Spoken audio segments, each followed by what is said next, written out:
call us to order. If everybody would rise with me and we'll do the Pledge of Allegiance, please. To the flag of the United States of America and to the republic for which it stands, one nation, under God, indivisible, with liberty and justice for all. And anybody who's going to present testimony today, if you'd stay standing. Sorry for those who are already sat down. I'll swear you in. Lisa, are you going to present any testimony today? He doesn't speak English. The gentleman in the back doesn't speak English. Will you swear him for me? Go ahead. Sir, tell him he can sit down and Si quiere tomar asiento ahorita lo atendemos. Ma'am, are you presenting testimony? You're not going to talk, right? Okay. Do you all swear from the testimony you give today is the truth, the whole truth, and nothing but the truth? I do. Thank you. Now, if you would swear. Si puede, lo vamos a jurar. ¿Jura que el testimonio que va a dar es la verdad y nada más la verdad? Sí. Okay. Puede tomar asiento. When we get to his case, I'll probably swear you in to give you a translator swearing in. So you have a translate for me. Okay. He's the first case. He's the first case. Okay, so he's this one. Okay. You want to call it? Case number 2022-481, Fundación Nueva America, Inc., owner, location of violation, 1411 Eastern Avenue, St. Cloud, Florida. And would you let him know that this is his case to make sure he understands that? Este es su caso para... usted sabe que este es su caso, ¿verdad? And that code enforcement will present their case first? El oficial de Code Enforcement va a presentar el caso primero y luego después usted. When they're done, he'll have an opportunity to present to me any evidence or testimony he would like for me to receive. Y cuando terminen, le puede dar su testimonio a él, el testimonio que quiera proveer para él, ¿ok? De nada. Good afternoon, Pam Neal, City of St. Cloud Code Enforcement Officer. I am presenting this case for the property located at 1411 Eastern Avenue. At this time, I would like to enter into evidence the following items. Copy of the notice of violation sent to the owner, copy of the notice of violation sent by certified mail to the owner and the registered agent, copy of the notice of violation with the new date sent to the owner and the registered agent, copies of the notices of violation with the new dates sent to the owner and the registered agent and posted on the property and City Hall. Copy of the statement of violation and notice of hearing sent by certified mail to the owner and posted on the property and City Hall. Copy of the PowerPoint presentation, copy of the affidavits of postings, evidence of mailings, copy of the deed to the property, copy of the code sections in violation, copy of the costs incurred if the magistrate finds the respondent in violation in the amount of $260.14.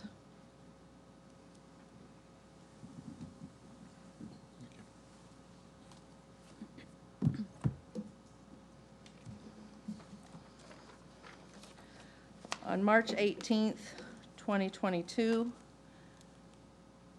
I received a complaint about work being done at this location. I went to the door and I could see plumbing was being installed. I checked and no permit had been obtained. On March 18th, a notice of violation was sent to the owner. On April 7th, the reinspection was performed and there was still no permit. On April 7th, a notice of violation was sent by certified mail to the owner and the registered agent. On April 20th and 29th, re-inspections were performed and there was still no permit. On April 29th, another notice of violation was sent to the owner and the registered agent. On May 16th, a re-inspection was performed and there was still no permit.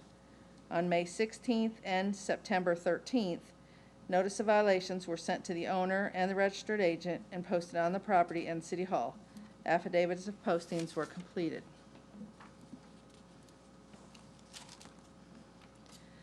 And I took 2 photos. On October 14th, a statement of violation notice of hearing was sent by certified mail to the owner and posted on the property and City Hall. An affidavit of posting was completed. I took 2 photos. On October 28th and November 14th, I checked and there was still no permit applied for. I did check today and a permit was applied for the plumbing yesterday, November 15th. And the respondent is here. It is the city's recommendation that the respondent be found in violation of allowing plumbing work to be completed prior to obtaining a permit at this location, and to have the permit obtained by December 1st, 2022, or pay a fine of $100 a day until compliance is met. The city would like to also recover the costs incurred in bringing this case before the magistrate in the amount of $260.14 to be paid within 7 days of the written order of the magistrate as well. That concludes my presentation. Okay. Thank you. Would you invite him, and I see he has somebody with him now, as if he may brought his own translator. Si quiere pasar al frente, por favor. ¿El señor que vino va a traducir o quiere que le traduzca yo? Es mi hijo, yo creo que podemos... Yo entiendo más o menos lo que he explicado, he leído lo que está acá. Y lo que quiero es simplemente mencionar que todo lo que dice la inspectora es totalmente cierto. Pero Ok, permíteme un momento, entonces déjeme Ok. decirle. He said that that's his son, but he does understand what's been, So we're better off with you translating. well, I'm not the best, but okay. He said that he understands everything that the officer has said, and he's read everything, and he is in agreement with what she has said, but, ¿qué más? Perdón. Sí. pero que en todo este Since- tiempo... Since you're going to be, since you're telling me now what he's saying, I was trying to get the procedural, let me swear you and give you. Oh, okay. Do you swear or affirm the translation you give is accurate to the best of your ability? Yes. Thank you. Sorry. Perdón. Go ahead. Ok. Quisiera agregar también de que en todo este tiempo hemos tratado de hacer las cosas de la mejor manera y por desconocimiento hemos incurrido en infracciones que fueron comunicadas entre marzo a abril, de acuerdo a lo que informa la inspectora. Durante este periodo... Permíteme un momento. Ok. So he says that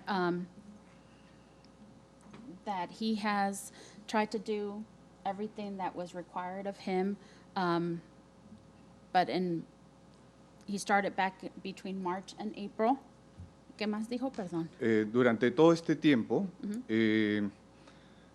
quiero acotar nada más de que yo he venido de acuerdo por los dueños para hacerme cargo de todos estos arreglos. He says he's come on behalf of the owners to make all the arrangements. ¿Ok? So ¿usted no es el dueño? What is his Yo no soy el relationship with the dueño, owner? pero tengo una... He's not the owner, but he has...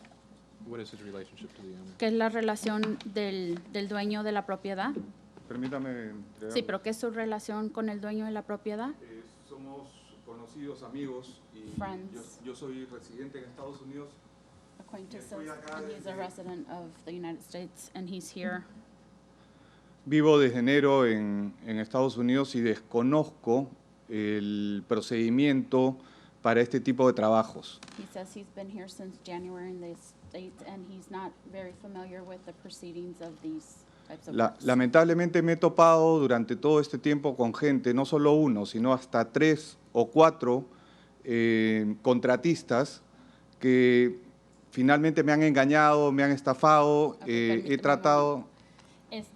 He said that he has dealt with several contractors that have either defrauded him, stole from him, or ¿En Perú? have lied to him. Ah, ok.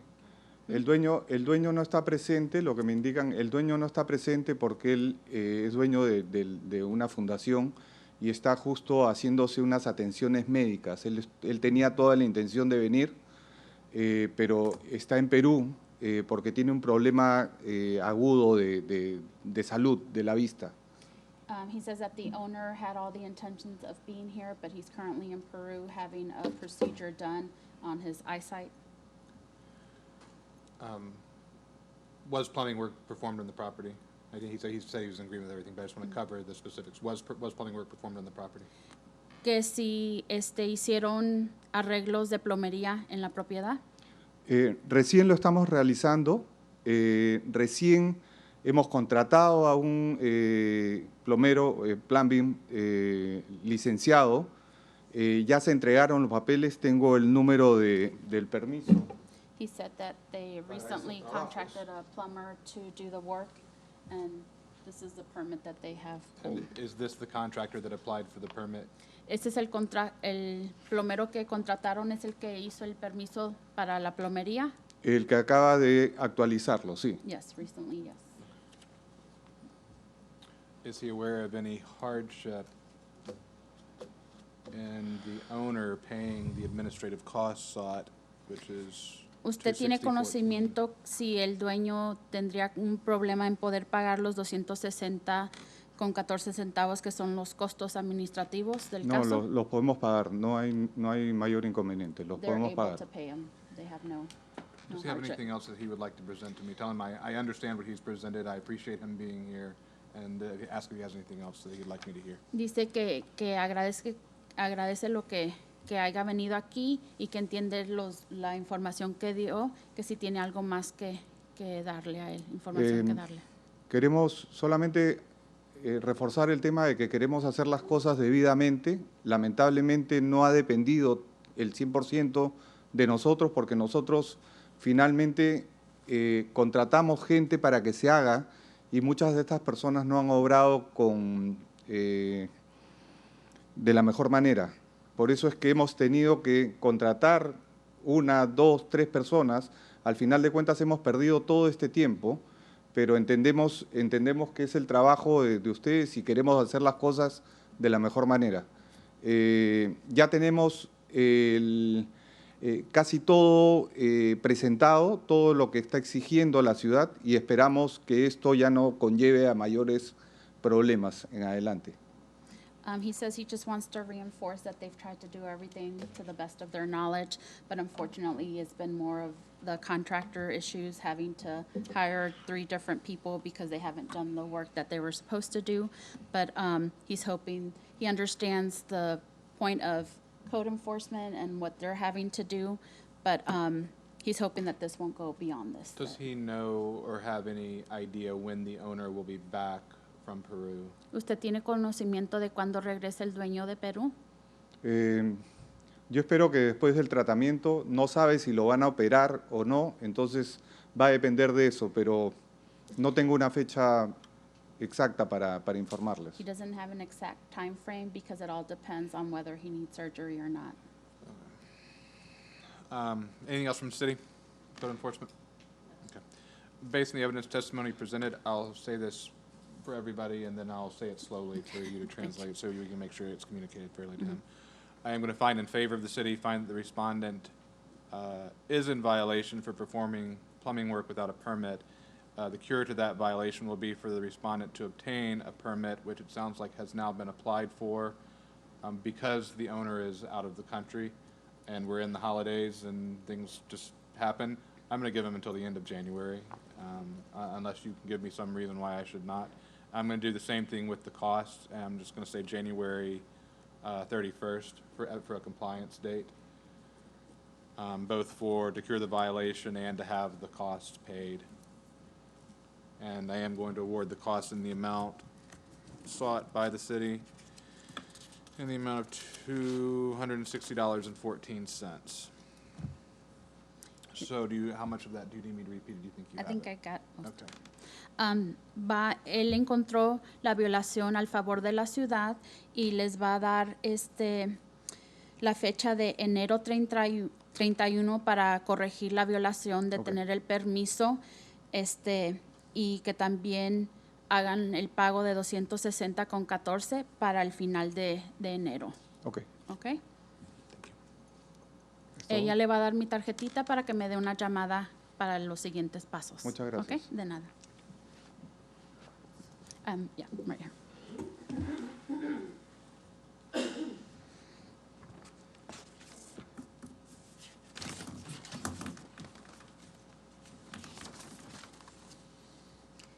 Case number 2022-1761, Barbie Palmer, owner, location of violation, 1321 12th Street, St. Cloud, Florida.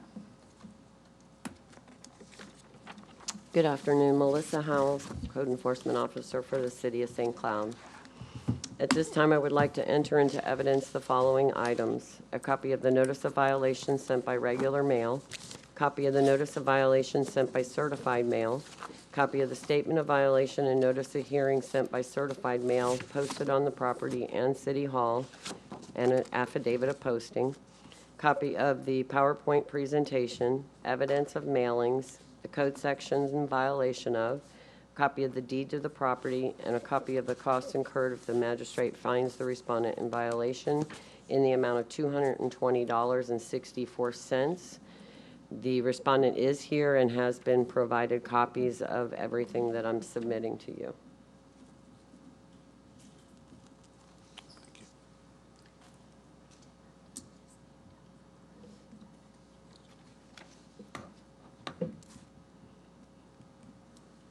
On September 26, 2022, during routine patrol, I observed high grass and weeds at this location and in violation of the city code. On September 27th, I sent out a notice of violation by regular mail to the owner of record to correct the violation within 7 working days. On October the 7th, a reinspection was performed and the property was not in compliance. I also noticed that several piles of mulches and branch debris had been sitting on the property for quite some time and that needed to be removed. I added that violation to my notice of violation that was sent out that same day by certified mail and was signed for on October the 15th. I took 4 photographs while I was at the property.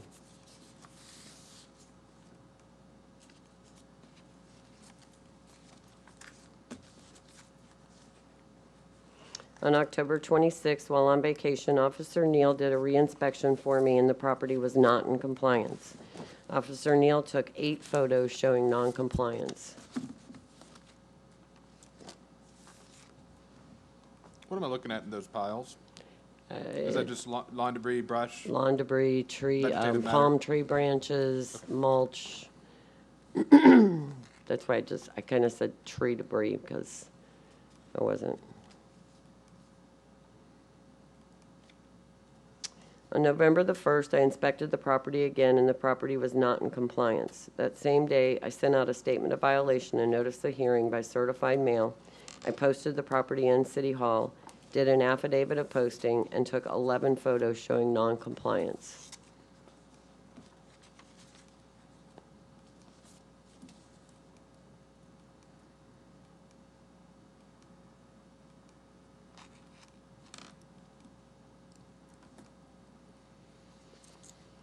On November Let me 14th, stop you on, Okay. before you proceed, just on this photo and the one prior, but you can stay on this one. I just want to make sure that I'm looking at what you're trying to show me. What are you showing me in this photo?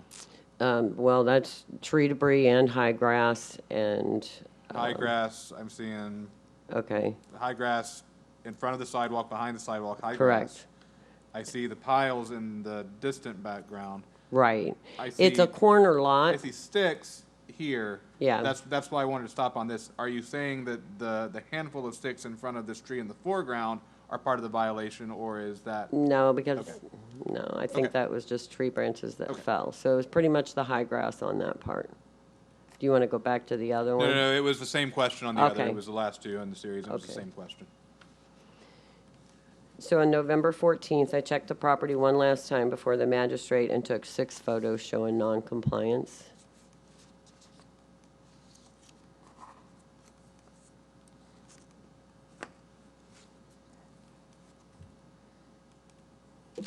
It is the city's recommendation that the respondent be found in violation of having high grass and weeds and having an accumulation of mulch/debris on the property by the time specified.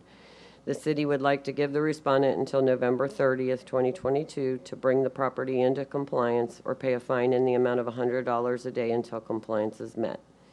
The city would also request that the cost incurred in bringing this case before the magistrate in the amount of $220.64 to be paid within 7 days of the written order by the special magistrate. The respondent is here. I've spoken to her. She understands that the violation needs to be cured. She's working on it. The only thing I don't know about is the cost incurred. Are you going to be able to pay that within the 7 days? I mean, do you want to get sworn in and ask for extra time? No, she is not. Okay, I can agree to extra time. Okay. If you want to give her an extra 30 days on the fine. But this is in downtown St. Cloud, right behind the Chamber of Commerce. Yeah, just on the cost, I'm sorry. Understand. So I'm trying to get this cleaned up due to it being in our CRA district. Okay. And based on your conversation with the respondent, she thinks the November 30th deadline is doable. Yes. Okay.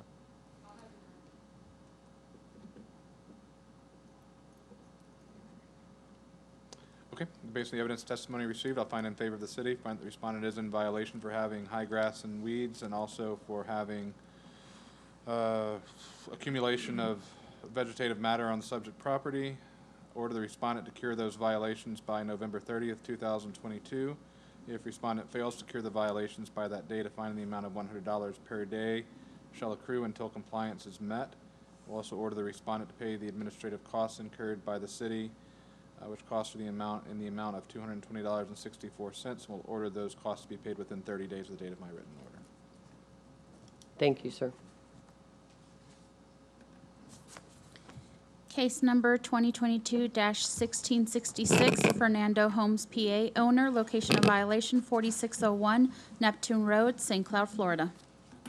Good afternoon, Your Honor. Jack Morgeson for the city. I've spoken with counsel for the respondent on this case. He's here, Mr. McCullough, with his esteemed associate and his client, along with support from the business community. And counsel and I agreed that we would each present to you an opening statement. Okay. It's just going to be a simple statement of fact and give you a little bit of background on the case.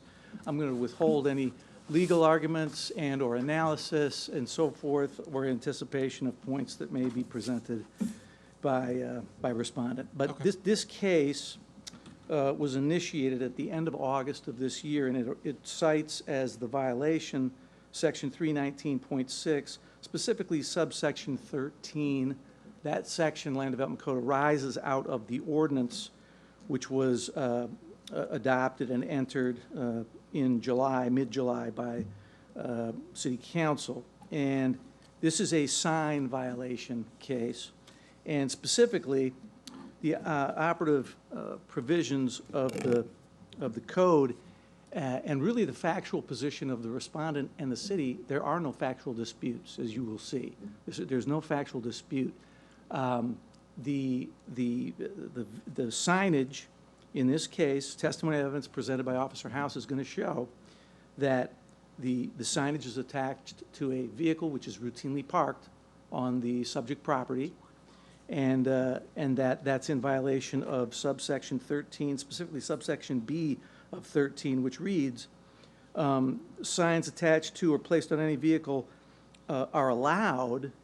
Any vehicle which is placed or attached to a sign identifying the company, store, firm, or office, product, services, etc., which is operated during normal course of business of the company, store, firm, or office, provided that no such vehicle shall be routinely parked in a location where it serves as or constitutes additional signage. The testimony is going to show, evidence is going to show, photographs going to show that the signage is routinely parked attached to a vehicle on the subject property. And as further enforcement of the facts not being in dispute, you may recall that this respondent was before you on a previous case earlier this year on a code enforcement matter which is up on appeal. In the appellant's initial brief under the statement of facts, in referencing 4601 Neptune Road, the operative language of the statement of facts from Counsel McCullough states at this property, Holmes uses the truck solely for advertisement and does not drive it in support of his businesses. Okay? That's in the brief referencing the vehicle, one of the vehicles that's going to be the subject of the photographs that you will see. So in short, there's no factual dispute here. There may be legal argument presented by respondent. There's certainly going to be community support from the business community in some form or fashion, we anticipate.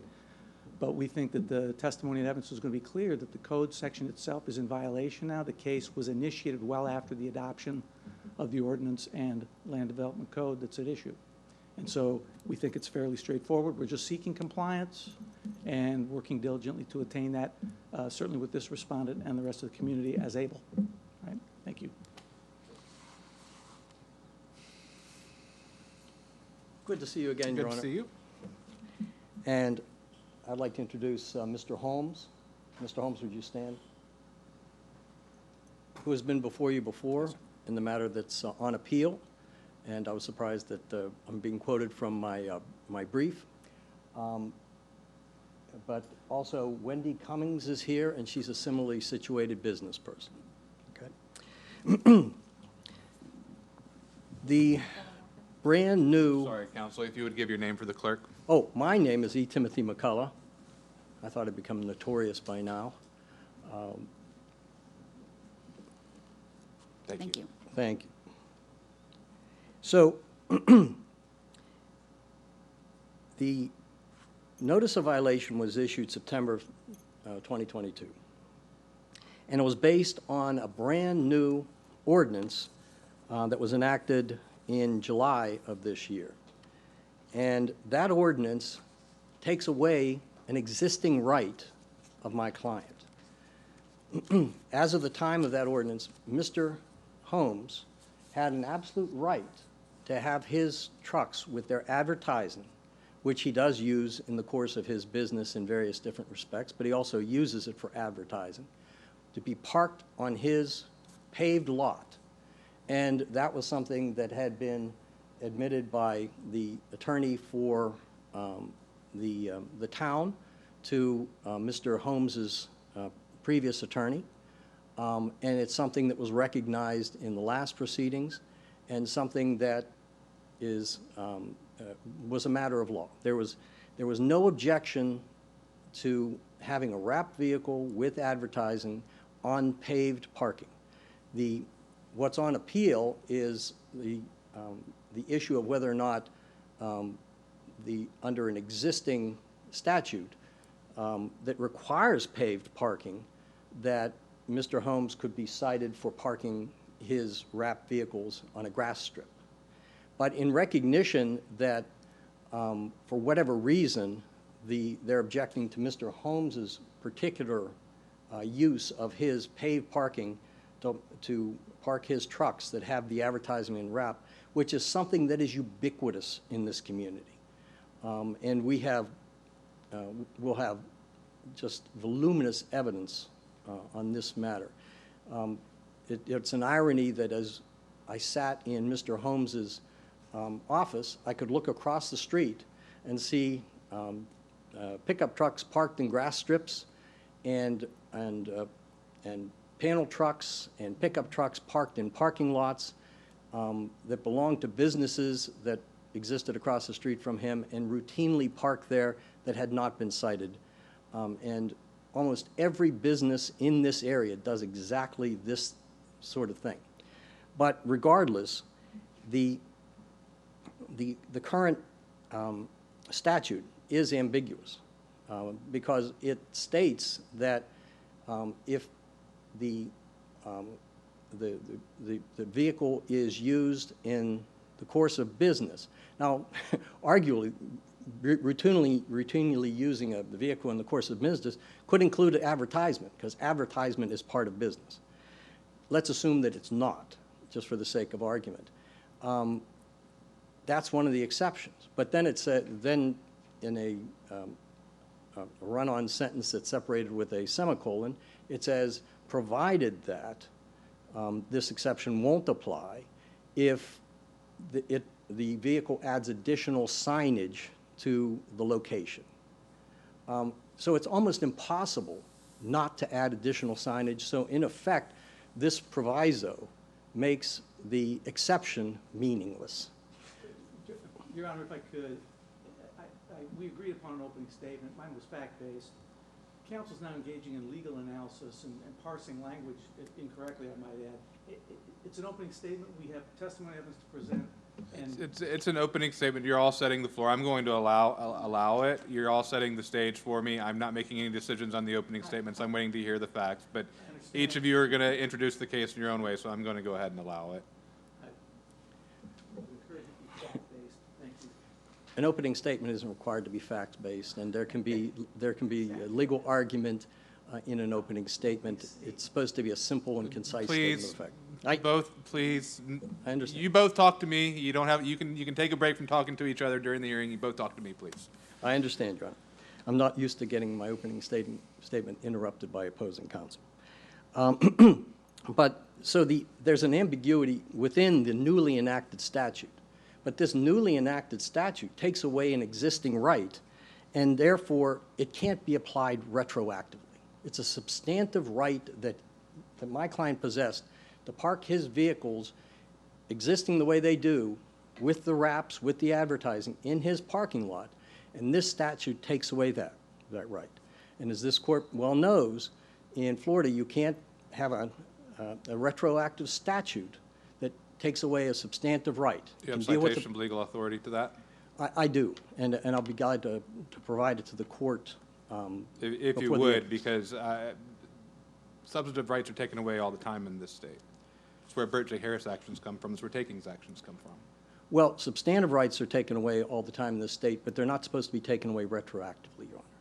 But I'll provide you with a... That's, maybe that's where I'm hanging up. Where are we getting retroactive? If I have a right today to have a liquor store, and City of Maitland says no more liquor stores in the City of Maitland, That's illegal.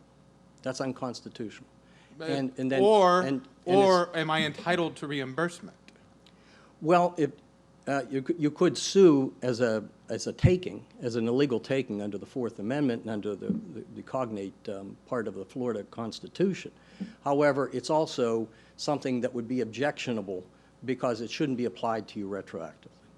So that's one of our objections to this statute, and I'll provide the court with... I'm going to take, I'm giving you the heads up. I'm going to take some convincing on that point. No, I understand, Your Honor. Okay. Now, I might mention also, as soon as this statute was enacted, we filed a complaint seeking an injunction to prevent its enforcement, and that's currently pending before Osceola County. And we're waiting to get hearing dates and to have a judge appointed to it, and we're moving forward in that respect.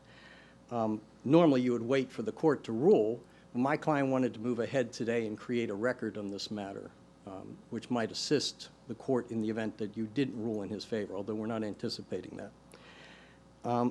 The other thing is this statute preempts or deals with a section of the law that has been preempted by state law. The state vehicle code makes very clear in its first section that there's not to be any involvement by any political subdivision in any matters that it undertakes in the vehicle code. And that's exactly what they're doing. They're trying to You're aware regulate. that statute authorizes local governments to enforce parking, right? It has specific carve-outs for areas that are not dealt with by the vehicle code. And it specifically allows cities to regulate parking. You're aware of that, right? Well, I'm not aware of that, but I'm aware that they are regulating vehicles and that they want their regulation of vehicles to be uniform throughout the state, which is a principal purpose I think you're of the overstating the preemption. statute. I will, again, giving you heads up, as Okay. the city presents, you can think through, but I think you're overstating that statute. I've worked with Okay. it quite a bit.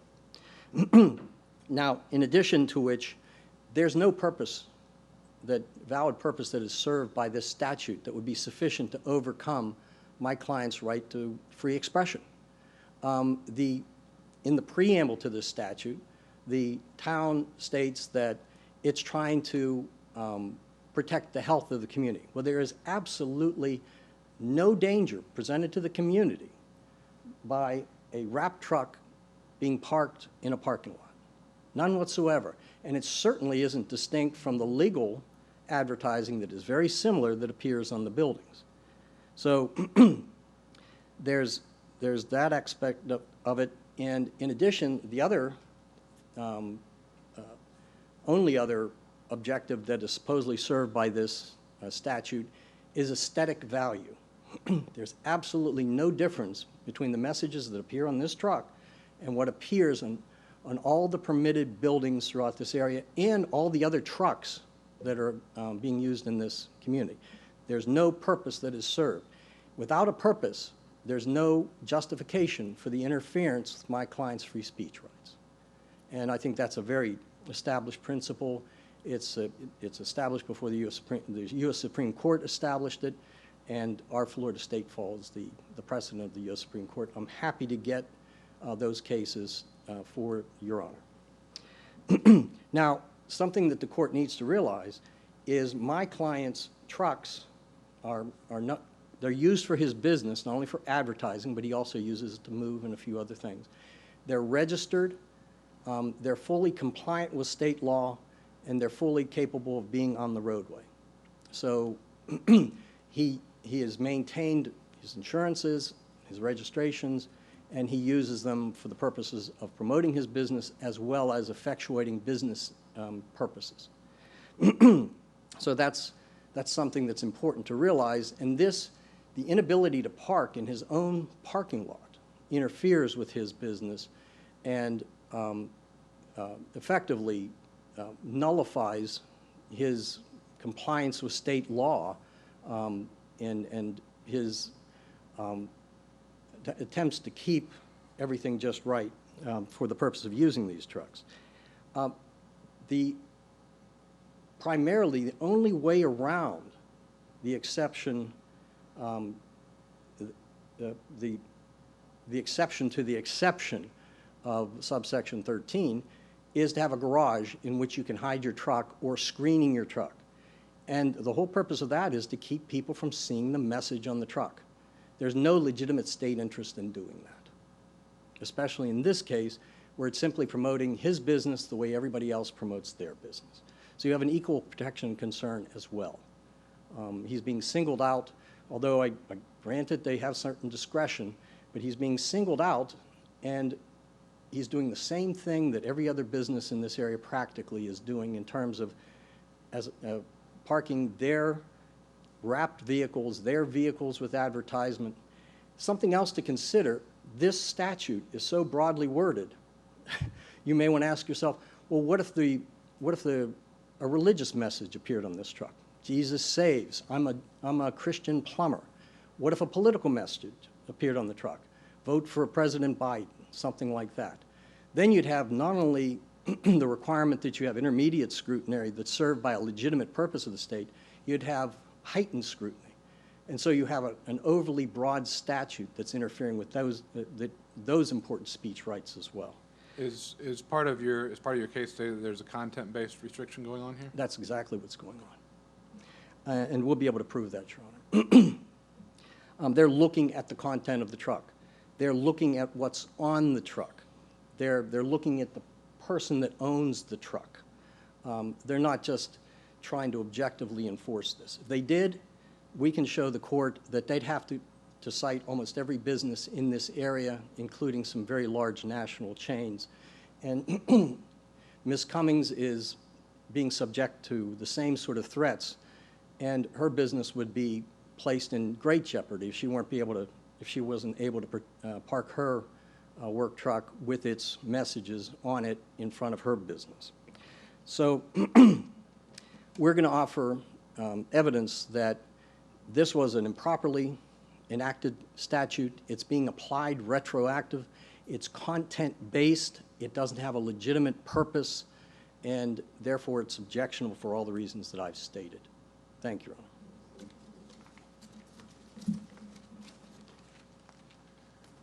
I'll withhold any comments on some of the statements that were made, legal analysis, et cetera. But Officer House is here with the testimony and the evidence supporting the violation, which will be clear and evident to the magistrate. And I'll allow her to present that at your discretion. And I'd like an opportunity to respond to counsel's legal analysis and somewhat spurious comments about the city at a subsequent time after her presentation. You'll both be given plenty of opportunity for me to hear whatever you'd like me to hear. Officer. Melissa Howes again with the City of St. Cloud. At this time, I would like to enter into evidence the following items: a copy of the notice of violation sent by regular mail, a copy of the notice of violation sent by certified mail, a copy of the notice of violation sent by regular mail posted on the property and City Hall, a copy of the statement of violation and notice of hearing sent by certified mail posted on the property and City Hall, a copy of the PowerPoint presentation, affidavit of postings, evidence of mailings, the code section in violation of, copy of the deed to the property, a copy of the appellant case documents from a previous magistrate case with pertinent information to this case, and a copy of the cost incurred if the magistrate finds the respondent in violation in the amount of $268.16, and the respondent has been provided with copies of everything I'm submitting.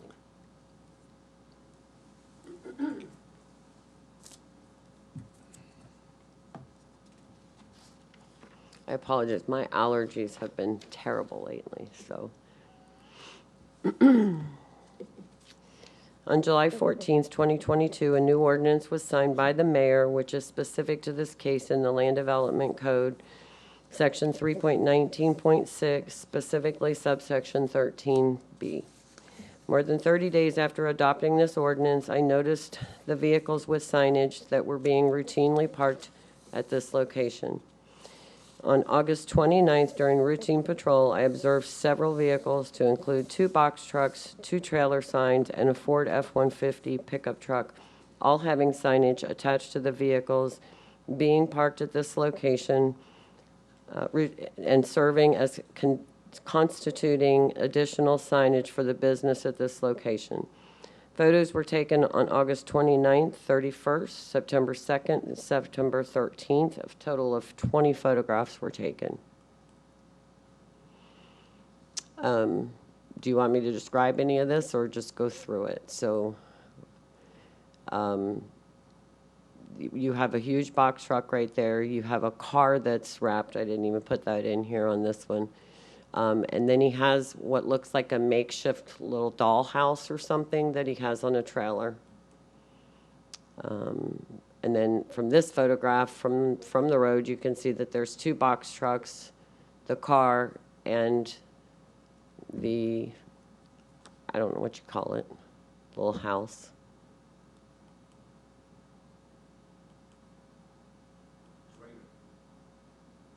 Oh, is it a trailer?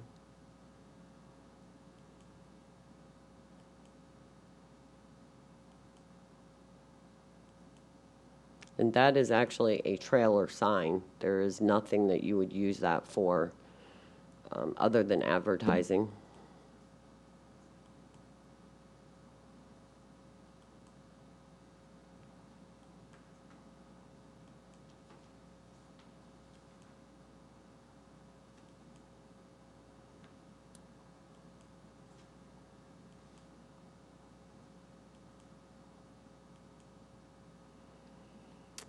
On September the 15th, I sent out a notice of violation by regular mail to the owner of record to correct the violations within 2 calendar days. I waited for the mailing process, so on September 23rd, a reinspection was performed and the violation had not been corrected. 6 photos were taken.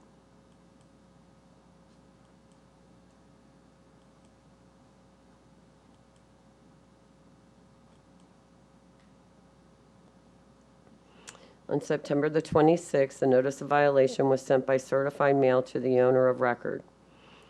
Photos were taken, re-inspections were performed on October the 4th, the 6th, 7th, and a total of 6 photos were taken.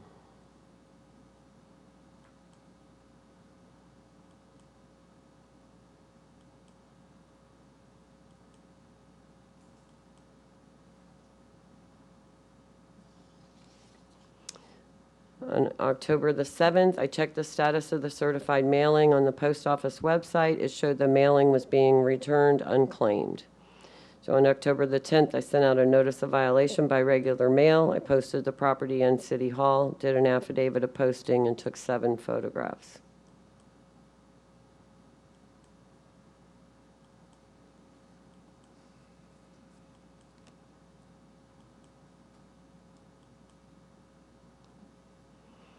On October 14th, I checked the property, and there were still vehicles being used as signage in the front and sides of the property. I took 9 photos.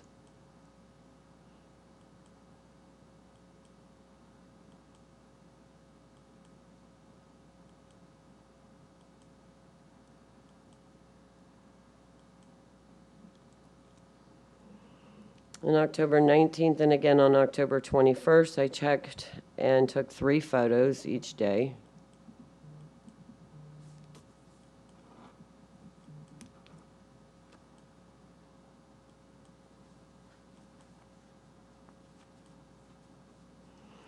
On October 24th, a statement of violation and notice of hearing was created and mailed by certified mail to the owner of the property, posted on the property, and City Hall. An affidavit of posting was completed and 2 photos were taken. Oops, I must have hit it twice already. On November the 1st, November 7th, and November 8th, a total of 11 photographs were taken.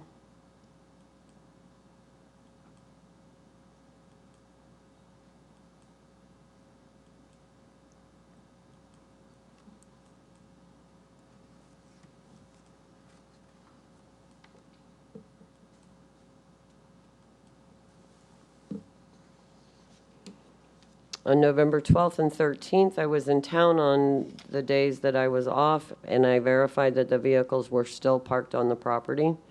On November 14th, a reinspection was performed for today's magistrate, and 7 photos were taken showing non-compliance.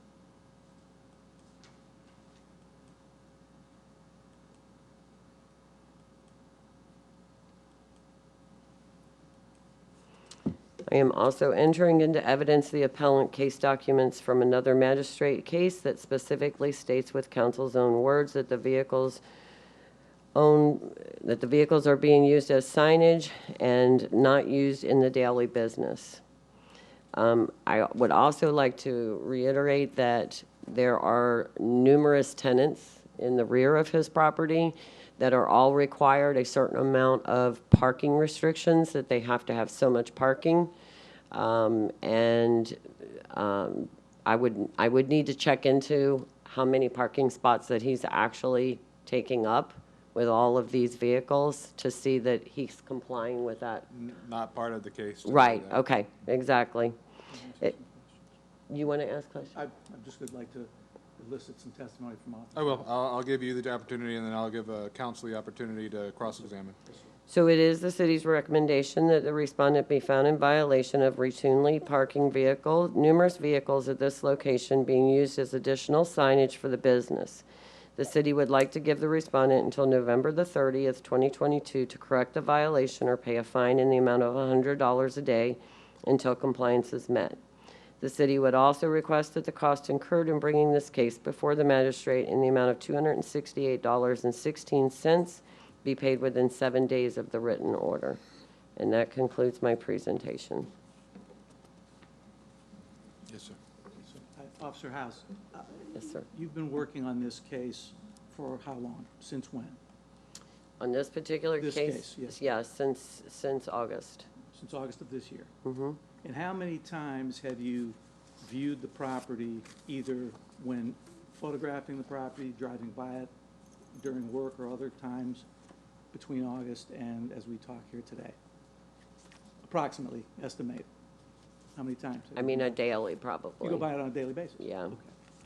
And It's my zone, so I'm in my zone all the time. the vehicles that are depicted in these photographs, how often are they on the property in the manner in which you've depicted them in the photographs before the magistrate here today? I've actually never seen them not there. Never? Maybe 1 or 2 may be gone, or moved to a different spot, but I have never not seen at least 2 to 3 vehicles with signage on the property. Such as what we've seen here today? Correct. Thank you. Nothing further. Mr. McCullough? Officer, I don't want to crowd you. Is this No, okay? You're fine. Thank you. Now, officer, you've shown a series of photographs and you've testified about those photographs, correct? Correct. Is there any photograph that you have to present to this court today that shows a vehicle not on paved parking? No, but I'm not bringing it for that. No? Please just answer the question and, I understand Okay. where he's going. He's Okay. working through he's working through the No. ordinance language. I No, understand. Allow it. so just so I understand your testimony, every single vehicle has always been parked on the pavement On the pavement. in relationship to what we're talking about today. Correct. And before the enactment of this ordinance, that was Mr. Holmes's legal right to have these vehicles parked on the pavement in his parking lot on his property, correct? Yeah, I don't know how to answer that because there is in our sign ordinance, it specifically states you're only allowed so much signage for a business based on the frontage of a building. So for you, I mean, if it was one truck that he used to drive back and forth to work every day, I would say, yes, that is his right. But I don't know. I don't know how you want me to answer. I'm going to sustain that objection. She's not a lawyer. She's not a judge. But prior to the enactment of this statute, you had never cited Mr. Holmes for having illegal signage in the form of these trucks while they were parked on his paved Not parking. Mr. Holmes, Okay. but I have other businesses for, which is not pertinent to this case, but the box trucks that he's using is actually considered a commercial vehicle by our code section. And I could have cited him for that as well because those are only allowed to be parked in industrial zoning. So, but it's not part of this case. He was not always parking those box trucks there. He was not always parking the what he calls a trailer that looks like a house. He was not always parking the sign that was on the trailer that's specifically a sign on a trailer. He was not always doing that. He either had the little car that had the signage on it or a truck that he drove. That was it. But it's been accumulating. Now it's this, now it's 2, now it's 4, now it's 5, now it's 6. I mean, how much signage do you need for one property? Back when we were here dealing with the strip, the parking the box truck on the strip issue, all of those same vehicles were parked in the pavement, correct? No. Which of those vehicles weren't parked in his parking lot? With the box truck and his other trucks were being parked on the grass. That's what we were there for. Right, but after that, all these Oh, were, after that, all of these were parked on the pavement, correct? not all of these vehicles, but partially some of those vehicles that he had out there, yes. But in all your photographs and all your observations, they were parked in the pavement. Correct. That's In this case, Um, in this case you're referring to? In this Are you case, testifying for I'm him? asking you for clarification whether to object. You're talking about this case? I'm talking about this case, of course. So,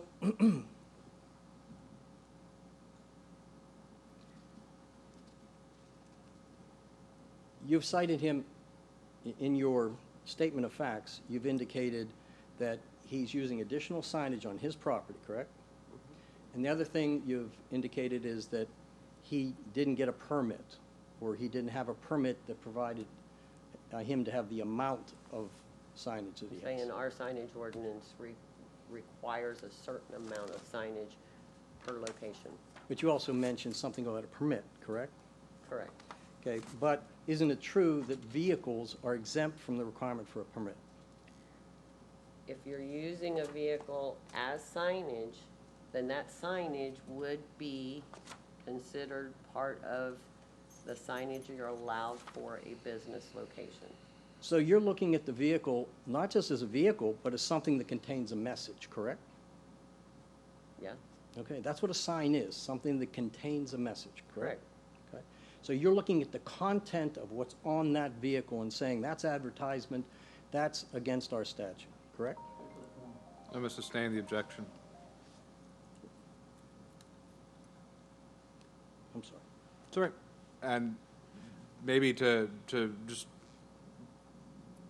why I'm sustaining the objection, I think you know, you're asking her to testify to legal conclusions. She does not have the capacity to do that. She can answer code enforcement officer questions. She can't answer lawyer questions. But you're looking at that, you looked at that panel truck, and you didn't say that's positioned in a way that's a danger to the public, correct? No, sir. And you didn't look at it and say, boy, that's uglier than everything else that I'm looking at in this No, commercial. sir. You looked at the message on that truck, didn't you? You're saying one truck. I looked at the multiple vehicles with signage on them placed throughout his parking lot on pavement that he is using for additional signage for his business. Right, but you noticed what those, the message was on those trucks, correct? No, I don't read it. I mean, I know it's signage. It's for his business. I know it's Mr. Holmes's vehicles, yes.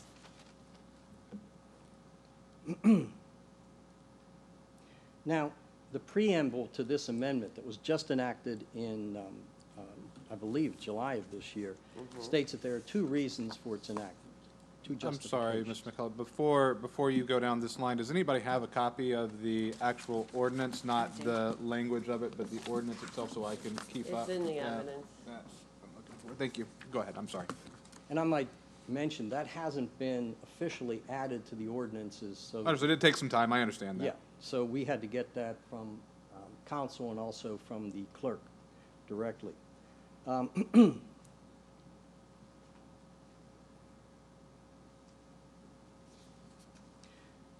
Is there anything about the signage on Mr. Holmes's trucks that's different from all the other, the many other wrap trucks and signs on business trucks in the area? No, it's signage. That's bottom line. But it's similar to what other places have, correct? Correct. Counsel? Your Honor? Yes, sir.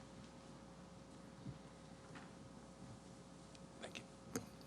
I'd like to show you a series of If photographs. I could, before we Sure. go down this line of questioning, I'm object to the relevance of this. This is going to purport to show that there are other businesses that have signage utilizing their business, which the city acknowledges, in a myriad of different fashions in which signage is permitted. The sole issue here today is the signage as it's attached to vehicles on this property at the times that were presented in the testimony and evidence. It has nothing to do with other properties that are or are not in violation of such code section or other violations, or in compliance.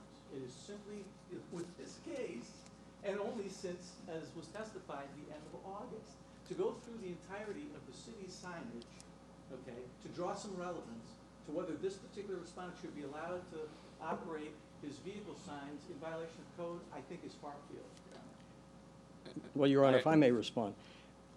Each one of these pictures. No need. Okay. I'm going to overrule the objection. If they're going to make a selective enforcement defense, they have the opportunity, they have the right to Yes. present the evidence in support of that. Yes. I will give you just as much time to rebut that defense. But I do think they have the right to present to me a selective enforcement defense, and that's what this evidence, I'm sure, is geared towards. Yes, sir? That's correct. And also, I'm trying to find out what their definition of objectionable signage is. And perhaps the officer can elucidate that. I'd like to show you a picture and see if, will you note that that picture has a wrapped van in front of a business? Yes. Essentially, isn't that the same thing that, that Mr. Holmes is doing? Yes, Did you cite this business? that's not my zone, so I don't even, I've never even seen that vehicle. Have you performed an inspection of this property? No, sir.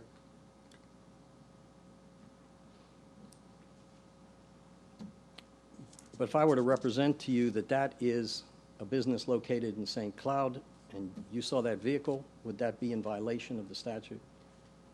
Objection to the form, draw calls for legal conclusion, facts not in evidence. I don't understand that.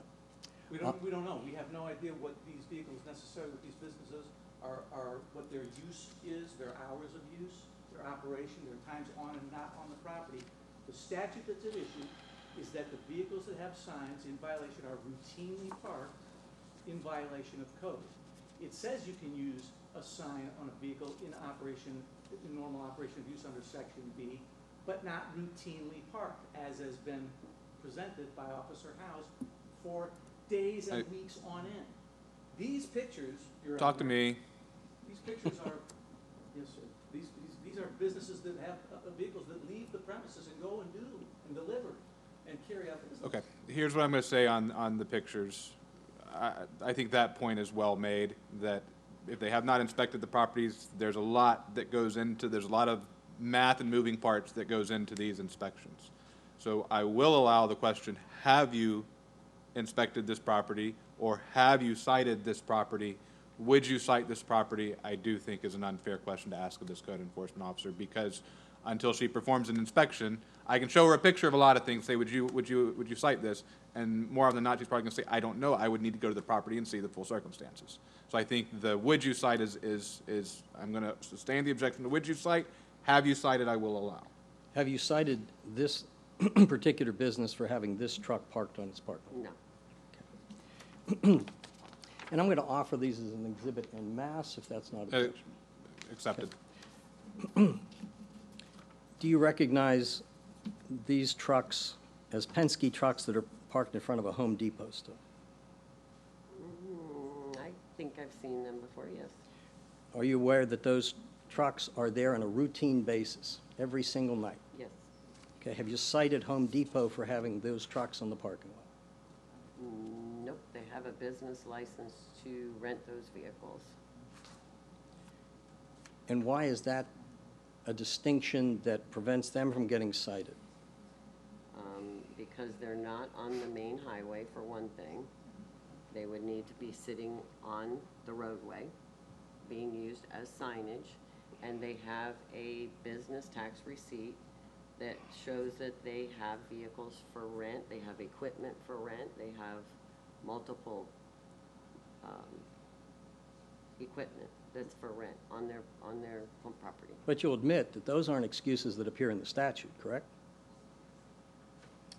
They're not, not a statute. My code says specifically being used as signage. They're not up on the highway being used for signage saying Home Depot rents vehicles. That's my interpretation of the code. So they are down by the business. They are not out at the highway, 5 of them lined up on the highway being used as signage. So no, I would not cite them. No, I would not cite that one. Even though this is a truck with advertising on it in a parking lot in front of the business? Correct. Okay. Objection again, it's an improper question, it's apples and oranges, it's assuming facts, not evidence, and it has nothing analogous to the case before you. Well, I disagree, Your Honor. I think And that it's- again, the question that I will allow is, have you cited? So maybe we can move No. through the photographs You a have little not bit cited. more rapid. I understand the point you're making. Nope. Now, here's another truck in front of Home Depot. Yep, Have you no. seen that truck? Nope, not in particular. No, And there's a message on that says, "Rent me for $19," correct? correct. Have you cited that truck? No, sir. Here's some Saying more Home Pens. Depot, no, sir. No, you haven't Let him cited. ask the question, please. Okay. Everybody here is doing their job. I expect everybody to treat everyone else with courtesy, please. Okay. Your Honor, I hope that I'm doing that, You are, sir. because I It's just that it respect was this. multiple photos of this, it's this multiple photos. I understand, of but this. I'm trying to keep up, so I Okay. need, I'm the one that Oh, information is gotcha. coming to. This is not a Okay. dialogue between you all. You are all presenting to me. I'm sorry, sir. There's a couple businesses on my area that I actually have cited. You can call her later. We've got a witness on the stand right now. Thank you. So, and then the next picture also is a Penske truck in front of Home Depot, correct? Correct, no. And I you do haven't not. cited them over having that truck there? No, sir. All right, thank you. Now I'm showing you a sign that says Chick-fil-A on it. Okay. Correct. And you'll notice that that's the sign out front of the Chick-fil-A business in this area. Okay. You'll notice that there's a truck that says Chick-fil-A Catering. Mhm. Are you aware that that truck sits there every night? No, sir. And Have you doesn't it- personally seen the Chick-fil-A truck? No, sir. have you cited this truck for being additional signage? I told him he can ask that question. No, sir. That's the one he's allowed. And the next picture is the same thing of a Chick-fil-A truck parked in the parking lot of Chick-fil-A, correct? There's several, actually. So one, No. 2, 3 Chick-fil-A trucks that are parked in the Chick-fil-A parking lot. Correct. And you inspect the Chick-fil-A parking lot? My area, yeah, Walmart, my area, yes. And have you cited them for having those trucks there? No, sir. This is a truck, it's a little hard to read, but it's some sort of home health care center or health care type business. Oh. And let the Wait a minute. record reflect that one of the code No, enforcement that's a officers. Chick-fil-A truck again, Oh, car. Okay, That's a Chick-fil-A car.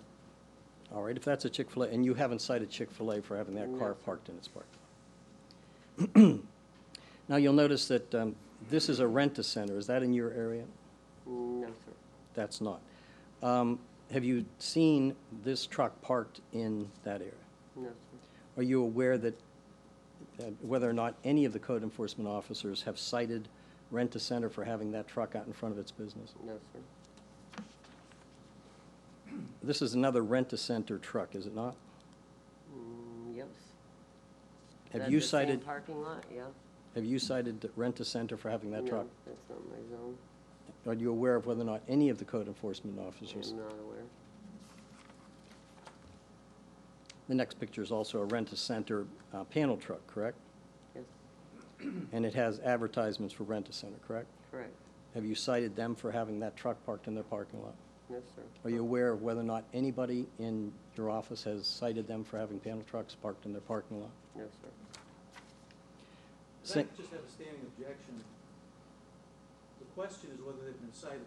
But these are photographs, again, that are arguably used in normal business and are not routinely parked. They are operable. As far as council knows, there's no owner of such truck here today that's going to testify that such vehicle is stationed at its property similar or identical to the respondent's issuing case. These are apples and oranges, and I'm objecting, a standing objection to all of these. And as an added, not objection, but information of the court, Officer Miller recognizes one such property that in the photographs that has been cited. And you'll have the opportunity to call her. I will allow the standing objection. I will allow him to continue through these photographs. I do understand the distinction that you're making, though. Yes, sir. And just briefly, Your Honor, my client will testify that he sees these trucks, has observed them in these parking lots on a routine basis.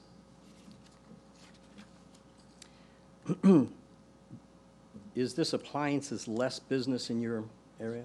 Nope. No, sir. Are you aware of whether or not they've been cited by any of your code enforcement officers? That one may have been cited, yes. I don't know. And why would this one have been cited and none of Because the I've others? heard verbal conversations about certain properties that have been cited from other officers in the office. And did they explain to you why this would have been cited, but the other ones wouldn't have been cited? No, sir. That's about what you know. There's 4 officers with 4 different zones. I mean, we don't go through each other's cases. Next picture is also appliance less, correct? Correct?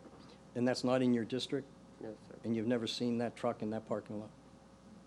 I've not paid attention to it specifically, no. So you haven't cited that truck? No, sir.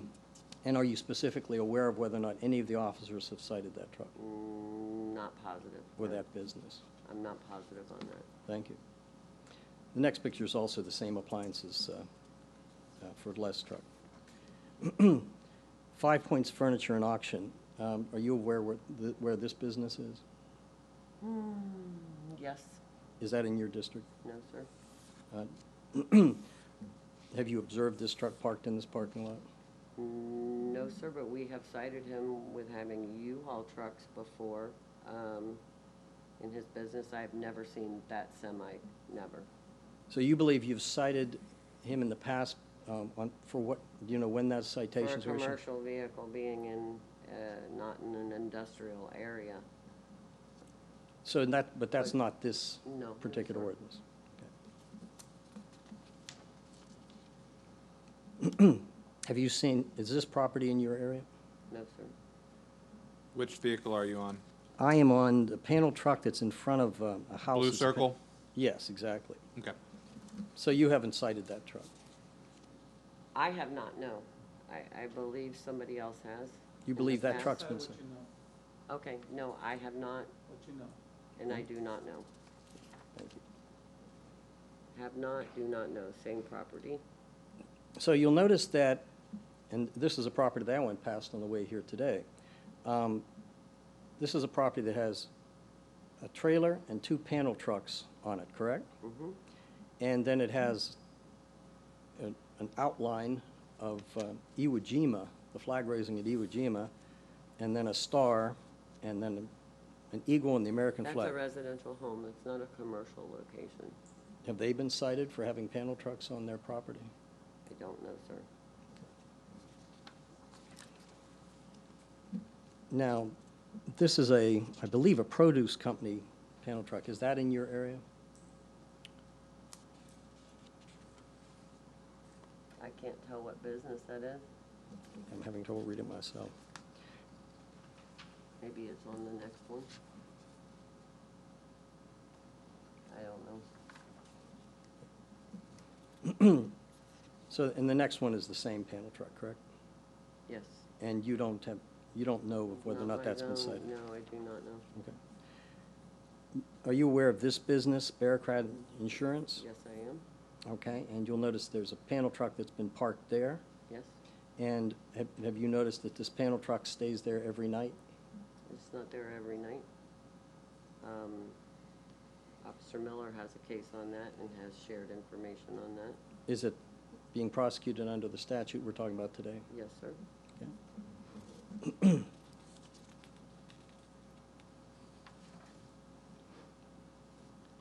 Pool and Spa Supplies, this business is directly across the street from Mr. Holmes's office, correct? Mhm. Is that in your area? Yes, sir. And that's a panel truck that's parked there, correct? Yes, sir. And that in conjunction with other business trucks Correct. are there every night, correct? Are they at night? I don't know. I know they're used during the regular course of their business. They're not there during the daytime, like all the time, no. They go out and service pools and, now whether they're there at night, I don't know. I don't even know if Mr. Holmes is there at night. So, just so I understand it, one of the important distinctions that you make is whether or not a truck that's being used in ordinary, is being used for a purpose other than advertising, is that correct? Object to the formal question. I'm trying to find out what the criterion is, Your Honor. Make some sense of the statute. Ask the question in a slightly different way. I will, Your Honor. You'll note that this panel truck is in front of Pool and Spa Supplies, correct? Correct. And that's in your area, correct? Correct. But you've indicated that you haven't cited it because you believed it's used in the routine course of business. Correct. However, parked in front of that business, regardless of what it's being used for, it is additional signage, correct? But it's not parked in the same spots every day. Like, they come in, they get their equipment, and they service their areas or whatever. But numerous times I go by these properties, and there's no truck parked there at all, usually. It's packed full of customers. So. Have you gone past this business at night? No, I have not. But you haven't cited this business, even though No, I have not. that's a wrapped panel truck in front of a business? No, I'm not. Thank you. Wojo's Bait and Tackle, you can see that that's a business that we have a picture of, correct? And the point of that photo is, I'm just trying, I think it identifies the business, Your Honor. okay, okay. Relevance to the case. I've accepted the standing objection. The more you let them move through, the faster we can move through all these and move on. Yes, sir. Okay. Is this business in your district? No, sir. It's not. No. So you don't know whether or not that's been cited? There is a conditional use on that property, and they are allowed so many vehicles up front and so many vehicles out back. Even though those vehicles are wrapped in a similar fashion to Mr. Holmes's? I wouldn't say they're wrapped, but they have the logo of U-Haul on them and a price. But they have a conditional use. And does the statute say that having a conditional use is an exception to violation? That I don't know. Well, the court has the statute, such as it is. But you're saying that despite this truck appearing in this parking lot on a frequent basis, it hasn't been cited? 3 U-Hauls are allowed as part of the conditional use to be parked in the front of the parking lot, and 17 in the rear are allowed as part of their conditional use. They are not parked up on, they are not allowed, they're not parked up by the highway. There is a row of parking spots, I believe, right against the highway, and they are not allowed to park in that row. But the As part statute, of their conditional use. but statute doesn't limit the signage to It being does parked near limit the road, the correct? three vehicles. Asking for legal conclusion, I don't want to object. It's also been asked and answered. Well, I think that it's a factual, If you're asking a question. it's- What is the factual question related to the U-Haul trucks? is whether or not the, the conditional use somehow exempts it from They've been cited. the statute, from citation. That was the question. And she said no, and so I'm following up on that. Why this truck, which is so similar, hasn't been cited? She answered it. It's conditional use, sir. It's been asked and answered. No, they've not been cited. Now, are you saying that if Mr. Holmes had a conditional use, that he would be able to park his trucks the way he's parking them? I don't know. That would be up to the planning department. Is something you could check into? Now, this is a billboard of a strip center. Is that in your district? No. Is that the Hansel and Gretel sign? Which sign are you looking, which sign are you That's the on? Value It's Pawn the- and Jewelry at the top and Jimmy Bear's Barbecue at the bottom. Diner, hair. It's a busy sign. This one. That one. Okay, I'm with you.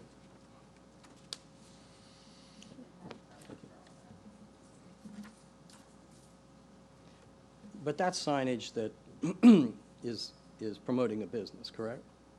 That signage? Yes. Yes. But it's not on a vehicle, correct? No. So you're making a distinction between signage that's on a sign and... That a is sign. all permitted. Okay. So you're making a distinction on whether or not something's permitted or not. No, there's a difference between a monument sign that requires a permit and plans and architectural drawings and size, inches, as opposed to a vehicle that just has signage on it. There's a distinction between the two. You have a monument sign and you have a vehicle. And this is something that you would expect to be handled by a building code, correct? If they did not get a permit for this monument sign or the individual business signs, we would cite the property owner, and the property owner would be told to go to the building department and the planning department to obtain a permit. Now, here's another U-Haul truck with signage on it. Do you recognize where that's parked? No, You don't recognize that as being within your area? no, I don't even know where it's at. So you haven't cited the owner No. of the parking lot that has that truck? No, I don't know where that's at. Very good. Skilled nursing care, is that business in your jurisdiction? I have no idea. I would need an address on that. Have you ever seen this truck parked in this parking lot? No, sir. Okay. Hansel and Gretel, is that in your area? Yes, sir. Have you cited them for any signage violations? No, sir. I'm showing you trucks that are parked in the Hansel and Gretel parking lot, You correct? mean buses that are used to pick up the children every day? Yes. And those buses are kept there every night, correct? Yes, they're used every day in the business, every single day. They are not parked at the road being used as signage. They are pertinent to that business. They're pertinent to that business, but they also contain wrapped advertising, correct? I mean, would you consider little, Just answer the question, you know. I mean, I would not say, no, that's not signage. That's children, pictures of children. It's not signage saying, come, bring your children here, it's only such and such amount a day. I mean, But no, no. But in two places in the truck, it says Hansel and Gretel along with those That's a business animated picture of name. the children, Okay. correct? Yes, no. I would not consider that signage. This is a picture of the Goodwill retail store. Is that in your area? No. Okay. You'll notice that this is a truck that says Goodwill on it, correct? Behind the business where the donations are dropped off, yes. Okay. And are you aware of whether or not that's parked there every I night? have never seen it.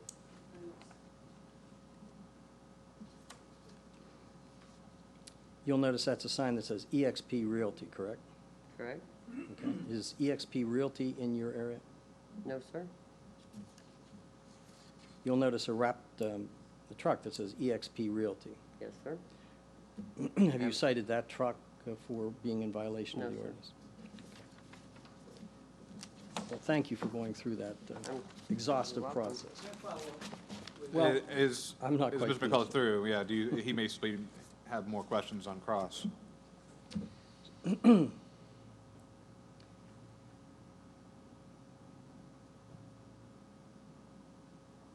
Now, in your violation notice, you state that all signage must be approved by obtaining a permit not to exceed the amount permitted by code, correct?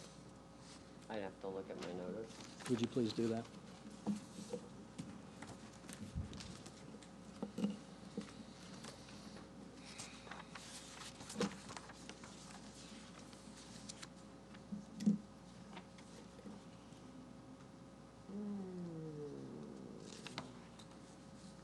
Okay, but that's based on the fact that I put, they are parked in a location where they are serving as and constituting additional signage for the business at this location.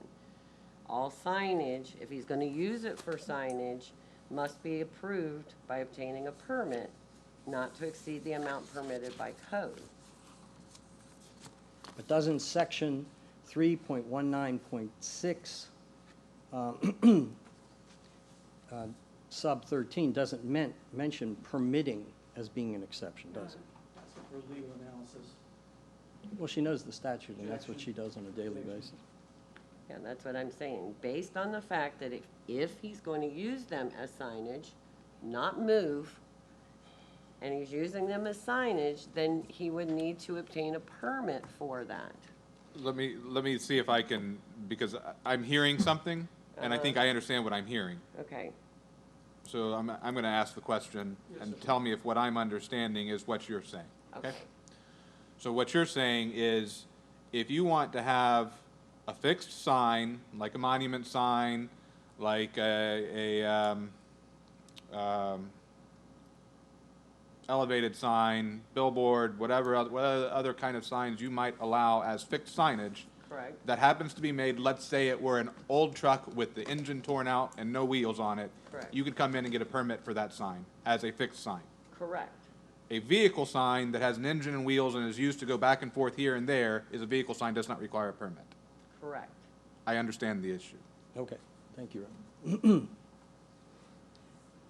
So when you, in your citation, when you talk about not having a permit, you recognize that a vehicle can't get a permit for this Yeah, sort of signage. that was my own words. That's my narrative that I personally wrote that is not part of the code section.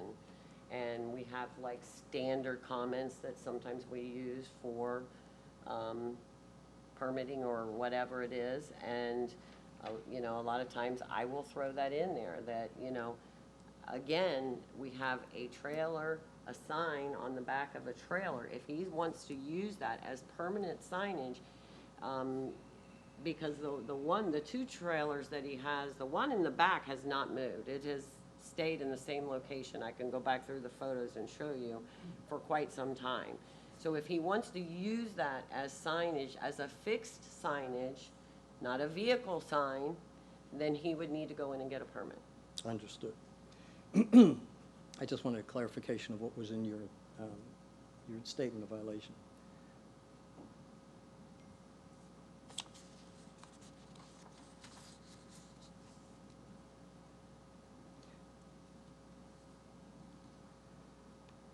Now, what if his sign said that he was a Christian realtor?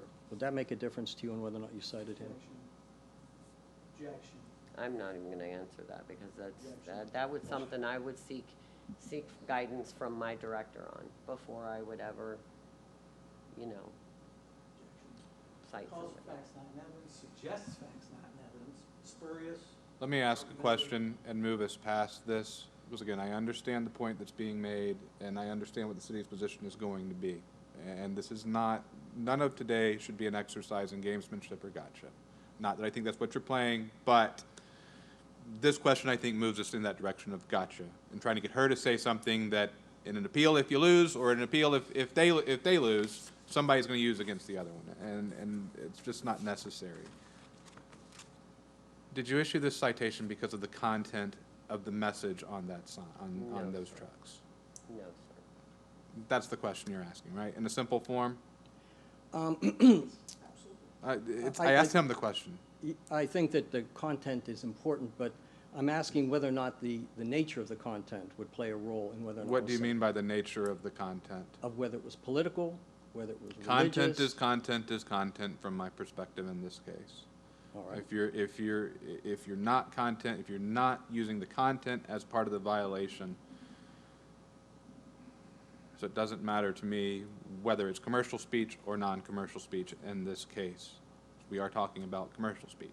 Understood, Your Honor.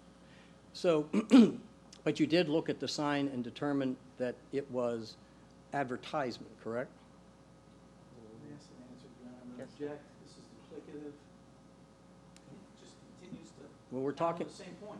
well, we're talking about content, and I believe that it's disingenuous to say that we don't have, would you like to talk? I would, absolutely. But- Let's cover some. Don't talk to me, please. Your Honor, I think one of us should talk at a time, Your Run Honor. to some new points. He has no new ground.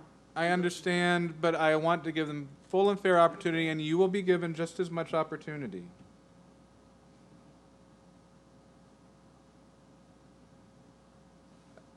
Everybody stop for a minute. I'm reading.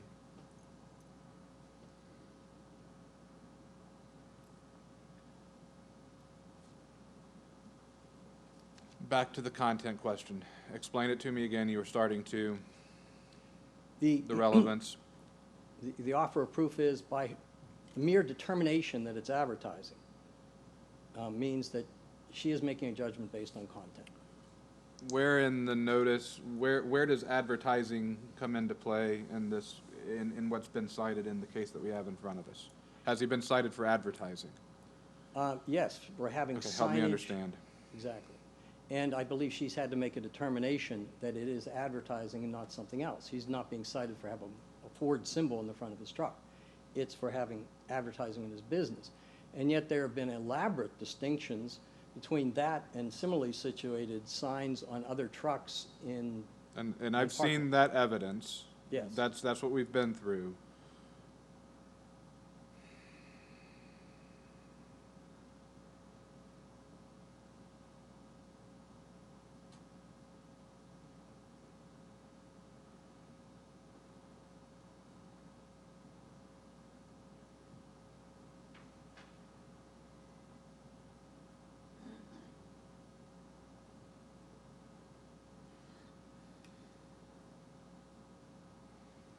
Okay.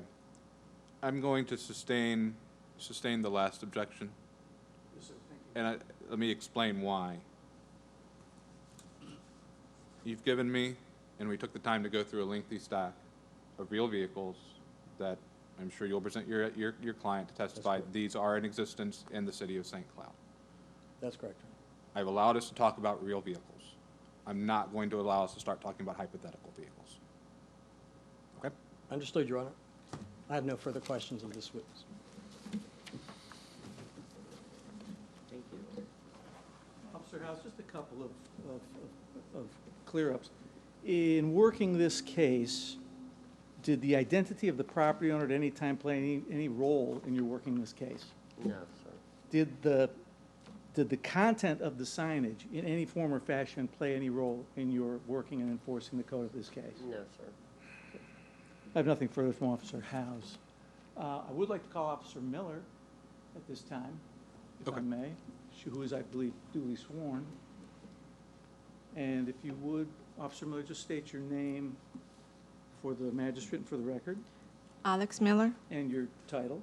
Code Enforcement Officer for the City of St. Cloud. Thank you, Officer Miller. Just you were looking through the photographs, copies of which were given to me by opposing counsel here earlier, and I believe you mentioned off microphone that one of the photographs identified a property that it was my understanding that you had cited for a code section either similar to or exact as to the one that's at issue in this case. Is that right? Yes. Can you identify that photograph?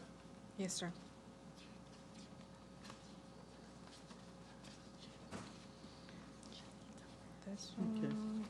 Let's identify them for the magistrate and for counsel. So let's pull them out if we can. Just so that the record is clear. All right?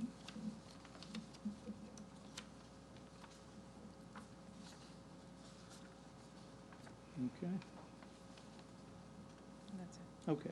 So of the photographs that we were provided copies of, and in anticipation of some type of selective enforcement approach by the Respondents' Council, you can confirm that you personally have cited the property owner that relates to these photographs, these 4 photographs? Yes, sir. Which I'm not sure how to identify these for evidentiary purposes. You can see these, sir, if you wish. I can see those, why don't you just indicate what the message is? The message is appliances less, it's some type of a truck. Go ahead, officer. Tell you what. Appliances for less. Appliances for If you'll less. show me the photo, then I'll Okay. just hold it up. If you hold up the first one you're talking about. Okay? And then also, excuse me, and then also, this one as well, Yeah, officer? that's it. Also, the health insurance Medicare photograph Okay. depicts another case. Those cases, these are 2 separate cases that you're currently working? Yes, sir. Thank you. I have nothing further from Officer Miller. I'm sorry, so these are cases you're working, have citations been issued or notices of violation been issued? Yes, sir. The first one with insurance, actually, they are coming into compliance. They have removed the truck. Were they cited for the same Yes, sir. code section? Yes, Okay. sir. And the first one, Yes, sir. also cited? Yes. Okay. Under the same code section? Yes. As is at this case? Yes, sir. Thank you. Nothing further from Officer Miller, sir. You cross. Just briefly now. Officer, the business that owns that truck is owned by the young woman here That's correct. that's here today. And you Yes. had a little conversation with her earlier. Correct. And you had cited her for having that box truck in front of her business, correct? I was observing the truck first before I cited her, and I have observed the truck that has been at the location a few days, not every day. So I was doing routine patrol before I approached the owner of the truck, so I can talk to her about the violation, and it was today. And have you withdrawn the citation? There was not a citation, it was a courtesy notice to inform her about the violation. Has the violation been cured? Maybe a better question to ask. Well, she doesn't park it there every day. Like I said, she uses the truck for deliveries. And I was in the process to speak with our city attorney because the use of the truck, she uses that truck for deliveries every day. And as she stated to me today, that she cannot park the truck in the back of the building because there's a lot of vandalism. And if she would park the truck in front of the business that she shares with several other businesses, which is one of them is Save a Lot, which is a grocery store, she will not leave any space for the other businesses for parking, and so that's something that I have to discuss with our city attorney. Okay. Sorry, I don't mean to cut you off, but as long as we're on this subject with the health insurance vehicle, you said you also issued a notice on that one. Correct. Was that a courtesy notice or a formal notice? A courtesy notice, and today I deliver a notice of violation. Okay, so that has not been cured. Correct. Sorry, you can proceed. No further questions of the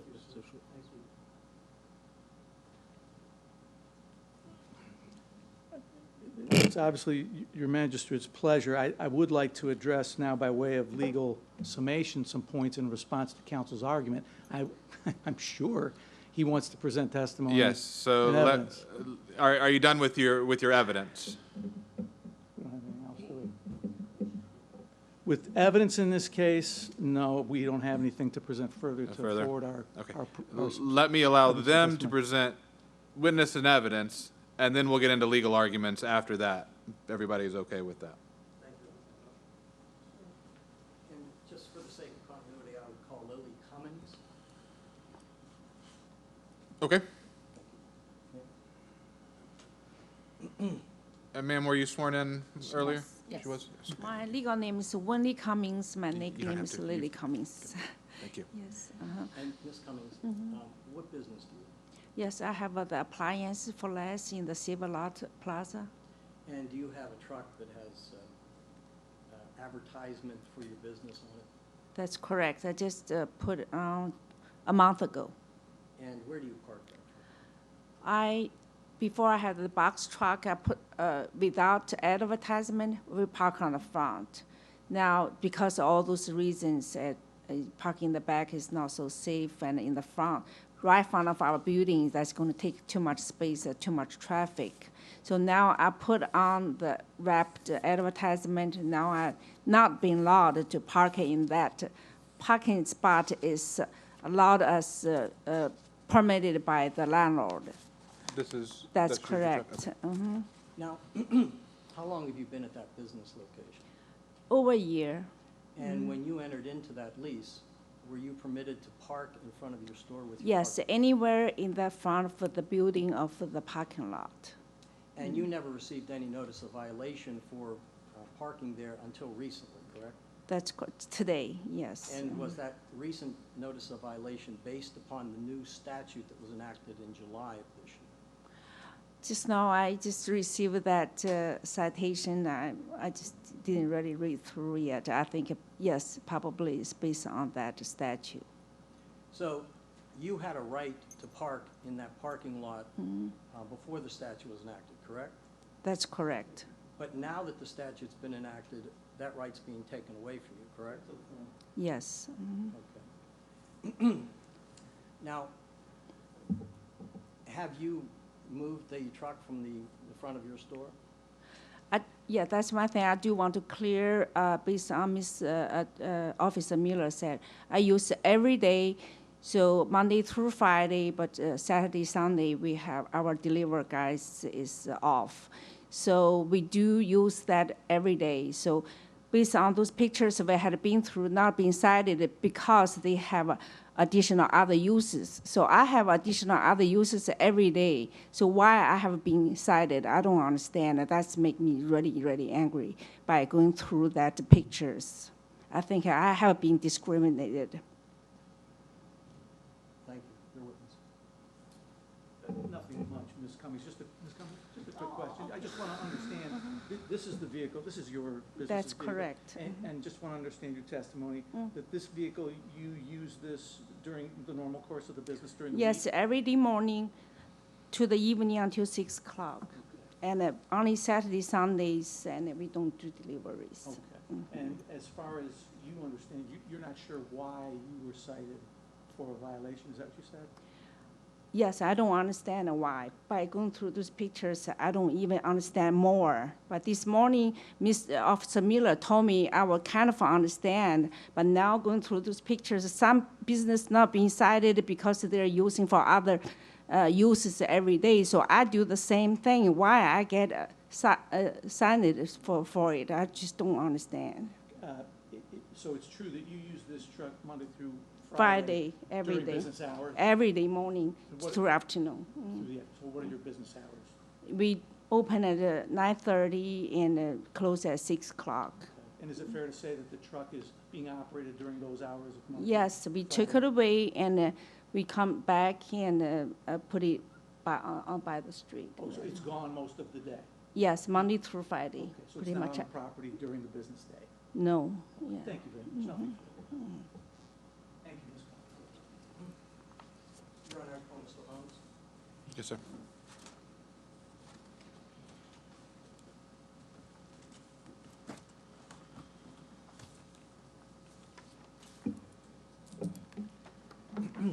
Now, Mr. Holmes had a statement he'd like to make that summarizes his testimony in narrative form.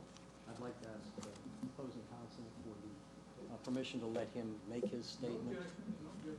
And then I would ask him a few questions that I think that would move things along. Okay. Mr. Holmes?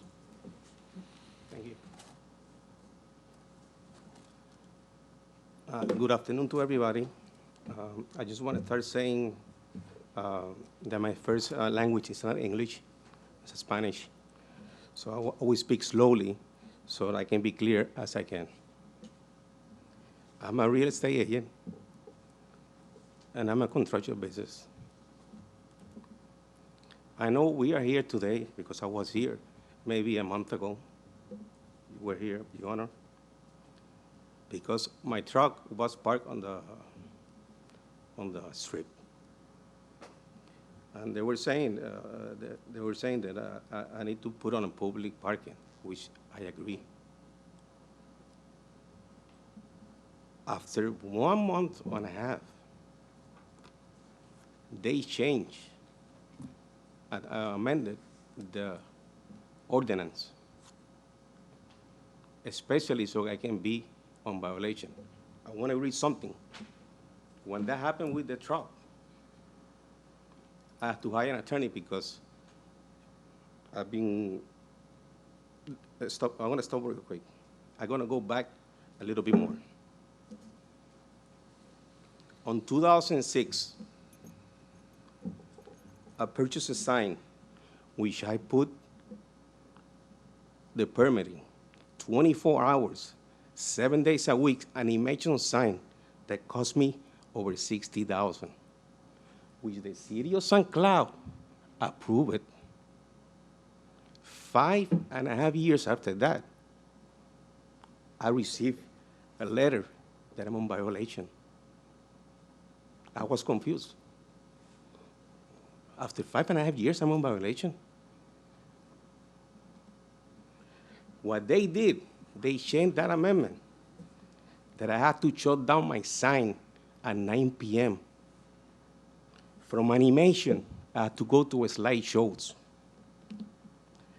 Completely changed my communication with the people after 9 p.m. If I have known that the city of St. Cloud will change the ordinance, I would never spend $60,000. That affected my business big time.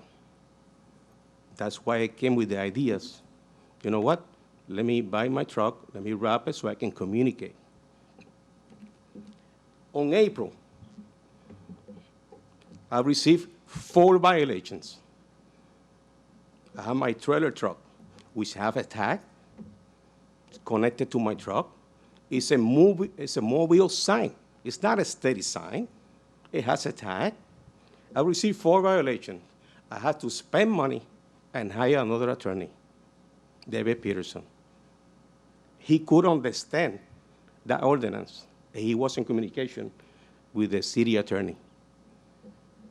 After 4 violations, the day before the magistrate, he sent an email to my attorney. There's no violations. But I have here evidence.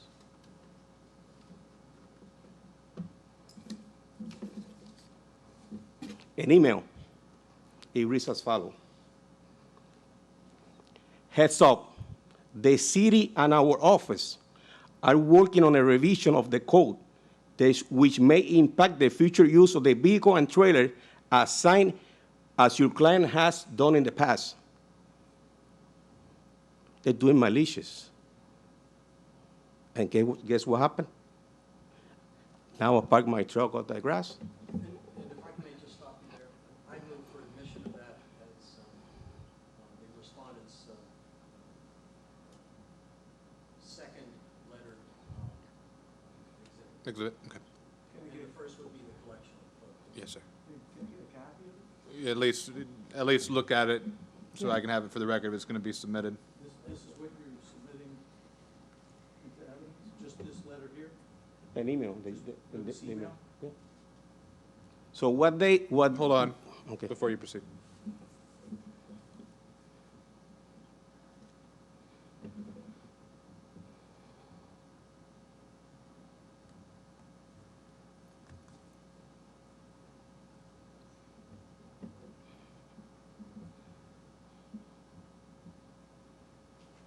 Just this page right here? Yeah, okay,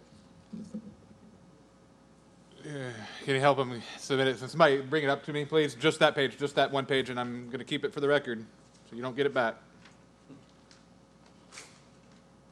Sorry, doesn't have to be perfect. Thank you.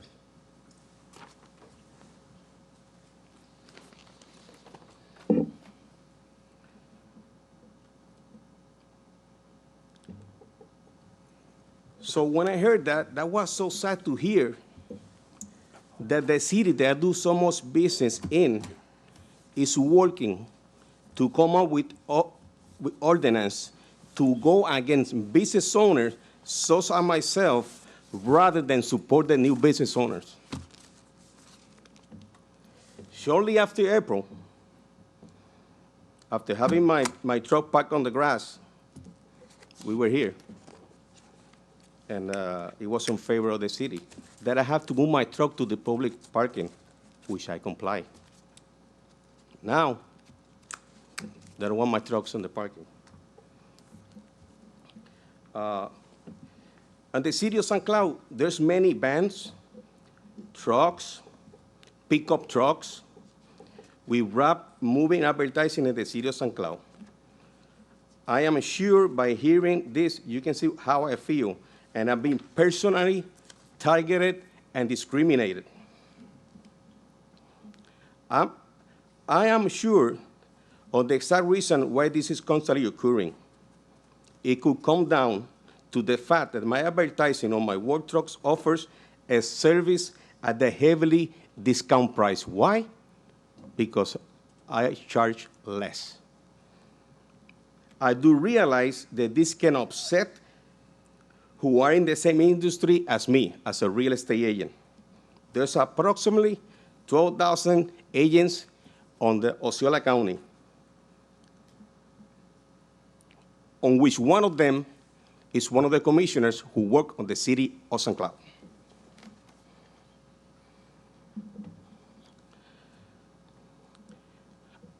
I should not be targeted or singled out just because of the type of advertising that I'm doing. I feel, and I have every right to park and use my trucks like everyone else does here in the city of St. Cloud and throughout the United States. But I want to answer a couple questions to the code enforcement officer. That trailer that she said is a house, it's not a house. That's a trailer that opens on the back, and I can put wood, I can put floors, because I also sell construction floors. Do you use it in that fashion? I use it like maybe once a month, twice a month. To do what? To transport floors. My box trucks is part of my service to my clients. When they sell a house with me, I let them use my trucks to move out. Of course, they're not going to be out every day. I don't sell a house every day. How often do you do that? Maybe twice a month, three times a month. All depends on my sales. So I'm not going to have the trucks move out every day. It's not going to happen. Let me ask for a pause in the statement, and I don't want to cut you off, but can we take 2 minutes and have a conversation with your attorney, maybe, or maybe you can have a conversation with your client, because what's being said in this statement is different than what was testified to me the last time we were here. Last time we were here, the truck, and it was just the truck, I think the truck and box truck, were not used, because I was interested in that last time too, and I asked you these specific questions. How often are they used? And I believe the answer I got back was, I don't use them in the business. It's available, but nobody ever asks to use it. I'll let my client use it, of course. Yeah. It's available, but nobody uses it. That's what was testified to last time, and maybe I don't want there to be, if there's inconsistency in the testimony, I want there to be a reason for it, because there has been some time that's passed. Like example. But I don't want your client to say something now that's that's not consistent with what was said before, unless there's a reason for it. So I just wanted to give that opportunity. I'm hearing something a little bit out of whack, and I just wanted to, before he continues, to give you that opportunity to let you know I'm hearing something that's not lining up with my recollection of the prior case. I understand, Your Honor. If I may have a minute with my client. Absolutely. Because I don't remember. No, let's just take a break. Distinction. Absolutely, please.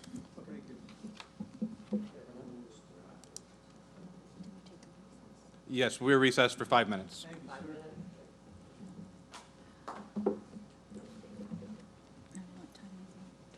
4:49.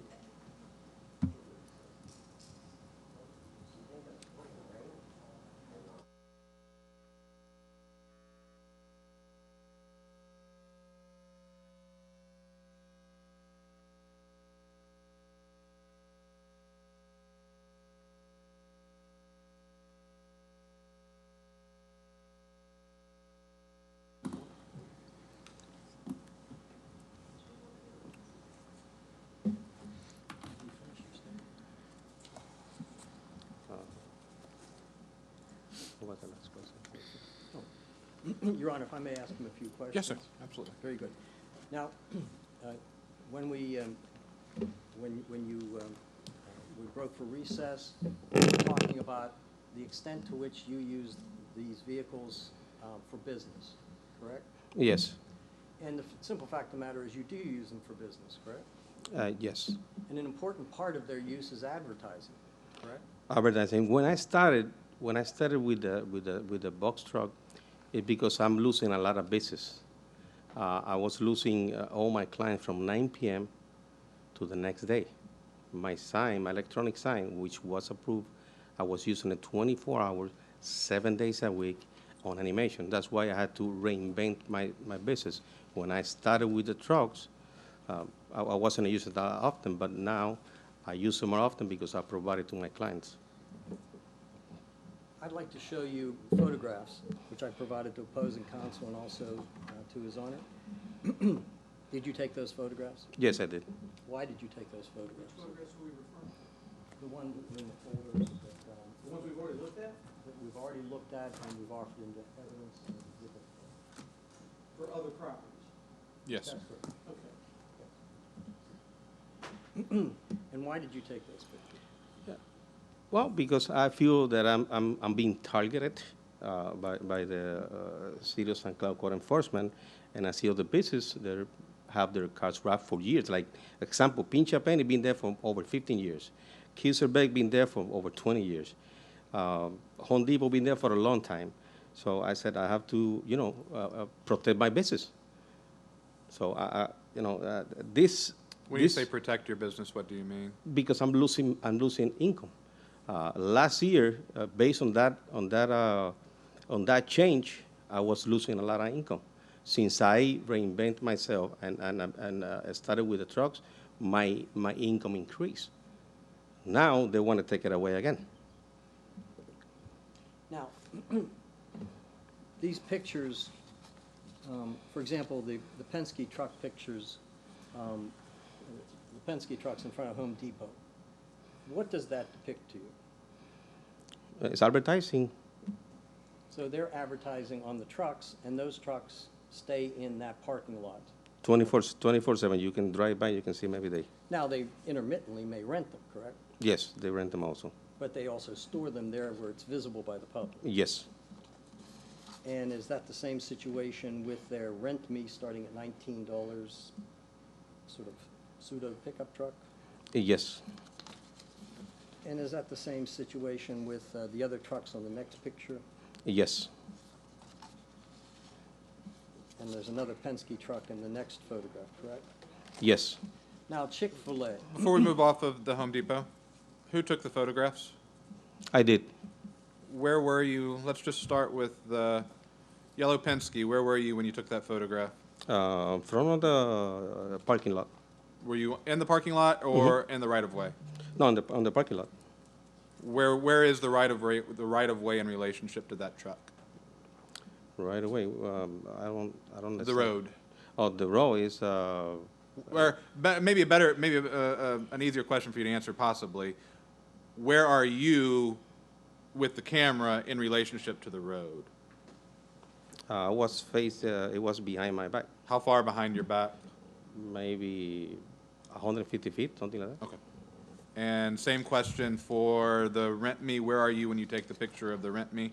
That's right there in front of the Home Depot, close How to the. far? I'm not familiar with the Home Depot, so how far from the roadway are you when you take No, that that's going to be picture? maybe 300 feet, 400 Okay. feet. And I understand those are approximations. Mhm. And again, the Penske truck is this. You're a little further back than the earlier photo. It looks like the same Penske Yeah, it's truck, just- though. Are you closer to the roadway when taking that picture? Almost the same, 150, 100. Okay. I And take then- different angles, so. The last Penske, before we get to Chick-fil-A, the last Penske truck is that the same Penske truck? No, they have multiple trucks in Okay, there. so in this photograph, where are you in relationship to the roadway? That was a little closer. That was maybe 100 Okay. feet, 125. Okay. You can proceed to the Chick-fil-A, I'm sorry. thank you. Now, the first picture is Chick-fil-A, and that's to identify the business, correct? Yes. Now, why did you take a picture of the Chick-fil-A truck? because they're right there on the 192, right on the highway, and they have like 5 or 6 vans completely wrapped, and they leave it there every night, 7 days a week. And are their vans visible from the roadway? Yes, sir. And where are you, if you wouldn't mind, instead of me, if you would just add, just so I know, so I can get a little geography in my head is what I'm trying to do here. If you wouldn't mind, with each of these, as you go through asking that question, where is the camera? Where is my point of view in looking at these photographs? I'm maybe 10 feet from the street, 15 feet from the street. And the street would be what, 192, 192? high traffic. It is. It's the Chick-fil-A catering, yes. That's the photograph I'm looking at. There's at least 50 feet. It's his testimony. It's approx. And the next picture is also a Chick-fil-A truck. Yes, sir. What's behind that Chick-fil-A truck? What roadway is behind it? That's 192. So everybody on 192 can see that Chick-fil-A truck. And is that Chick-fil-A truck stored there at night? Yes. Same with the Rent-A-Center. Can people view that Rent-A-Center truck from the roadway? This one is in the shopping center, but you cannot see it from 192. But it's in front of the business like me. Okay. And you're taking a picture from the parking lot that serves the whole strip center, is that correct? Yes. And then there's another Rent-A-Center truck. And where is that located? It's the same. It's the same business. They have a truck and they have a van. And is that van visible in this, from where you took this picture from the roadway? Well, it's not on the 192. It's like the Staples Shopping Center. But it would be visible to cars coming into the Yes. shopping center? Yes. All right. And then there's a big Rent-A-Center panel truck with a big TV on it. Where were you when you took that picture? Right there. It's the same. It's the same location, rental center. Okay. And is Yeah. that visible to people who come into the Yes. parking lot? Very visible. Is that visible to people who are driving on the street that accesses the parking lot? Yes. And the same thing with the next picture. Yes. Appliances for less, was that the business of the woman that testified just earlier? Exactly. And where is that picture taken? It's right there on the 192 street. And can people from 192 see that appliances for less? Yes. And is that parked there at night? Yes. Same with the next picture? Yes, it's the same photo. Different angles. And the next picture also? Mm-hmm. And what is the roadway that you appear to be taking pictures across? This is 192. Do you know approximately what the traffic is on 192 in that location? I know it's a lot of traffic, but I don't know how many. Is it fair to say that's a main roadway It's through St. Cloud? super main road, super busy. 5 Point Furniture and Auction, where were you when you took that? That's right here in the entrance before the city hall. Is that 5 Points Furniture and Auction, is that routinely parked there? I see it, yeah. This is right there right now when I came. Is it on the, it looks, from the picture, it looks like it's on the public right of way. Is that Yeah, it was on the accurate? pulley, but now it's parked. The business is over here, and they're parked over here. And next to it is a U-Haul truck also there. And they've been there for years and never had a problem. And is that parked in front of the business? At this point, yes. In the photograph? Yes. 5 Points Auction?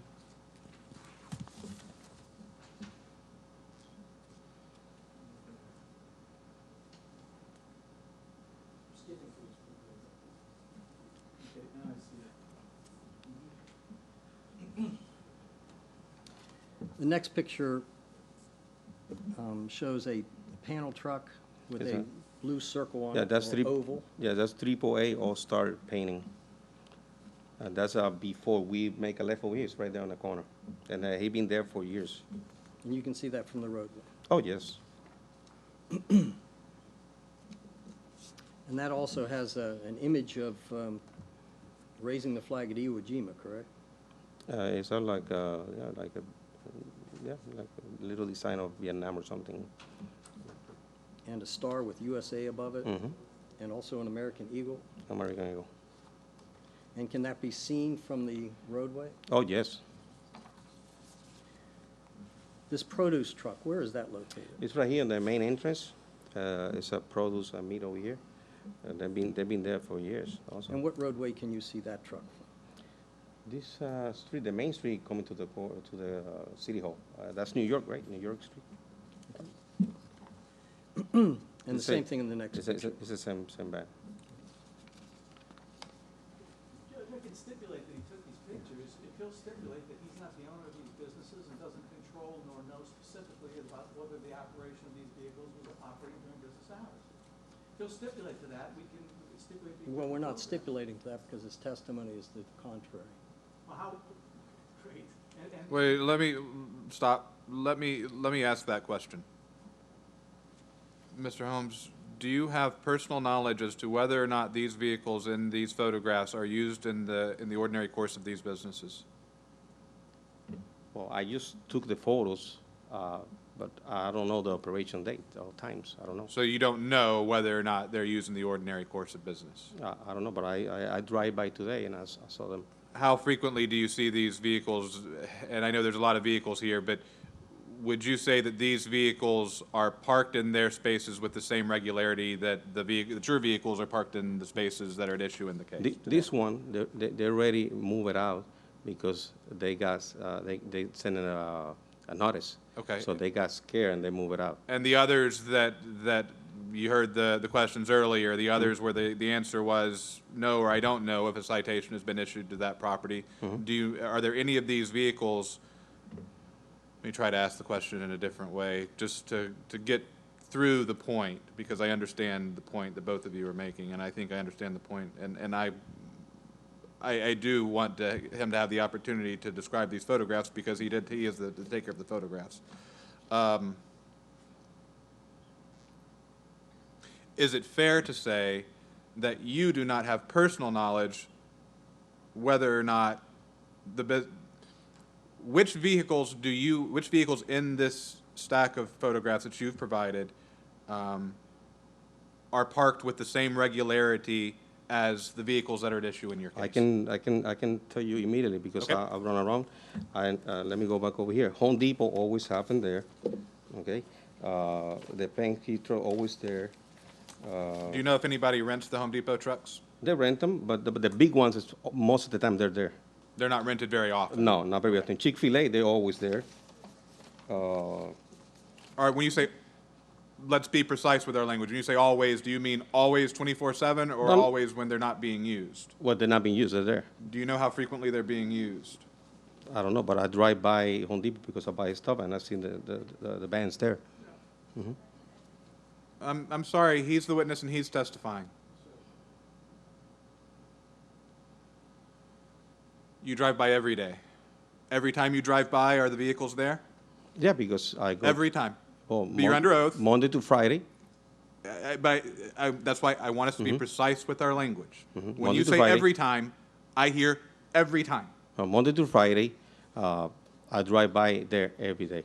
Monday Are to they Friday. always there? Have you ever seen them not there? Sometimes I see 3, I see 4. It's around 6 in there. Is it fair to say they come and go? Come and go, yeah. Okay, so every time, maybe, is it more fair to say most of the time you see a vehicle there? Most of the time, yeah. I need to know that what you're telling me is 100% accurate. So no exaggerations, precise with our language. Like I'm saying, sometimes I can go there. I drive Monday. There might be 3 or 4 vans in there. Maybe Tuesday there are 3. So most of the time there's some vans. Something there. Yeah. How about Chick-fil-A? Yeah, Chick-fil-A. That's what I'm talking about. Is there always a vehicle there at Chick-fil-A? Yeah, there's always 2 or 3 in there. Yes. But not always the same vehicles. Are they always parked in the same place? Well, they're parked on the front most of the time. Are they always parked in the same place? They park on the front and they park on by the order where they take the orders. Okay. So you were saying when we first started talking, every time I drive by, I was thinking of the Penske trucks and the Home Depot truck. Is your testimony the same for the Penske and the Home Depot truck, that every time you drive by, there's something there? Yeah, there's always 2 or 3 Penske trucks in there. Is it always the same 2 or 3 that are there, or does which ones you're seeing rotate? They almost look the same. They're all yellow and black, so. Are they always parked in the same space, specific space? Yes. And then Rent-A-Center, same question. Is it always there, or does it come and go? Rent-A-Center, they come and go because they use the truck to deliveries. But when they're not delivering, the truck is there. Appliance for Less, I've already heard the owner testify, so I'm not going to ask you about that one. I'm going to take her as better testimony than yours. 5 Points Furniture, I kind of asked this question. I'm not familiar with the vehicle, not familiar with the road. Does that one come and go, or is it always there? Which one? The 5 Points Furniture auction? They come and go. Yeah. Okay, and then I think the one where, I think we were on the painting, the Blue Circle painting. I think that's where I interrupted and jumped in. So I'll ask my question for that one, and then I'll hand it back over to your attorney. You're doing very well, Your Honor. That one, does it come and go, or is it always in that same spot? Which one again? This, the one in front of the building with the Iwo Jima, the Blue Circle, the painting truck? Oh, yeah, that's always there. Okay, so you are not aware of that one coming and going? Maybe sometimes? Every time I drive, it's there. Even when I came today, it's there. Okay, now I'm sorry, I think I've caught us back up with asking that series of questions, and you can proceed. My neighbor, Pinche Penny, they have like 5, 6 trucks, and around 6, all the trucks are parked there. And they also, like I said, Your Honor, I don't have anything against my business owner. We're just here to work. We're just here to create jobs. We're just here to make a living. And with this ordinance, I feel like a city of St. Cloud or the code enforcement is against all the business owner. We depend on this type of vehicles so we can make a living. And it's getting impossible every day, no matter what I do. Let me give you an example, Your Honor. I was painting my building like 2 months ago. I closed the 2 entrances. Code enforcement came already. And I said, what's the problem now? Somebody called that you closed the entrances. I said, yes, I did. Why I did that? Because the overspray is going to damage some cars, and then I'm going to have to pay for the paint. They drive by my business every day. I feel harassment. Every day they're here, every single day. I don't know what else to do, Your Honor.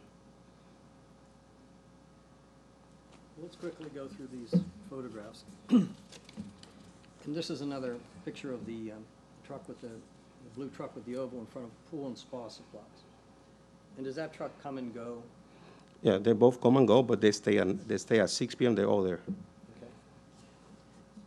And they, of course, contain the same type of message favoring that business as yours. Same advertising, yeah. They promote their business, which makes sense. Now, why did you take a picture of Wojo's Bait Well, and Tackle? Warriors Bait and Tackle, they have this business, plus they have the U-Haul truck company, and they park their trucks on the front, and they have some trucks on the back.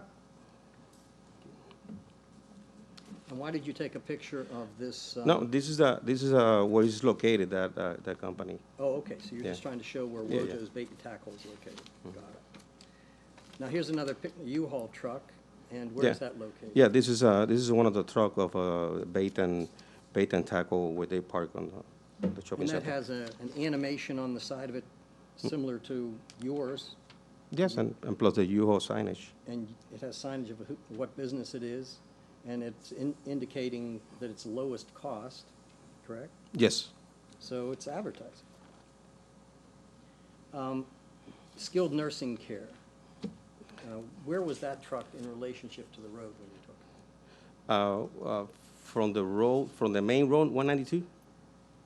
Or from the road, Well, whatever road it was. I don't remember the name of the road, but it's by where Firehouse is. But it's from the road, it's maybe, I don't know, 20 feet, 30 feet. And people can see this from the road? Yes, they can see it. And there's an animation of a man and a woman happily holding hands, correct? It's a nursing care. And it has the name of the business and a phone number. Yes, yes, sir. Hansel and Gretel, you have a picture of that Yeah, this sign. is my neighbors next to me on Neptune Road. And you've taken a picture of what appears to be a bus and a van. Yeah, they have the band, they're advertising with the band like any other business. And the van has a picture of children happily playing, correct? Plus, yeah, plus they have their information on both doors. And is that And- similar to and- what your, And in the back. that's similar to what your vehicles have, correct? Yes, sir. Goodwill Retail Store, why did you take a picture of that? Yeah, they have their own band. And can you see that van from the roadway? You can see it from the parking. And do they keep that there at night? They keep it on the back, yeah. And it contains an animated picture, is that correct? Yes, sir. Of people smiling. Yes, sir. It seems like a collage of people, is that correct? Yes, sir. So, and then it also indicates Goodwill and seems to have information on how to contact them, correct? Yes, sir. Now, then you have EXP Realty. Yeah. The Realty sign, and then you have a picture of an EXP truck that's wrapped, correct? This is very funny. This company is located behind the city hall, right there, the back entrance. And I came yesterday to pick up the chain of the ordinance, and I see it there, so I take a photo. I don't, like I said, I don't have nothing against this. This is how we make our living. This is how we provide for our family. That's it. Now, after the last hearing that we had that dealt with parking your van with the signage on the grass strips, you moved your vehicles to the parking lot, correct? I comply with the ordinance there. I put it to the pave, public parking, pave. And why did you believe you had a right to park in the parking lot?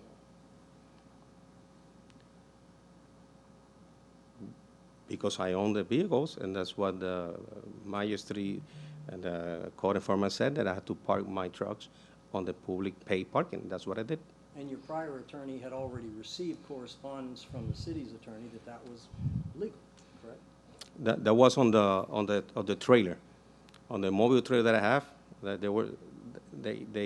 that's the email that I shared with the owner. Yeah. And as long as you were on paid parking, did you believe, prior to the enactment of this statute, that you had a right to park your vehicles in your parking lot? Yes, sir. And what has happened? Object to relevance. The issue is not vehicles. The violation is of signs. Understood. So that's my objection. Continue. Now, do you maintain the registration and insurance on these vehicles? Yes, sir. And do you drive them on the roadways? Yes, sir. And do you conform with all of the Department of Transportation codes and regulations related to these vehicles? Yes, sir.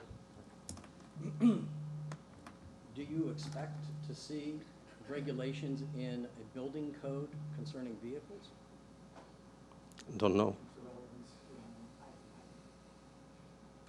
If you know. I'll let you continue. You're starting to veer into an area where I don't think you need to convince me. I will accept that the vehicles are properly maintained, properly used as, properly registered as vehicles. I will accept that your client has good intentions, so you don't have to prove those to me. Thank you. Thank you. So just to summarize, your vehicle has an animated caricature of yourself, just like the other trucks that had pictures or animations related to their business, correct? Yes, sir. And your vehicle promotes your business, your vehicles promote your business the same way that those other trucks promoted their business. Yes, sir. And your trucks and vehicles are viewable from the street the same way that that the other vehicles that we talked about were viewable from the street, correct? Yes, sir. In addition to which, you on occasion use your business, these vehicles for business purposes, correct? Yes, sir. But even if you didn't use them for any other purpose other than advertising, is advertising an important business purpose? Yes, sir. No further questions, Joel. I just have a few, if I could just ask Mr. Holmes respectfully, is that allowed? Mr. Holmes, during your narrative to the magistrate, you're a busy individual, you've got a thriving business at that location at Neptune. You're regularly there, I'm sure, viewing your property and so forth on a regular basis. Is that right? Well, I got my itinerary, yes. Yeah, so, but you're located at that property physically on a regular basis, even probably daily, correct? I go at 7:30 in the morning every day. Okay, and you work in the office throughout the day at that location on a regular I basis? stay there until 9:30, 10, give direction to my assistant, and then I hit the road 9:30 to 10 in the evening?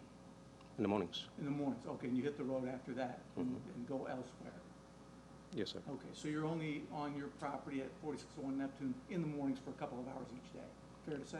Sometimes a little more, and sometimes I go back and I come back in the evenings. Okay, and I think you said in your narrative that you presented to the magistrate that the vehicles that contain the signage that the city feels is a violation, that those vehicles, in previous testimony, there was a clarification that they don't move. Here today, you said that some of them may need to move once or twice a month. Is that what you said? Yes, sir. Okay.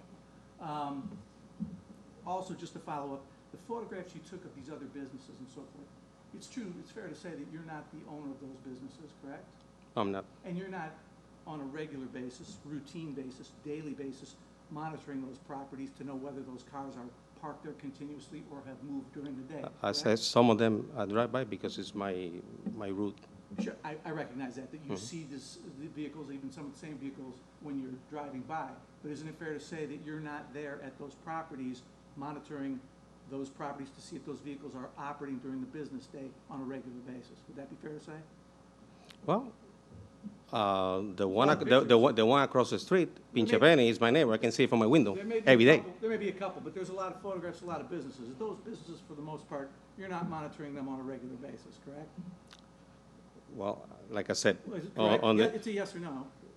well, Objection, Your Honor. May he be permitted to answer the question? no, you don't let me answer. Like I mentioned before, I drive by Home Depot every day. That's my route. I see Chick-fil-A, Pinche Penny every day. So yeah, some of them yes, some of them no. But you don't know, as an example, with the catering vehicle for Chick-fil-A, you don't specifically know whether that vehicle remains in that parking area in the picture you've depicted continuously and routinely. You don't know that, do you? I pass there every day.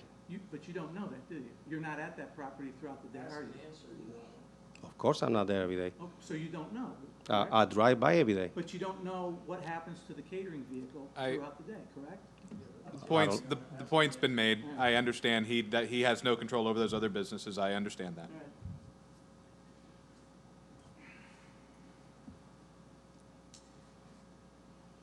Have you investigated alternative signage other than the signage attached to your vehicles at the property that we're talking about today with the city?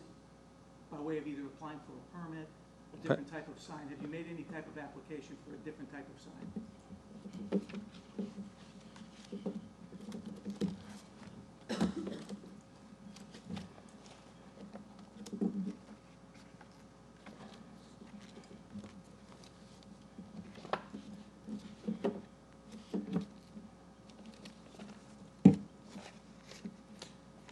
Just to be clear, if you're looking, found it, go Yeah, ahead. my electronic sign that I put there I'm sorry. 7 years ago, I applied for the permit, it was approved, and like I said before, after 5.5 years, City of St. Cloud changed the codes, and I was on violation, which until this day, I don't understand. You didn't understand my question. I asked it for you.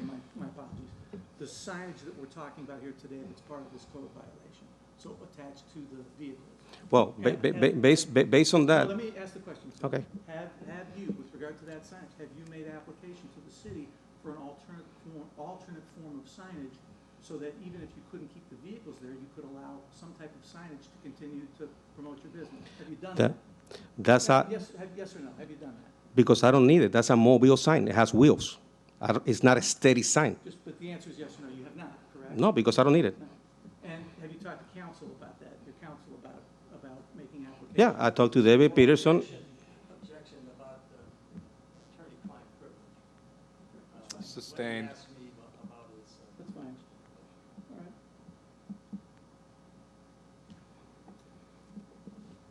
Thank you, Mr. Rose. You're welcome. redirect? Any redirect?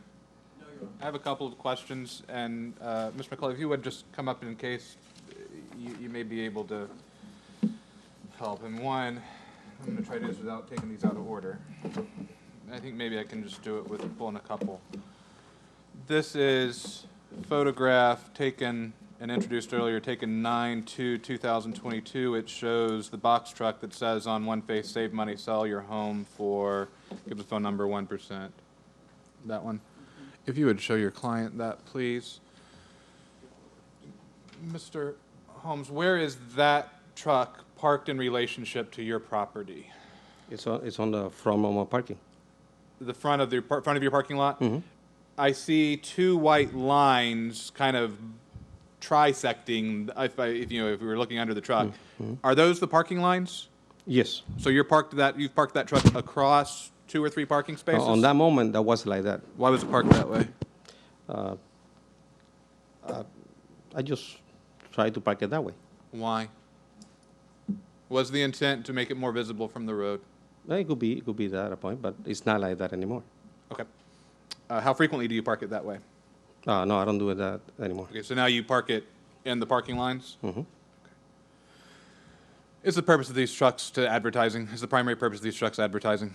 I'm sorry? In your mind, is the primary purpose of these vehicles advertising? Well, it's advertising, plus it's a benefit also for my client and my business. The primary purpose of them. And the reason I ask is during your statement, during your question to testimony, you continue to come back to, these are signs.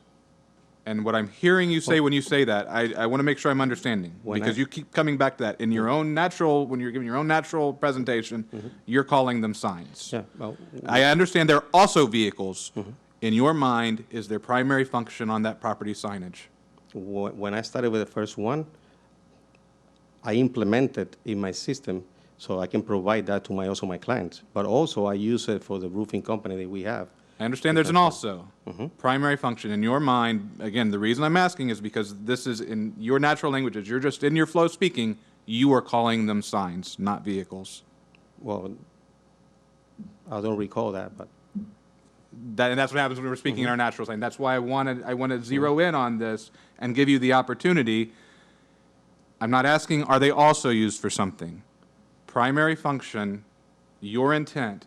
What is your intention in having these on the property and parking them in the manner that they are? Because what I've heard you testify at this point is the primary, what I've heard, and if I've misunderstood, now is the time to tell me. What I've heard is the primary function of these is to act as signage for your business. It's both. It's a signage plus, so we can use this for my business, my clients can use it, I can use it for my roofing company. It's both. Okay. So at the very least, if I were to maybe retract from what I heard a little bit, what I'm hearing you tell me is it's not that one's more important than the other, it's that they're both equal. They're both. Other and signage. Yeah, they're both How equal. frequently are they used for other For the what? purposes other than signage? Maybe twice a month, once a month. How frequently are they used for signage? Once since I have a park in the office. I'm sorry, say that again? Since when it's used for signage, when I park it in the office. And how often is that? I have it there when I'm using it because. And how often is that? Every time it's there. How many days a month? Maybe 25. How many hours a day?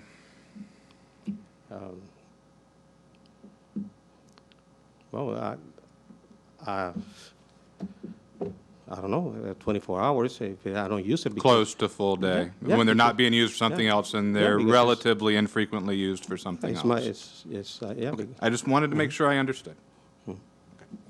That was it for me. Can I have the pictures back? Because I have a binder that she's going to strike me if I don't put everything back in order. Thank you.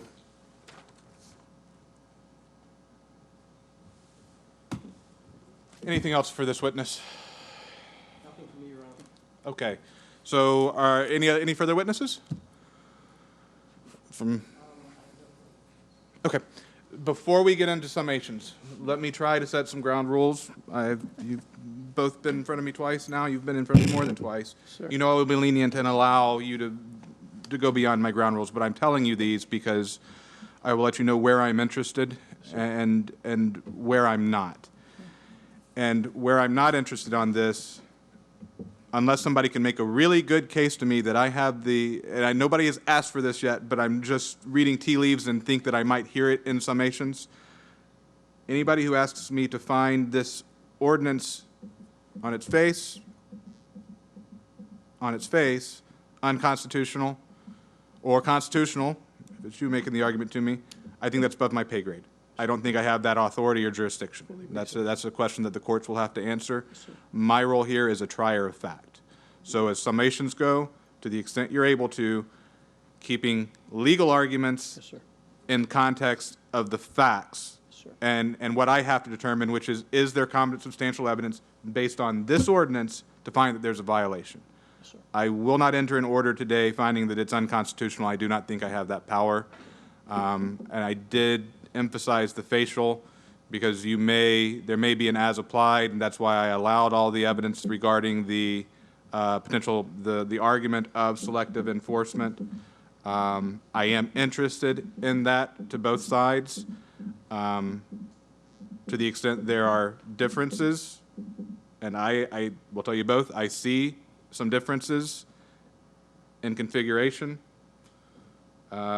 So to the extent you focus on those, you may be speaking to where my interest is as I listen to these summations.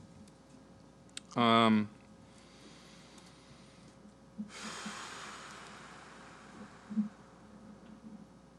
think I will leave it at that as far as maybe setting just maybe some framework to help you focus your time on where it will be most impactful to me, to both of you. Okay, go ahead. Thank you, Your Honor, counsel, and everyone.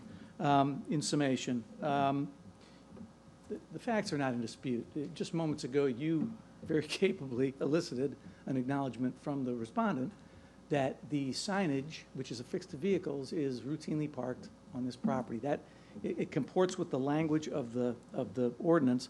I do want to go back because it's going to address some of the legal arguments made by opposing counsel.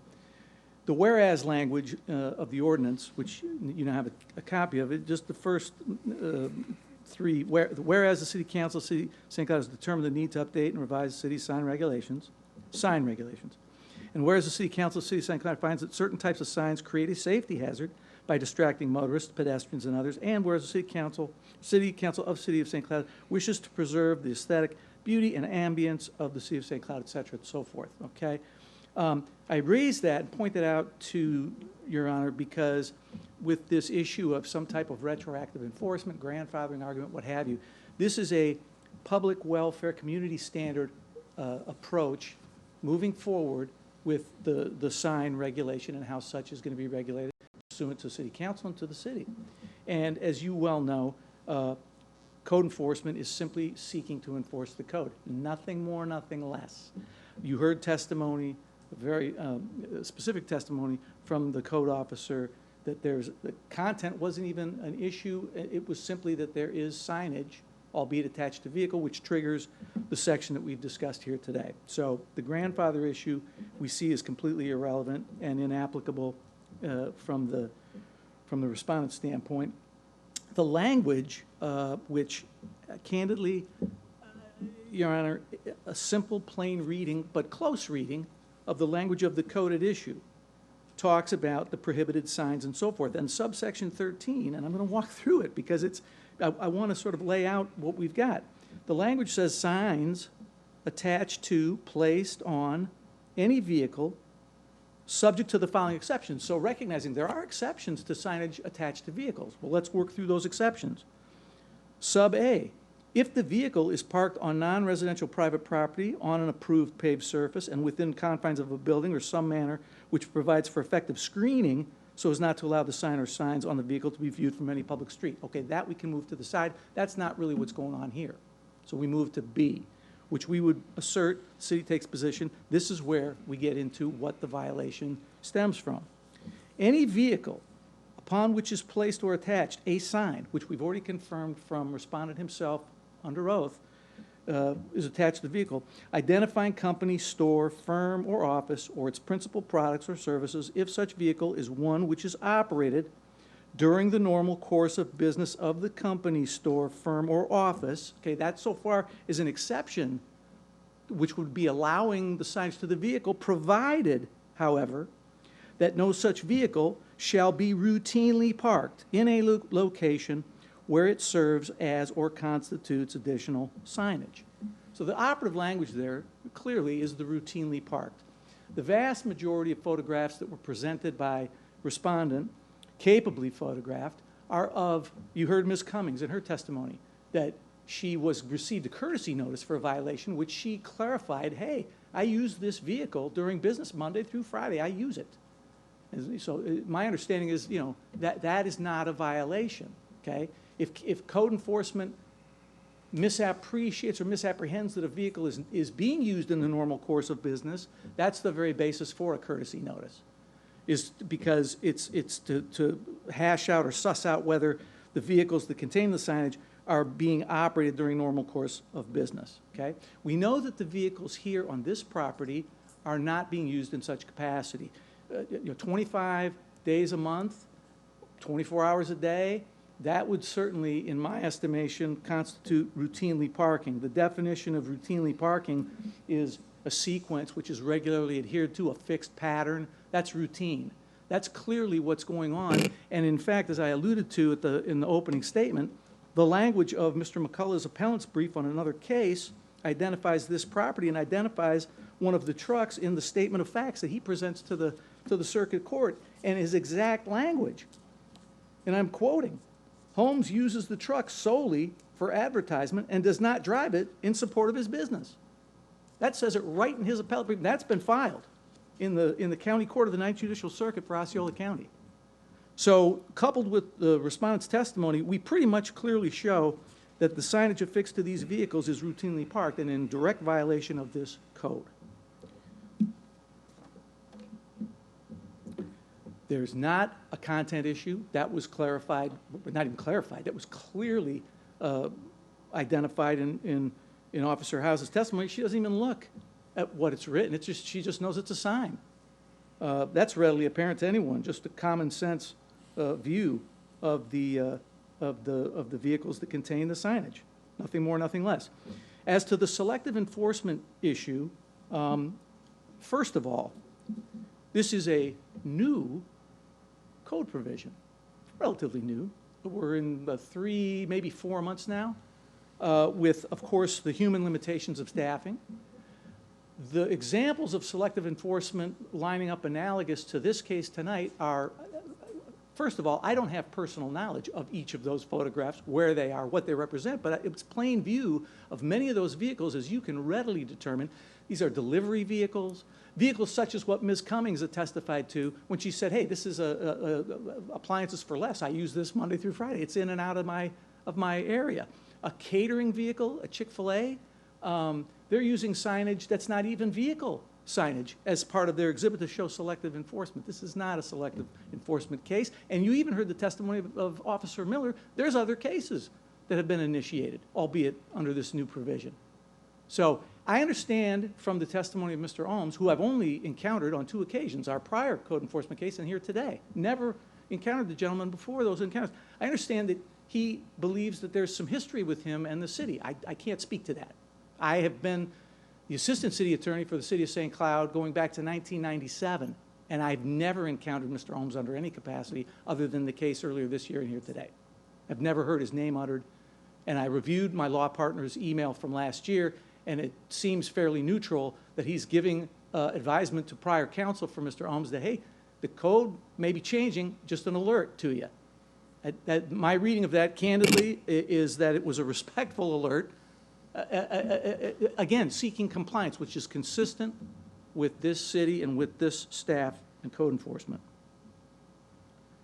And so if there's any appearance of selective enforcement, I would submit to Your Honor that it is a human resource issue coupled with the newness of the violations and the fact that what's been presented to you as comparable violations are not even comparable. These are vehicles that we don't have any knowledge, none of us, the respondent certainly not, that these vehicles are other than operated during normal course of business. No human could know unless they were handling that business and observing that property every single day. And so those allegations are speculative. they're consistent with the spurious allegations that came from opposing counsel, which I'm still frustrated with, quite frankly, trying to make this into some type of a First Amendment or content issue. And this is strictly, as I mentioned at the outset, a straightforward, basically agreed upon factual code violation of a code section. And the city is even allowing a recommendation of compliance to be achieved. Officer Howes, your date of compliance was offered at, what day did you want compliance? November 30th, which, as the city has readily, in the past, has been receptive to being flexible on compliance dates for purposes of compliance. And only then, if compliance is not met, that a consequence would follow other than the recovery of the costs working up the case. I'm available to respond to anything that would be allowed for rebuttal time, but that's my summation on behalf of the city. We think that the substantial competent evidence is more than substantial or competent or greater than a preponderance. It's overwhelming that a violation occurs, and that there's also other avenues for this respondent to apply for signage. There's other avenues for that. You don't need to use vehicles to have signage on a property. And such can be applied to the city. None has been applied to that we know of. And there's even, from a non-conforming use standpoint, there are boards of adjustment procedures in the event that some type of relief is necessary. But there's avenues. It does not have to be vehicles situated throughout, replete with signage that are there for 25 days a month at minimum, 24 hours a day. Thank you.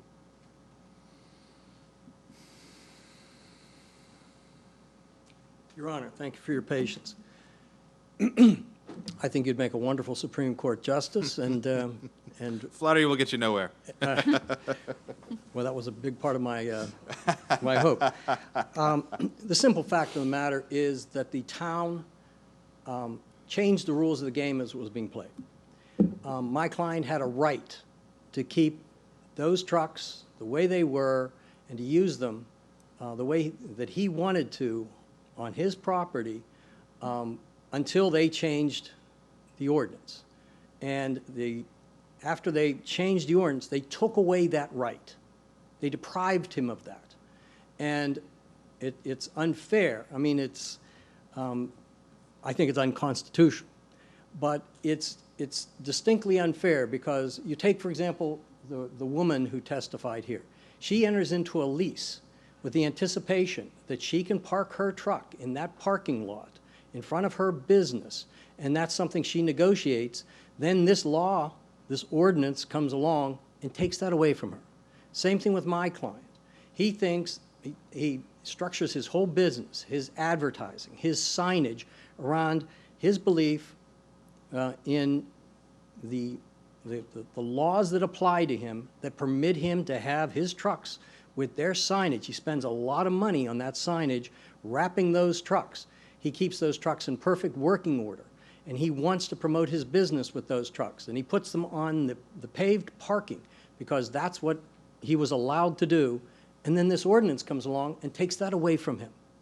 So all of a sudden, just as with his sign that he paid $60,000 for, and he used it for several years, and he invested in programming for that sign. Then they changed the ordinance, take that away from him. It's unfair. It's unconstitutional, but the court doesn't want to rule on that. I think it's illegal. Do you have any citation to that effect? In terms of the retroactivity? Yes, that a law cannot take away a vested right. Yes.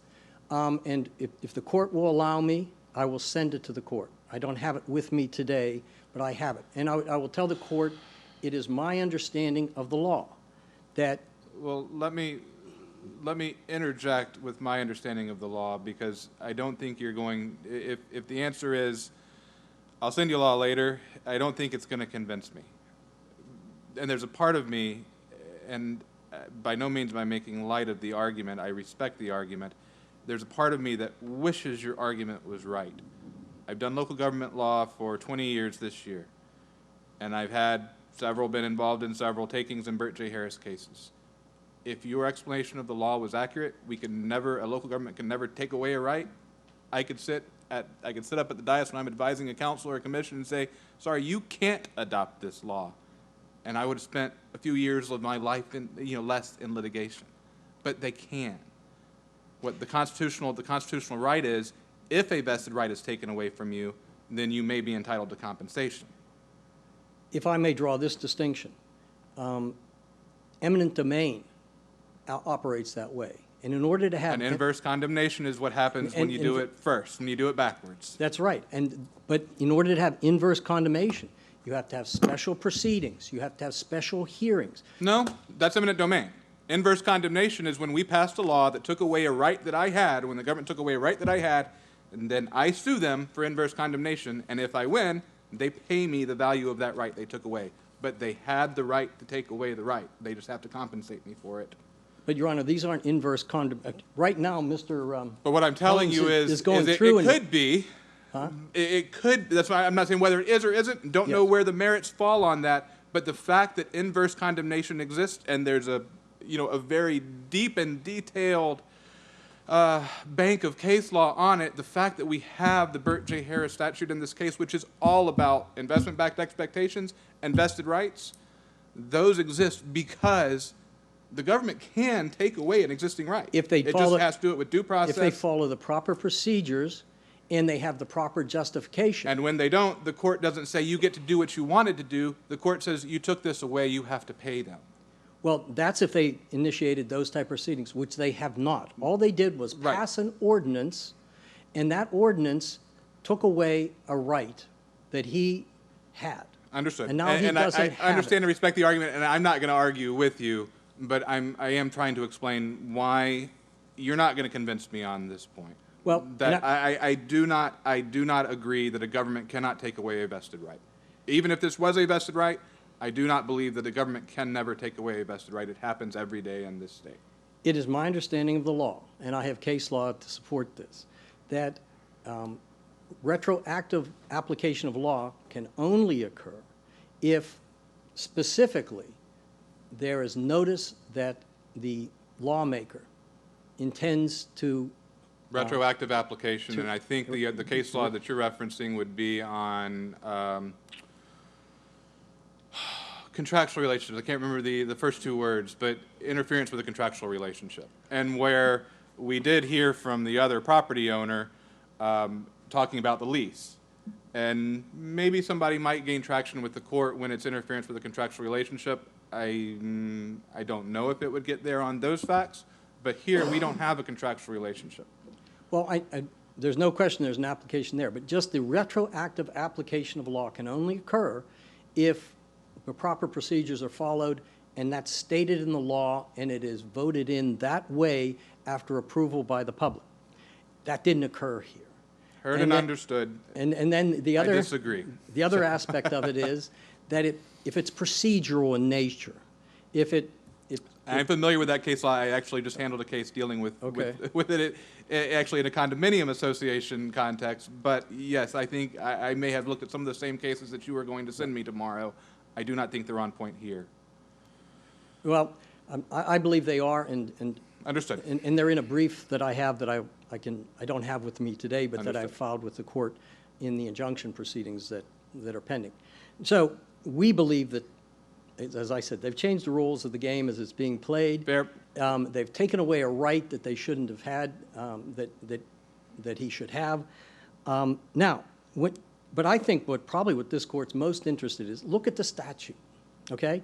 If we're just going to look at it in isolation, initially the statute exempts vehicles from the permitting process, and then the statute exempts the vehicles from the signage situation if you can hide the signage in a garage, that's the first section, or with screening, which is obviously, in my opinion, content-oriented. It's like, if we can see that you're advertising, then you have to hide it. Otherwise, it's fine to have it on your vehicle. Then the second aspect of it is that it's just plain, vehicles are just plain exempt from the signage application. And then it says, but provided that it shall be routinely parked in a location where it serves to constitute additional signage. In effect, a right's being taken or recognized, that you have a right to signage on your vehicle, and then it's being taken away in the same breath. As a practical matter, there is no practical way for these business owners to use this exemption if they can't park that truck on their own property. It can't happen that way. So you have a situation where that proviso, that second part of it, is making the first part nonsensical, is making it meaningless. And that's from a statutory interpretation. When you say the aspect. second part, you mean everything after the semicolon? That's right. So you have a sentence where you create a right and you create an exception, and then you take it away on a basis that can't possibly be realized. As a practical matter, these business people, have to park at their businesses. They can't park it at their homes. That's illegal. There's nowhere else for them to park it. It would probably cost a fortune and take up a lot of man hours and everything else to find some sort of a storage facility. And the simple fact is, all the businesses are doing it. Everybody is using their property to park their vehicles routinely with signage on it. So not only is that, a contradictory provision that makes the first part of that sentence before the semicolon meaningless, but it's also, as a practical matter, not being observed throughout the whole community. And that's where we get into the selective enforcement. I don't know how many hundreds or thousands of businesses there must be in St. Cloud. And St. Cloud is a business district. It's interesting. I drove in from Merritt Island. And I drove on this long road that for 25 miles was just nothing but cows and pastures. And then all of a sudden you hit a business district. It's St. Cloud, and it is business after business after business. You can't see a residential neighborhood. But what you can see are vehicles parked in parking lots that are wrapped for business purposes. And they have the same wrappings, and they have the same content as Mr. Holmes's. And they're doing the same thing as businessmen as Mr. Holmes is doing. And that's trying to promote their business. Advertising is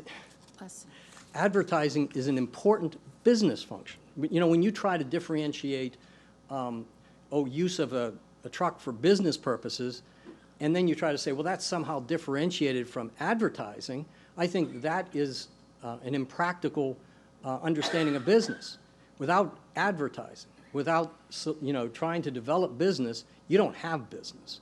Advertising is a sine qua non of business. It's an essential component of business. If a truck is being used for advertising, it's being used for business purposes.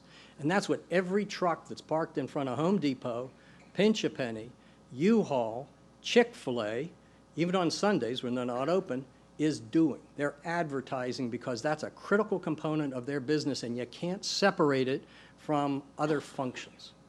It's just, they're in paramateria.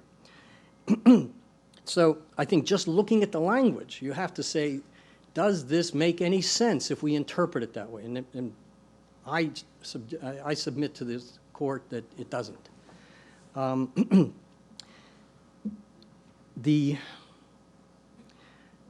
I think it's important to look at the preemption of state law. There's a vehicle code. The first section of that vehicle code says that anything covered by this or the Department of Transportation regulation is something that we intend to have uniform throughout Florida, and we don't want towns and political subdivisions having their own vehicle codes and vehicle laws. The simple fact of the matter is the vehicle code spends an awful lot of time looking at what the appearance and function of vehicles should be, because they want it to be uniform throughout Florida. They don't want the city of St. Cloud to have a different law concerning the appearance of vehicles than the state does. And so I think that when it comes to the building code and to governing what should go on buildings and the use of land outside of vehicles, that the political subdivision, St. Cloud, has a right to do that. When it comes to vehicles, they don't. And it's the same way with certain types of signage, of different things. If it's covered by and addressed by the Department of Transportation, the the political subdivision should stay out of it and just let it be consistent, and we're one state with one set of laws. And in this case, we have a political subdivision, a town, saying how a vehicle should appear. And I think that that subject matter is preempted by the Department of Transportation and by the state legislature. And I'm happy to supply the court with the statute that I'm specifically familiar with talks the about it. statute, and I disagree with your argument, but I appreciate that you made it. Thank you, Your Honor. May not be the last time I make it. So, just for the purpose of the record, I want to make the free speech argument. I'm going to do it very quickly. Simple fact of the matter is that advertising is protected speech. The U.S. Supreme Court said it. Florida has adopted, through selective incorporation and the 14th Amendment, the Supreme Court's interpretation. It is a substantive due process right. Now, it's speech that if the state has an important purpose, can be regulated. There's no important purpose being served. This statute says that it's trying to promote some sort of vague and ill-defined aesthetic sense. It's not. What's on these trucks is the same thing that's on the businesses, is the same thing that you see on parked trucks being used for business, the same thing you see on trucks that are being used primarily for advertisement. The other thing is they say, well, for public safety. There has not been one shred of evidence submitted, and there is nothing cited in this ordinance. And at the hearings for this ordinance, it's my understanding that there was no evidence offered that any of the regulations concerning these parked trucks in a business for advertising does anything to create a danger to the community. Now, if it was parked, blocking a red light, if it was blocking an intersection, that might be different. It's not. It's safe. These trucks are safely in a parking lot in Mr. Holmes's property, which is many, many feet from the main roadway. Same with all these other trucks that we're talking about, U-Haul, Pinch A Penny, Chick-fil-A. There's no danger to the community. So there's no purpose for this statute that's being served otherwise than to interfere with Mr. Holmes's rights and his business. So that's why I say it's an important constitutional principle that we should try to uphold. Equal protection. Of course, equal protection has, substantive and procedural aspects. We're concerned primarily with the substantive, although we could talk about the procedural equality that should be necessary here. In terms of substantive due process, there needs to be a criterion that isn't arbitrary and capricious. And here we don't have one. No one can tell me why Mr. Holmes can't park these trucks in his parking lot. There's no good state policy that's being served, as I just mentioned, and there's no reason why he should be cited and all these other businesses not. So it's not just selective enforcement, it's equal protection of the law. And then we start talking about not only, that's one of the reasons why the state has preempted this area of the law, vehicles, because they want all vehicles to be treated equally and the same in the state. And I think there's a strong equal protection argument, and I think that's something the court should really be mindful of. And, you can see how all these things are supporting the same basic principles. If the state doesn't have a good reason, it shouldn't be legislating about it, first of all. If a citizen of this country, of this state and of this country has a right, it shouldn't be taken away unless there's a very good reason. There are no good reasons for this ordinance. So having stated that, I'd like the court to find in favor of Mr. Holmes and find that he is not in violation of this brand-new ordinance that was recently enacted to take away his right. Thank you. Can you have the binder back? Yes. Well, sorry. That's all right.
The one I struggle with the most is the other properties.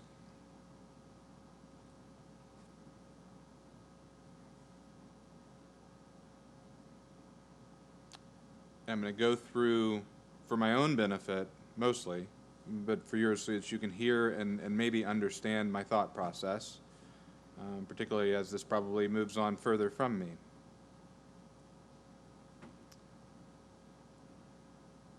To Mr. Holmes's counsel, to his, I think, second to last point that he was making on the language of the ordinance itself. Everything that comes after that semicolon,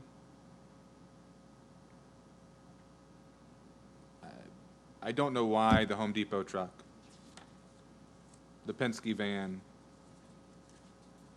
we could be here for those. I'm not asking questions now. I'm talking it through, so I don't need rebuttal at this point. This is my time. Yes, sir.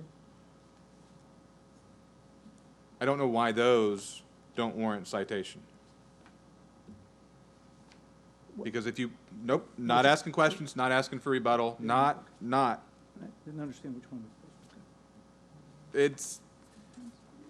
There are a few that I will refer to specifically as I go through, but a lot of the vehicles in what the respondent has supplied, if you were presenting a case to me on those vehicles, I may very well enter the same ruling that I'm going to enter on this case. And I am going to find in favor of the city, and I will explain to you why. This is a new ordinance.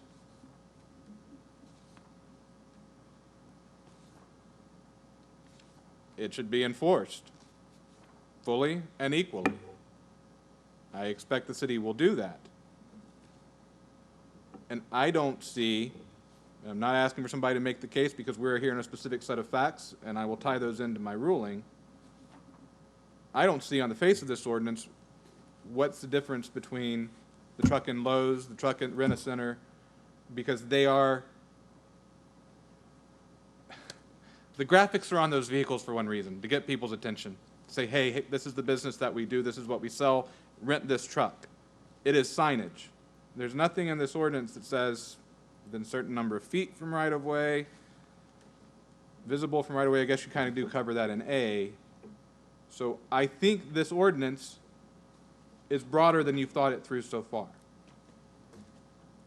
The reason why I am finding in favor of the city on the facts today is two, maybe three of the vehicles, I think two of the vehicles in here that I find are most consistent with Mr. Holmes's vehicles were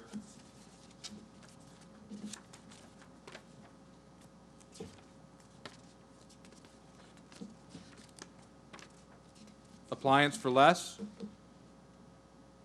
and it was testified that they received a courtesy notice. I understand there's been conversations, it has not gone the next step. Again, I would caution the city to make sure they are applying its ordinance uniformly, because everything that comes after that semicolon, subsection 13B, is not, as long as you use it as part of your business operations, distinguishing Mr. McCullough's argument that advertising is part of the business. I agree with you on that point. But I think what the ordinance means in operations is the operation of the business, not the advertising for the business. But regardless of that dispute between the parties, what B says is you have to both be used as part of the operation of the business and not be parked in such a manner, routinely parked in such a manner where it constitutes additional signage. Well, Appliance for Less is parked right out there on the right-of-way. Even if they're using that truck, if where it winds up when it's parked, if the intent is to create additional signage, it's subject to this ordinance. And I would expect to see a case brought to me. The other vehicle in the package supplied by respondent was the health insurance Medicare. And again, I heard testimony that that one is being prosecuted. And again, similar situation there. Lots of parking spaces, lots of open parking spaces, lots of available parking spaces. It's been chosen to be parked on the most visible part of that property. That tells me an intent. an intent to use it as signage. And I think those are the two that are most consistent with the facts that have been presented as to Mr. Holmes's property.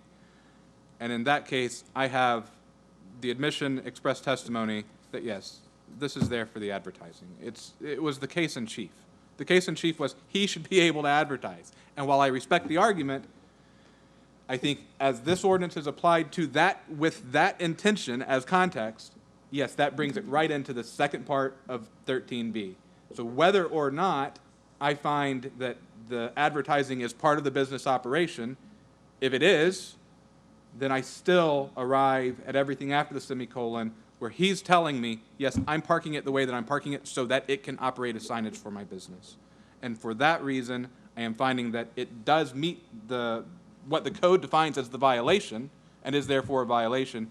And because new ordinance, early application, understand ironing out and figuring out how far does an ordinance apply, there are cases of the most similar that are being prosecuted by code enforcement. I'm relying on that testimony, but to the point and why I allowed it to as much to come in as I did is this is difficult. This is a very difficult case, and signage is signage, and that's how I view it. And part of that is why I'm finding the way that I am. I have a respondent who's being very upfront and honest with me. Yeah, I want the signage, I need the signage. So yeah, I'm putting it there for signage. That's what's been regulated here.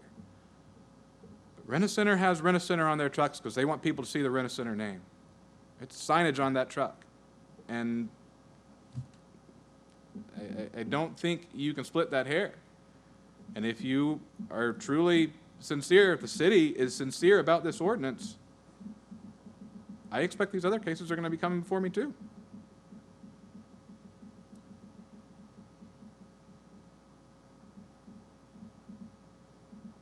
Because there's nothing in this ordinance that tells me it can only be parked here, here, or here. It gets into the intent. And I've got a respondent who's admitted the intent. And I have to factor that into my findings. And I don't mean that as a knock. I respect and appreciate that you did. And you were very honest with me the last time you were here about it. And I respect that and appreciate that.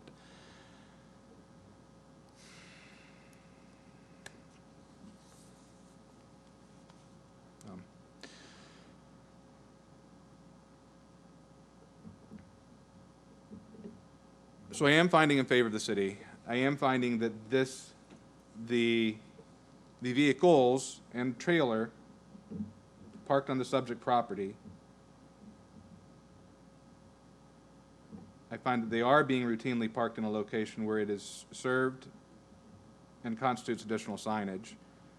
And significant to my finding there is the express testimony of the respondent himself that, yes, at least a primary purpose of it there, and this was his testimony, signage and, when a client needs it, are equal at the top, but signage is still at the top. And so I do find that it meets everything after the semicolon in B, which means the advertising argument, whether it meets before the semicolon, is irrelevant to my determination, because whether it's advertising or not advertising, or whether advertising is part of the business operation or not, it's being parked where it is for the purpose of serving as additional signage. So I find in favor of the city. Find the respondent is in violation.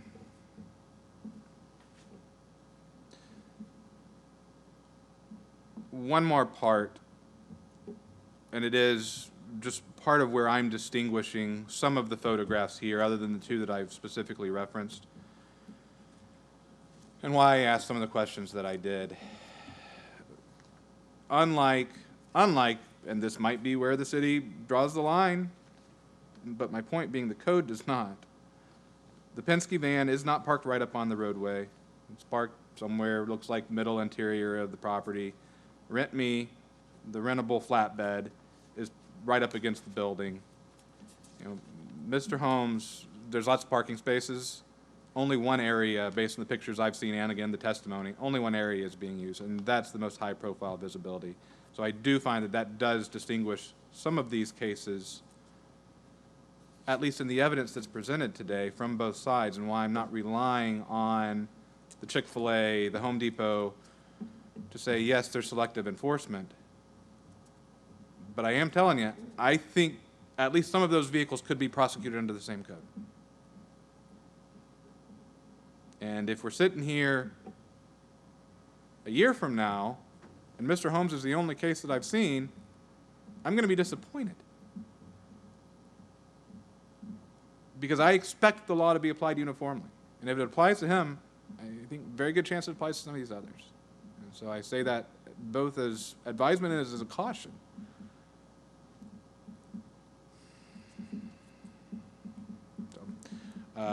Is there any hardship in complying by November 30th? Do you want to make a case for additional time? Yes, I'd like to have 45 days because we have a pending complaint for injunctive relief. Do you have a hearing date? We don't have a hearing date. I've had trouble. How quick is Osceola in scheduling hearings? When do you think you might have a hearing date? I think I can get a preliminary injunctive hearing of 45 to 60 days on what? And that's factoring in the fact that we're in the holiday season? No. I'm going to give them until January 31st. Because, you know, if, like I said before we got to summations, I do not think I'm the right person to talk to about constitutionality of this. And I'm not indicating one way or the other. Don't use my words to tell the court what the court should do, because I'm not telling the court what the court should do. But I want to give you the opportunity to make your case to a judge.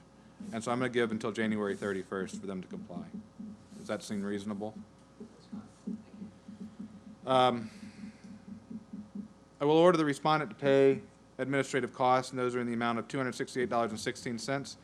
Again, given where we are and the fact that they're trying to get a hearing date, I'm going to put that in the same January 31st so that you don't write a check and then have a judge say, nope, Drew Smith doesn't know what he's talking about, and have to undo it all.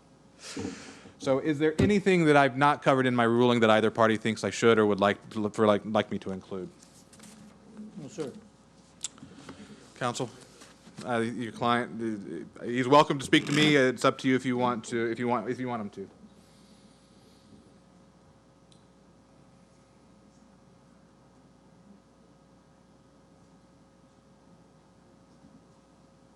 He's fine. Okay. Thank you so much. Thank you all. Thank you, everybody, for professionalism today. I truly appreciate it. Thank you. All right, that's yours. That's yours. You get the binder back. That's mine.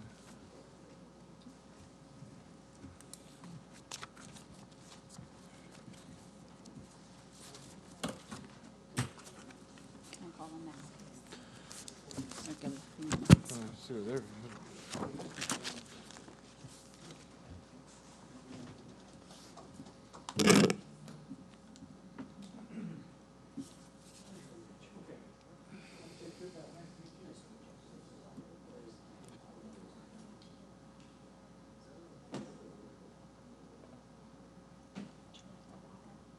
I'm okay. Are we on to the agenda in order now? Yes, sir. Then yes, you may. Case number 2022-645, Marga Lisette Vasquez, owner, location of violation 1516 11th Street, St. Cloud, Florida. Good afternoon, Alex Miller, Code Enforcement Officer for the City of St. Cloud. At this time, I would like to enter into evidence the following items. Copy of the courtesy notice sent by regular mail, copy of the notice of violation sent by regular mail, copy of the notice of violation sent by certified mail posted at the property in City Hall, copy of the statement of violation and notice of hearing sent by certified mail posted at the property in City Hall, copy of the PowerPoint presentation, affidavit of postings, evidence of mailings, copy of the sections in violation, a copy of the deed to the property, and a copy of the cost incurred if the magistrate finds the respondent in violation in the amount of $187.64. The respondent is not here.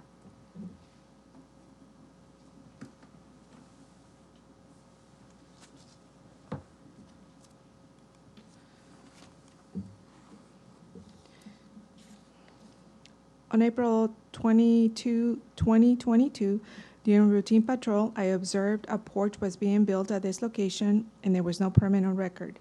2 photos were taken. On April 25th, a courtesy notice was sent by regular mail to the owner to correct the violation within 7 working days. On May 4th, I received a call from the owner stating that she was out of the country and was also sick and will need additional time, and an extension was provided for the permit to be obtained. On May 18, a reinspection was performed and verified that there was no application on record and the property was still in violation. A notice of violation by regular mail was sent to the owner to correct the violation within 7 working days. On May 23rd, I received a call from the owner stating that her contractor is in Puerto Rico and she will contact me as soon as the application was submitted. On June 7 and again on June 21st, I received a call from the owner requesting additional time to submit the application due to personal hardship. An extension was granted. On June 30th, a reinspection was performed and verified that the application was submitted and the case was extended to allow the permit to be issued. On July 20th, I contacted the owner to let her know the application was disapproved and there was additional requirements that are needed for the permit to be issued. She stated that she was asked to provide plans and she has contacted several people and was advised that they're behind and will be at least a month before they can help her. Additional time was provided. On August 15 and again on September 13, I received calls from the owner stating that she was having issues with her contractor and was having a hard time with the application process because she didn't understand what she needed to do. I advised the owner that she can come into compliance by removing the structure and I cannot provide any more extensions. September 13, a notice of violation was sent by certified mail to the owner to correct the violation. On October 3rd, a reinspection was performed and verified that the violation was not corrected. A notice of violation by regular mail was sent to the owner, posted at the property in City Hall. An affidavit of posting was created and 1 photo was taken. On October 17, I verified that there has not been issued and the structure has not been removed and 1 photo was taken. On October 18, a statement of violation and notice of hearing was sent by certified mail to the owner. On October 19, property in City Hall and created an affidavit of posting and 1 photo was taken. On October 25th, I received another call from the owner stating that her mother passed away and she is currently in Puerto Rico, but she finally obtained the plans and they will be submitted to the building department. November 14, a reinspection was performed and verified that the owner submitted the plans, but still needs to provide more documentation for the permit to be issued, and the property was still in violation. It is the city's recommendation that the respondent be found in violation of allowing a porch to be installed at this property prior to obtaining a permit by the time specified. The city will recommend that the respondent be given until December 9th, 2022 to obtain a permit or remove the structure or a fine in the amount be assessed until compliance is met. The city will also request that the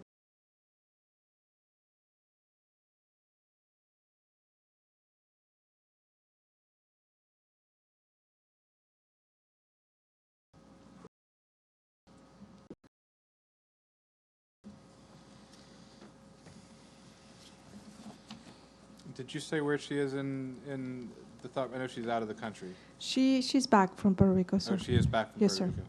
And as far as in the process of getting a permit, has she made any effort to apply yet? No, since she's already put an application, she submitted the plans that were required from her, but because she's in the CRA district, she needs an additional form, additional paperwork. So there's just more paperwork to be done. Yes, sir. But she is in communication with the city. And you're confident that December 9th is enough time for her to get through it? I can give her more time until January 1st. That's fine. Again, as I've said, the last case and at least one other. That's fine, sir. The time of year we're in is That's what fine. No problem, everybody's sir. in and out and things slow down and everybody's still recovering from 2 hurricanes. So I am going to allow that additional time. I will find in favor of the city. Thank you. Respond. in violation for construction without proper permits. Will allow the respondent until January 1, 2022 to come into compliance. Also order the respondent to pay the administrative costs incurred by in the amount of $187.64.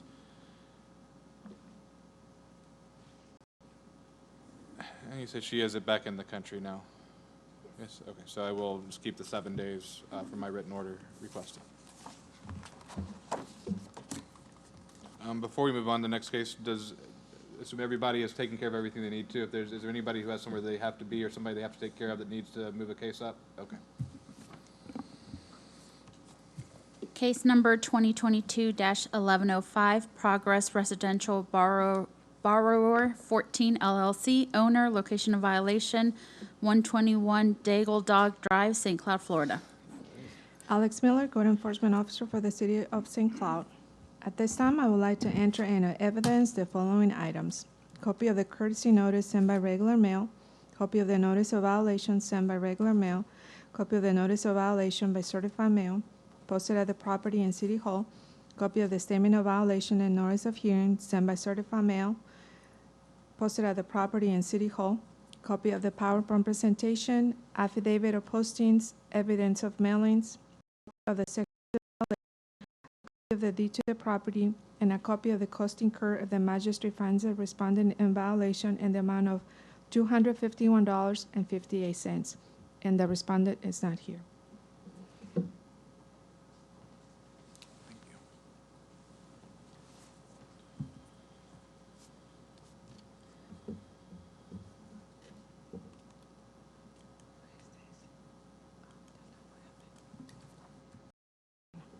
Okay. On July 8th, sorry, my pictures are now.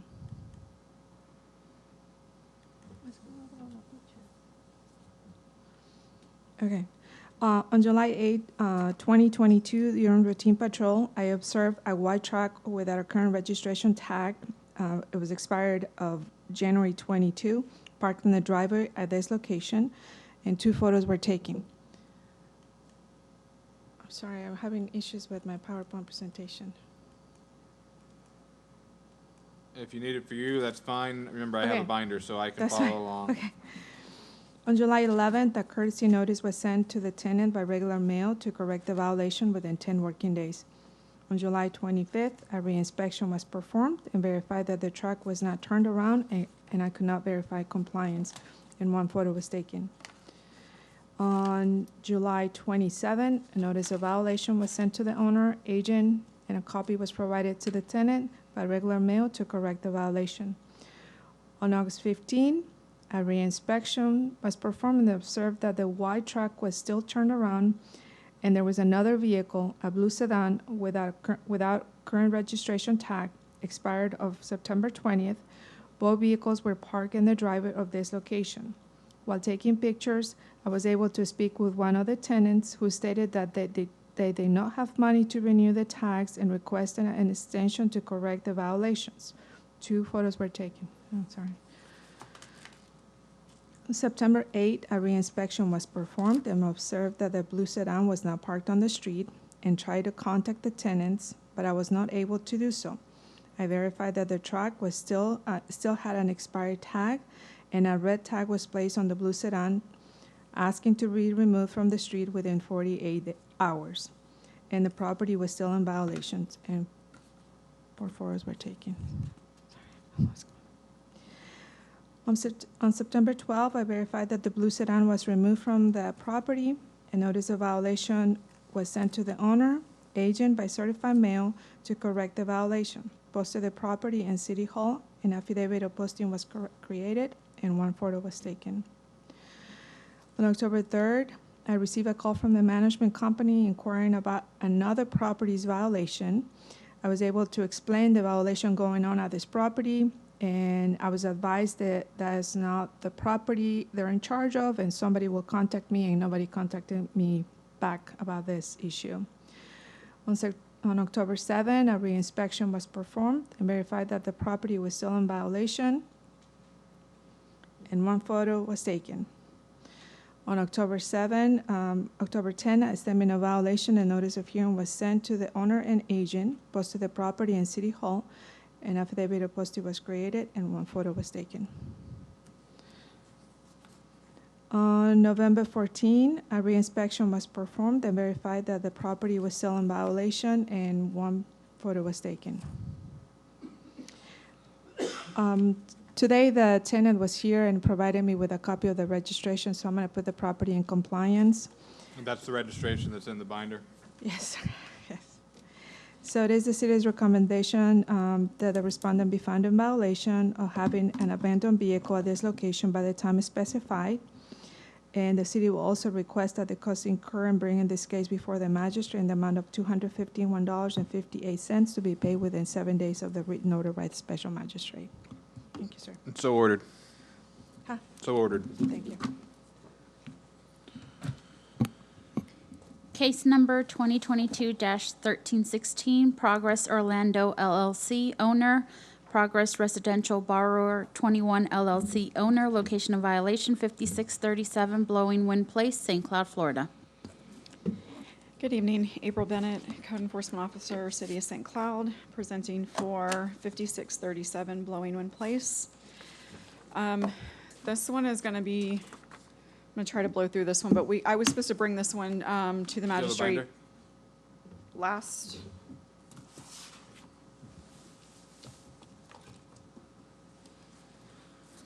I'm sorry, I have a headache now, so I'm trying to think what I'm doing.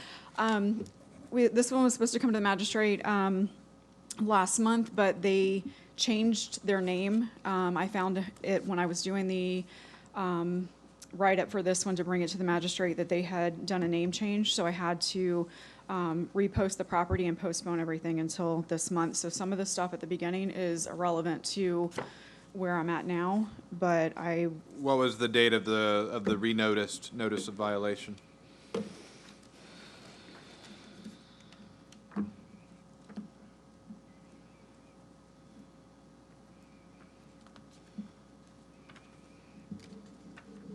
Is it the August 30th? Or August 25th? the renotice should have been October 19th.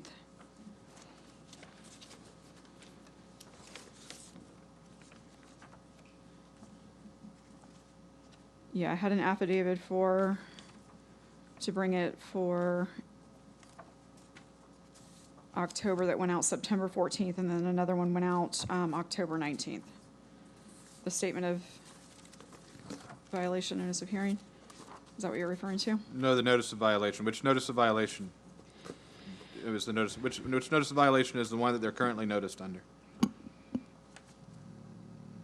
So that one I guess I'm misunderstanding the question. I just reposted it with the statement of violation notice of hearing because of the name change. And the name changed from Progress Orlando LLC to Progress Orlando, what was the name change? They went from Progress Orlando LLC to Progress Residential Borrower 21 LLC. And does Progress Orlando LLC have any ownership interest in the property? No, but they were the current owner. It's still the same company. I understand They just that. changed names. Jack? And that was per the direction of council on us to do it that way. Yeah, just talk me through the notice issue. Do we have good notice of violation with the name change? I'm not saying you don't. Yeah, I'm no, I saying make the understand. argument. Dan said to do it this way. I presume, because I didn't, excuse me, I'm sorry. I presume, I don't have it with me naturally, under 162, the successor interest, I remember the statutory language. There's a duty to There's a disclose duty when to you sell. disclose, and there is reasonable time, but I And they're not gonna undo, I mean, that section gives gives somebody the right to undo the sale, which isn't gonna happen here, because as I think I said at the last Right. meeting, or it was probably on this one when you were letting me know what was going on. Right. I have little patience for the behavior, but I Right. wanna make sure the city is comfortable proceeding with the notice that you have. I think we're just going to plow forward and take Okay. our chances. Thank you for drawing it to our attention. Okay. Go ahead, so the name change has been explained, I understand, you can proceed with your case as you normally would. Okay. Okay, on July 27th, during routine patrol, I observed a black BMW in the right-of-way and a black Ford Ranger in the driveway, both without current registration tags. The black Ford Ranger was blocking the sidewalk. 3 photos were taken.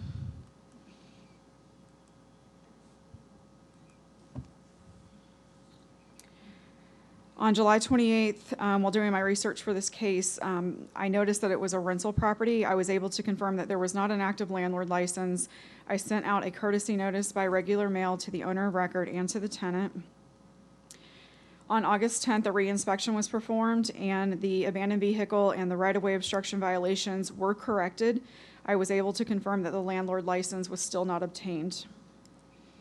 On August 25th, a reinspection was performed, and I observed 2 vehicles obstructing the right-of-way.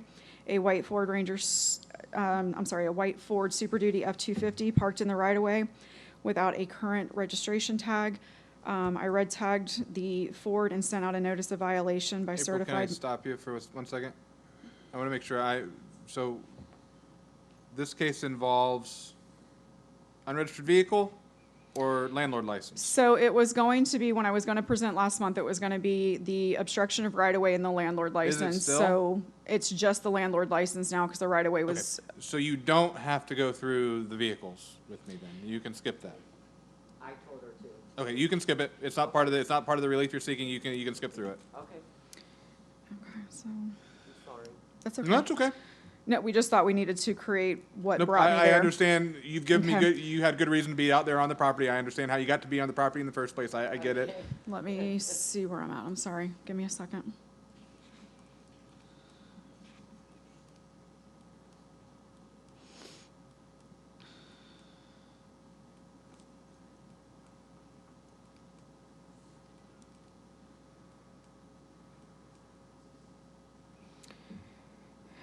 And while you're looking, I assume that when it comes to blocking sidewalks, the police department usually handles those, right? They ticket them, don't they? I'll tell you what, let them know, tickets get get people's attention a whole lot quicker than you guys can. We try, but they're limited on personnel as well, Uh-huh, and no. a lot of times they just forward them to us. Vehicle block and sidewalk is a tough one for you guys to prosecute. I know, Because by the time you get to me, yeah. it's come and gone 15 times, 30 times, 60 times. Okay. Point made, sorry. Yes, thank you. Okay. I just, where should I pick When up? you Because to posted show, 9/14 maybe? Okay, On so pick up September here? 30th, yeah, okay, yeah. okay. On September 14th, I sent out a statement of violation and notice of hearing by certified mail, posted the property in City Hall, did an affidavit of postings, and 2 photos were taken. On October 7th, while doing the research to prepare this case for the special magistrate, I was able to confirm that there was a change of ownership for this property. The ownership changed from Progress Orlando LLC to Progress Residential Borrower 21 LLC. After seeking advice on how to proceed, it was determined that I would post the property with an updated statement of violation and notice of hearing in the name of both owners. I sent out a statement of violation and notice of hearing by certified mail, posted the property and City Hall, did an affidavit of posting, and took 2 photos.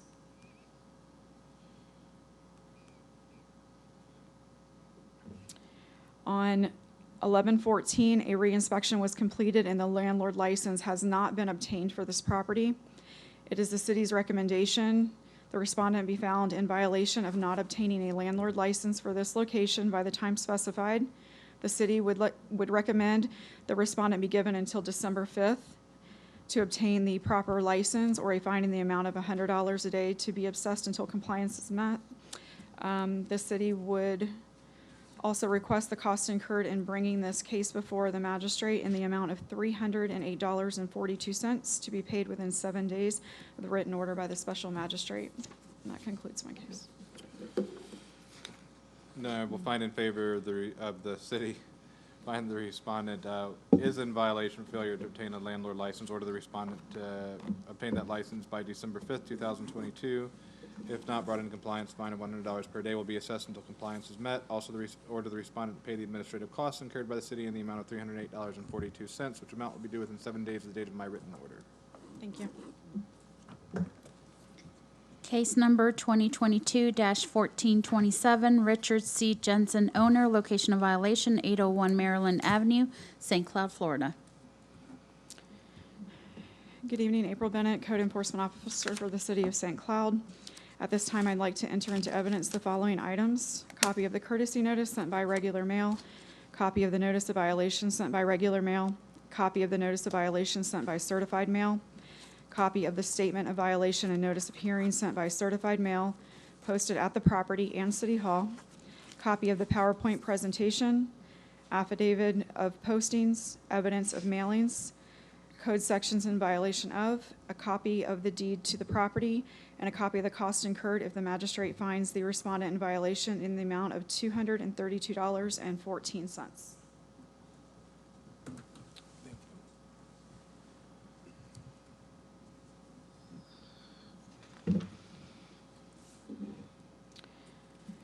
On August 15th, during routine patrol, I observed an accumulation of solid waste, debris, high grass, and weeds in an unsightly condition at this location.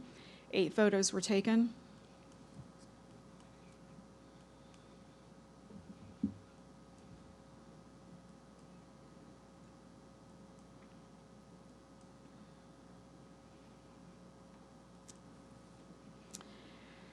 On August 18th, I sent out a courtesy notice by regular mail to the owner of record. On September 7th, a reinspection was performed and the violations were not corrected. 8 photos were taken. Well, I guess I wasn't through all my photos. There we go.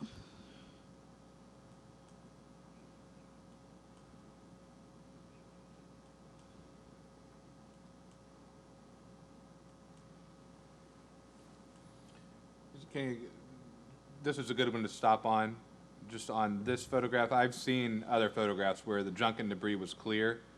What am I looking at in this photograph? So he has trailers out front. He has tarped off on the side of his house because he has a bunch of collectibles behind those tarps. The grass and weeds was high around the trailers and everything that's in the front yard. So there's just a big accumulation of things in the front area. So in this photograph, what needs to go? So we spoke to him about like if he could move some of the stuff to the backyard. There was trailers and more trailers over here to the other side of the property with the high grass and weeds around them. There were a couple others that were, I think, were from the same angle of the property. There are other angles of the property where it was very clear to me there were accumulation. This looks fairly neat and orderly. That's why I wanted to stop here and understand if there were elements of the violation in this photograph that I'm not that they're not here, just to make sure that I'm seeing them. Because here I see, relatively compared to the other photographs, orderly storage of materials. Is what's in this picture not allowed? That's what I'm asking. So we spoke to him about what needed to be moved to the back. So there is I don't know if you can tell in that photo, the one item in the back is like a Boy Scout trailer that he's collecting aluminum cans in. And then that trailer. No, I don't see that, but describe a trailer when it's being used to store collected aluminum cans. Yes, I agree, that's Okay. junk and debris. Okay. And you've got a camper top that's sitting there that's been there forever that has not moved. And the trailer is full of debris. He just keeps tarping areas off so that we can't see it from the road. Is this a hoarding situation? Yes. Very much so.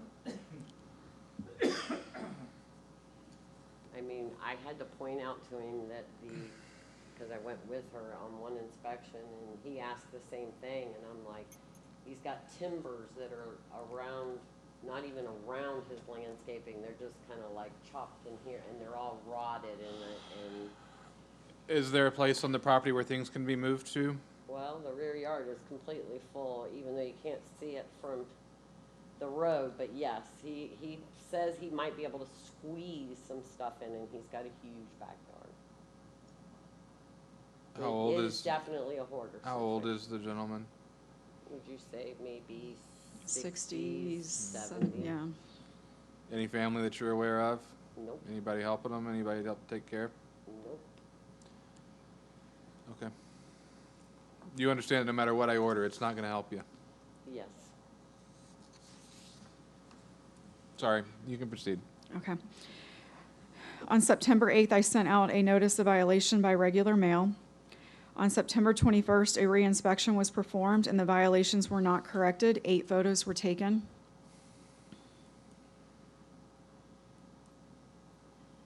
Is that his boat? Yes. It's a nice boat. It seems to be taken care of. Is it taken care of? Actually, trailers look pretty clean. It's Looks like sitting he's on the taking corner care with of the a stuff for that he's sale sign on collecting. it. He's trying to get rid of it, but it's been sitting there for quite a while with a for sale sign on it, so I'm assuming he's probably asking for a lot for it.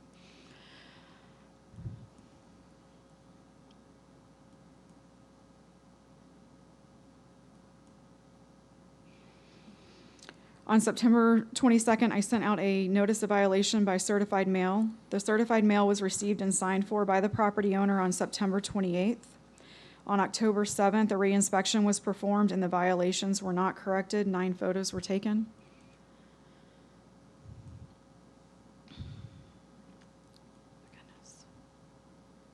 The trailer on, sorry, can you go back one? The trailer on the left, is that a camper trailer or is that a utility trailer? It's a utility trailer. Does it have air conditioning? What's the box in the middle? It may have air Ventilated? conditioning attached to it, but yes, it's Okay. it's a utility trailer. Is that vehicle functioning? Yes. It is and registered? Yes. Everything that he does have tags, and they all are current.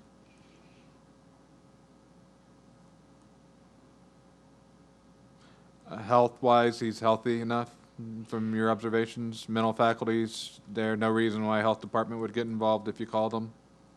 Probably not. I mean, for my impression, I think he seems healthy, but he did tell us that he is disabled and has health issues, but But he's taking care of himself. I just want, if there was a reason to Yes. call health department, see if health department would intervene, but if he's taking care of himself, they're not going to. That's the rear yard, the back. Go back. That's the rear yard that we don't. have Over the access- fence line that I'm looking at, beyond the Yes. fence line? Yes, and I mean, it's packed with boats. How and- close are the neighbors? they're pretty close. That was, Does this come from a complaint? yes. He's got a lot of things on the opposite side of the fence that they're leaning on his fence, but it's leaned so much that his fence is starting to lean into the neighbor's fence, which is starting to damage theirs. But I guess there's a little bit of conflict there, so that's what got us involved in that. Is he easy to talk to, easy to deal with? Seems personable, doesn't not angry when you show up?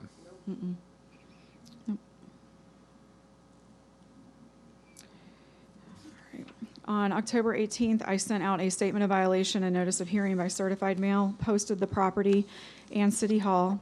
The property was present at the time of the posting and asked for specifics of what needed to be done to bring the property into compliance.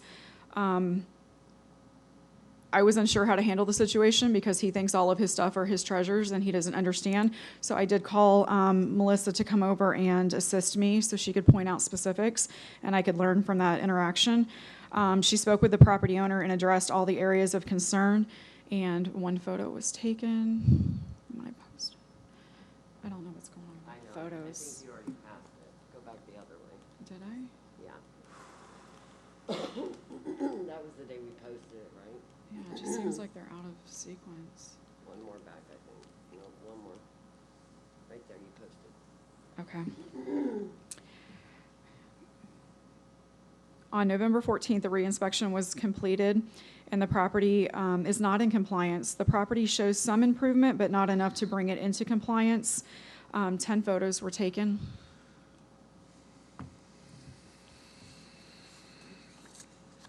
He has added another boat, which you can see now behind the tarp.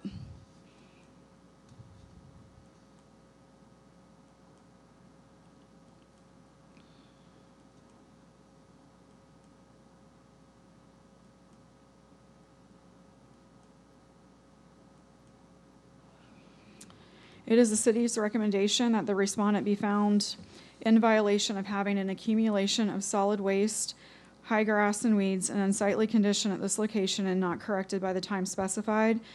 The city would like to give the respondent until December 5th to correct the violation or pay a fine in the amount of $100 a day until compliance is met. The city would also request the cost incurred in bringing this case before the magistrate in the amount of $232.14 be paid within 7 days of the written order of the special magistrate. That concludes my presentation. Is this homestead property? Yes. How much is code enforcement willing to work with him and hold his hand? We'll work with him.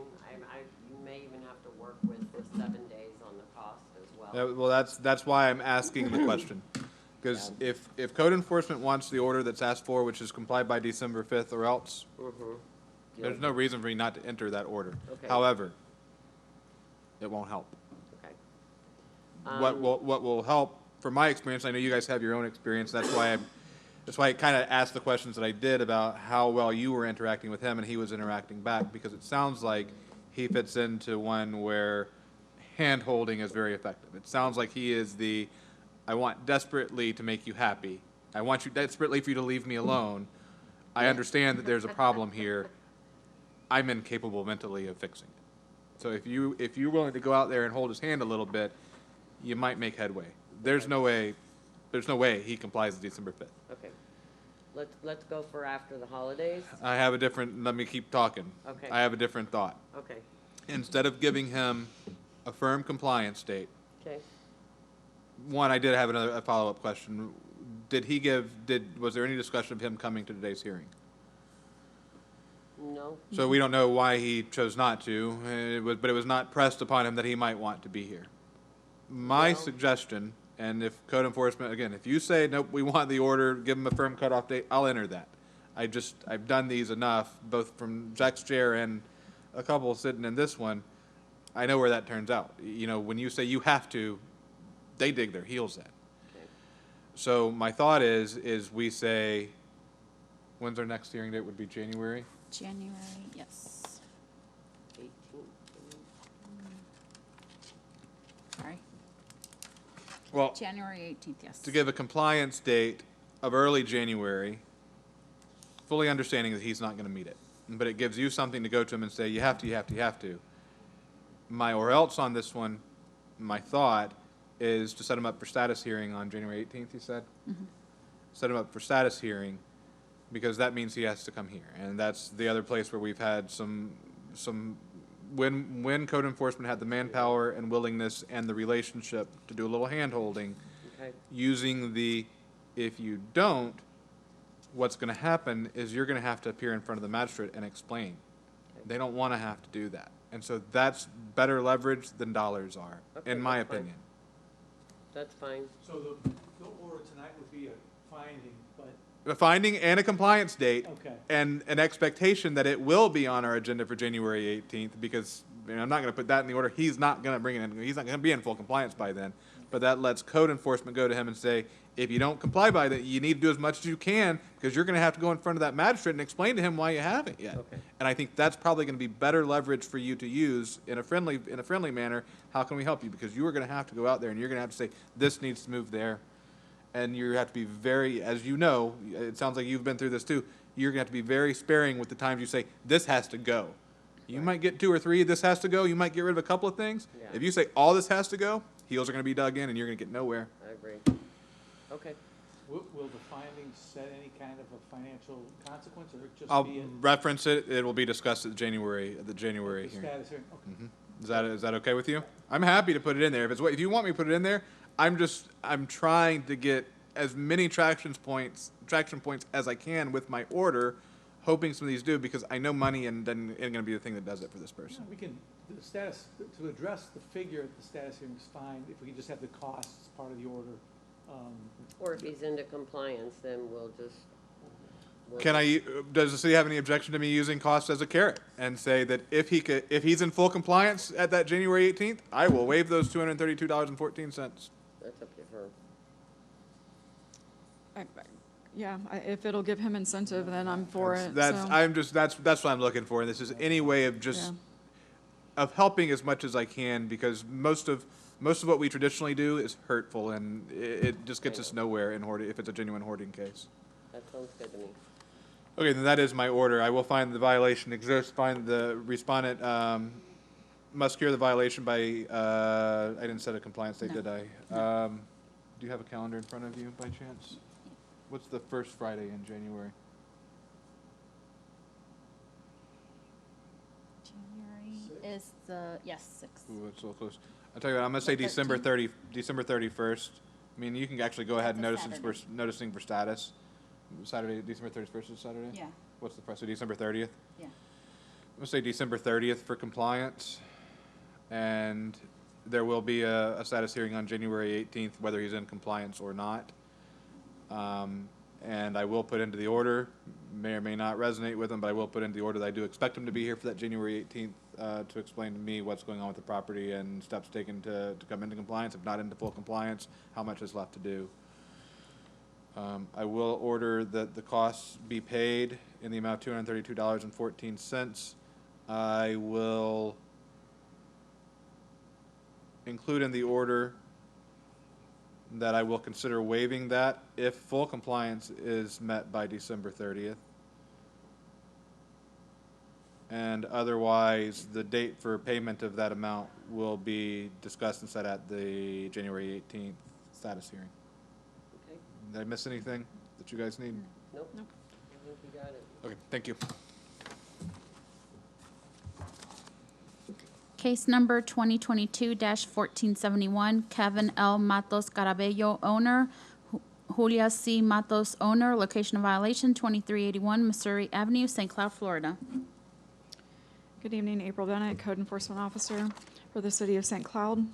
At this time, I'd like to enter into evidence the following items: copy of the courtesy notice sent by regular mail, copy of the notice of violation sent by regular mail, copy of the notice of violation sent by certified mail, copy of the notice of violation sent by certified mail posted on the property and City Hall, copy of the statement of violation and notice of hearing sent by certified mail posted on the property and City Hall, copy of the PowerPoint presentation, affidavit of postings, evidence of mailings, code section in violation of, copy of the deed to the property, and a copy of the cost incurred if the magistrate finds the respondent in violation in the amount of $260.96.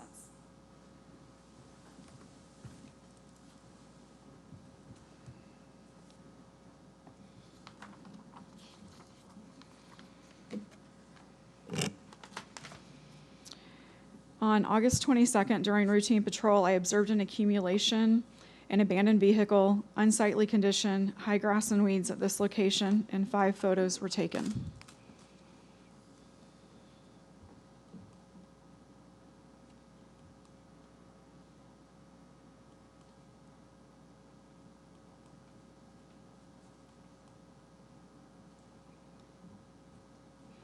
On August 23rd, I sent out a courtesy notice by regular mail to the owner of record.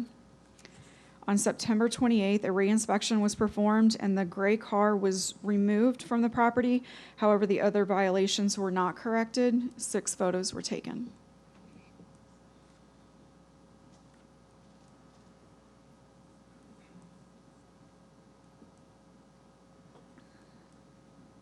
What was corrected? The gray car that was in the beginning photos, the tag was it didn't have a sticker on it, so it was an expired tag. That car had been removed. Yeah, is there another abandoned vehicle or unregistered vehicle on the property? There is. I didn't notice it at first, but that's Okay, coming. It's coming. That's- Yes, that's it's why, coming. That's why I was a little bit confused. Okay. now I'm Yeah, with it's you. coming. On September 9th, I sent out a notice of violation by regular mail to the owner of record. On September 22nd, a reinspection was performed and the violations were not corrected. 7 photos were taken.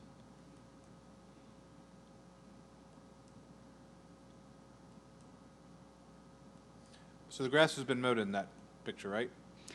The grass was mowed in the front yard. It was still high in the rear yard and along the side of the house. I see. If you Okay. can see back there, and then that's this, yeah, that's the side of the house.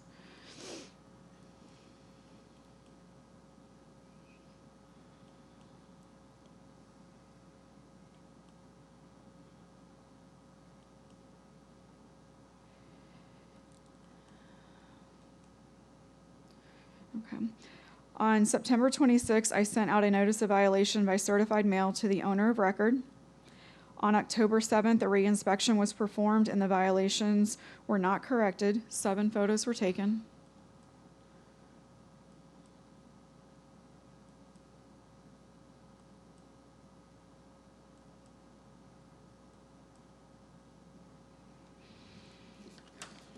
On October 19th, Officer Howes completed a reinspection on my behalf, and she found the property to not be in compliance. She also observed an abandoned vehicle without a current registration tag. The violation was added to this case, and 5 photos were taken.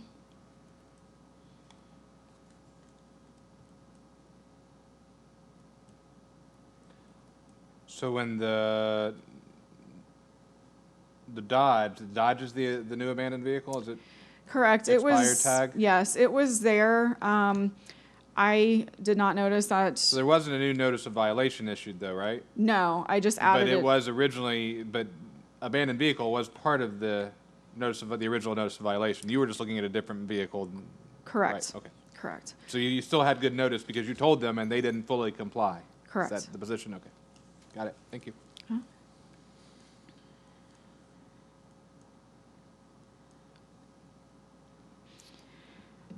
On October 21st, sent out a notice of violation by certified mail to the owner of record, posted the property and City Hall, and 1 photo was taken. Is this owner occupied?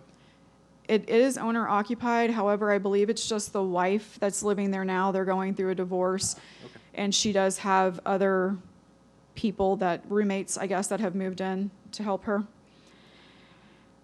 On November 1st, a reinspection was performed and the violations were not corrected. I sent out a statement of violation and notice of hearing, posted the property and City Hall, and 8 photos were taken.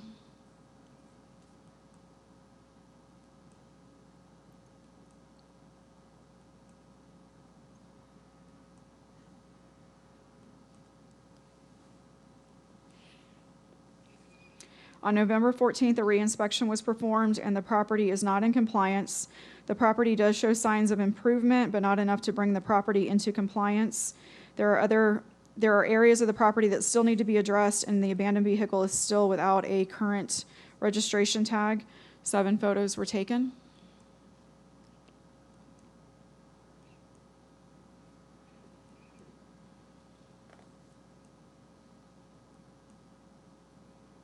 Can you go back to the truck?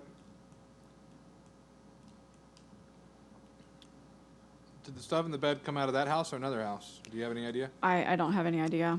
Okay. The pile in the truck has been slowly growing.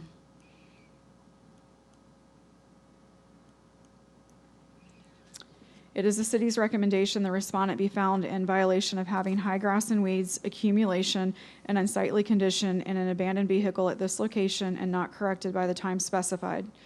The city would like to give the respondent until December 5th to correct the violations or pay a fine in the amount of $100 a day until compliance is met. The city would also request that the cost incurred in bringing this case before the magistrate in the amount of $260.96 be paid within 7 days of the written order by the special magistrate. That concludes my presentation.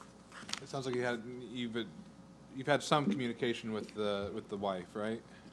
Yes, I've had a little communication with the wife. Does she understand what needs to be done? She does. She is blaming the ex-husband, stating that she's telling him that he needs to come do it and that I guess the truck actually belongs to him, so she's asked him to get it registered. She understands what's going on because she says she works cases out of Orlando as far as like landscaping cases for the magistrate. So she says she understands the whole process, but she wants him to be found. She wants him to be responsible for this, so I think she's kind of dug in her heels. Does she understand that they're both going to be responsible when it comes to my order? Yes, that's what I've told her. Okay, well, then based on the evidence testimony received, I'll find in favor of the city, find that the respondents are in violation for having high grass and weeds, unsightly conditions, visible from a public street and an abandoned vehicle on the subject property.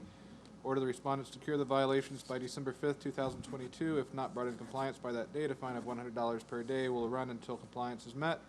Also order the respondent to pay the administrative costs incurred by the city in the amount of $260.96 to be paid within 7 days of the date of my written order. Thank you. Case number 2022-1487, Cody Earl Fletcher, owner, Raylan Fletcher, owner, location of violation 1700 Kentucky Avenue, St. Cloud, Florida. Good evening, Pam Neal, City of St. Cloud Code Enforcement Officer. I am presenting this case for the property located at 1700 Kentucky Avenue.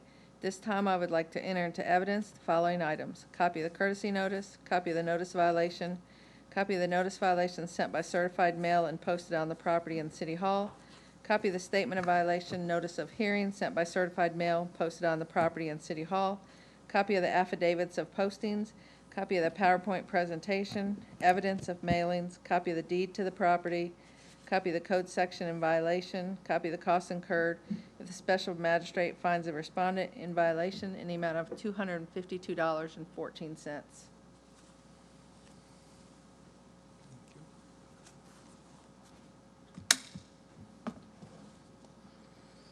On August 23rd, 2022, while on routine patrol, I noticed the grass and weeds were high at this location.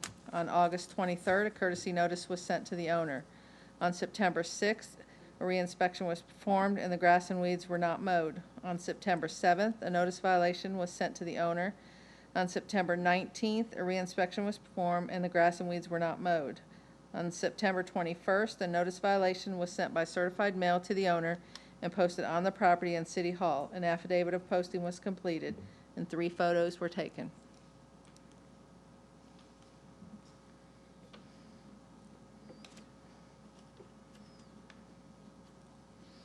On October 5th, a statement of violation and notice of hearing was sent by certified mail to the owner and posted on the property on City Hall. An affidavit of posting was completed, and I took 4 photos.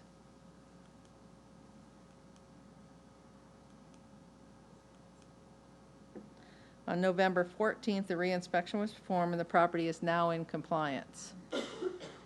The respondent is not here. It is the city's recommendation that the respondent be found in violation in the amount be found in violation of allowing high grass and weeds to be above the height of 8 inches at this location. The city would like to also recover the costs incurred in bringing this case before the special magistrate in the amount of $252.14 to be paid within 7 days of the written order of the magistrate as well. That concludes my presentation. When did it come into compliance? They did come into compliance, yes. When did it come into compliance? I didn't check it until November 14th, Okay. and so, But it was after the date of the notice of violation, that was? yes, sir. And based on the evidence testimony presented, I'll find in favor of the city, find that the respondent was in violation for allowing high grass and weeds, find the violation was cured, but cured after the date set in the notice of violation for cure. Order that any future violations may be prosecuted as a repeat violation, and order the respondent to pay the administrative costs in the amount of $252.14, which amount will be due within 7 days of the date of my written order. Thank you.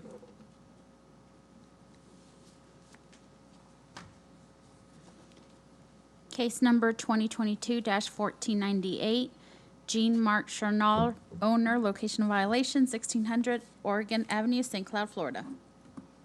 Good evening, April Bennett, Code Enforcement Officer for the City of St. Cloud. At this time, I would like to enter into evidence the following items: copy of the courtesy notice sent by regular mail, copy of the notice of violation sent by regular mail, copy of the notice of violation sent by certified mail, copy of the statement of violation and notice of hearing sent by certified mail, posted on the property and City Hall, copy of the PowerPoint presentation, affidavit of postings, evidence of mailings, the code section in violation of, copy of the deed to the property, and a copy of the cost incurred if the magistrate finds the respondent in violation in the amount of $229.96.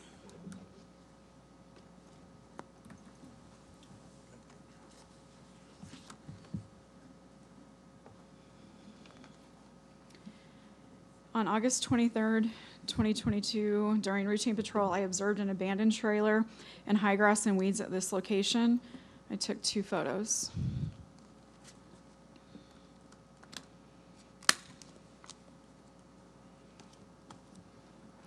On August 24th, I sent out a courtesy notice by regular mail to the owner of record. On September 7th, a reinspection was performed and the violation was not corrected. On September 8th, I sent out a notice of violation by regular mail. I also called the property owner, who advised that he was out of town and had just received the courtesy notice. We spoke about the condition of the trailer, and he stated that he had ordered parts for the trailer and would get the violations corrected. On September 21st, a reinspection was performed and the violations were not corrected. I took 4 photos.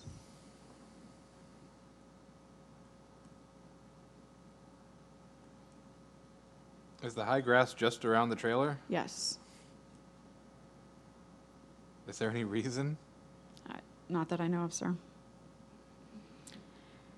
On September 22nd, I sent out a notice of violation by certified mail. On September 26th, the certified mail was signed for. On October 5th, a reinspection was performed and the violation was not corrected. I observed that the trailer door was replaced. However, this did not cure the violation. The trailer had not been moved and appeared not to have a current registration tag. The grass and weeds were still high. I took 7 photos.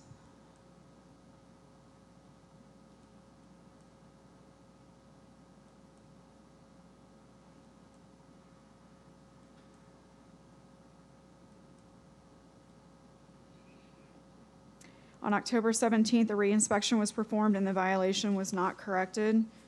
I took 2 more photos.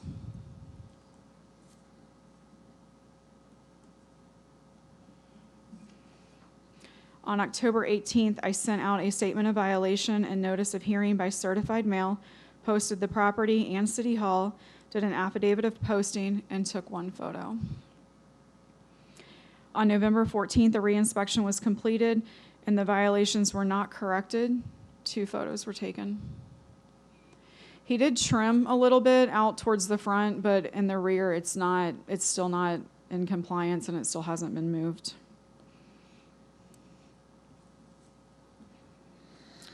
It is the city's recommendation that the respondent be found in violation of having high grass and weeds in an abandoned vehicle at this location and not corrected by the time specified. The city would like to give the respondent until December 5th to correct the violation or pay a fine in the amount of $100 a day until compliance is met. The city would also request the cost incurred in bringing this case before the magistrate in the amount of $229.96 to be paid within 7 days of the written order by the special magistrate. Based on the evidence testimony that you presented, I will enter the order as requested by the city.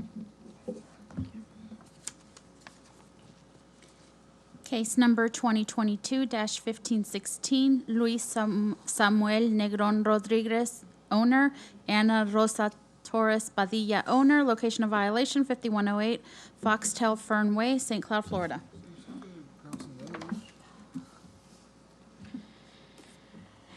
Good evening, April Bennett, Code Enforcement Officer of the City of St. Cloud. At this time, I would like to enter into evidence the following items: copy of the notice of violation sent by regular mail, copy of the notice of violation sent by certified mail, copy of the notice of violation sent by regular mail posted on the property and City Hall, copy of the statement of violation and notice of hearing sent by certified mail posted on the property and City Hall, copy of the PowerPoint presentation, affidavit of postings, evidence of mailings, the code section in violation of, copy of the deed to the property, and a copy of the cost incurred if the magistrate finds the respondent in violation in the amount of $226.78.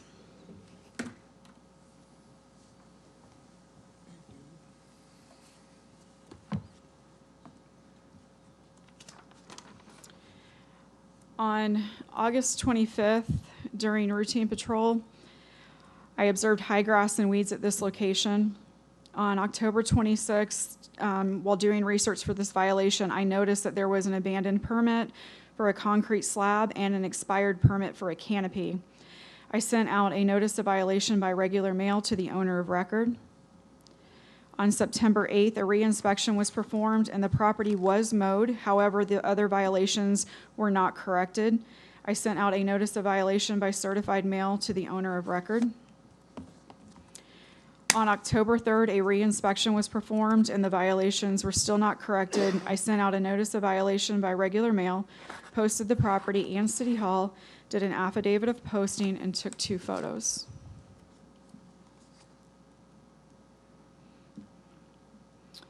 On October 18th, a reinspection was performed and the violations were not corrected.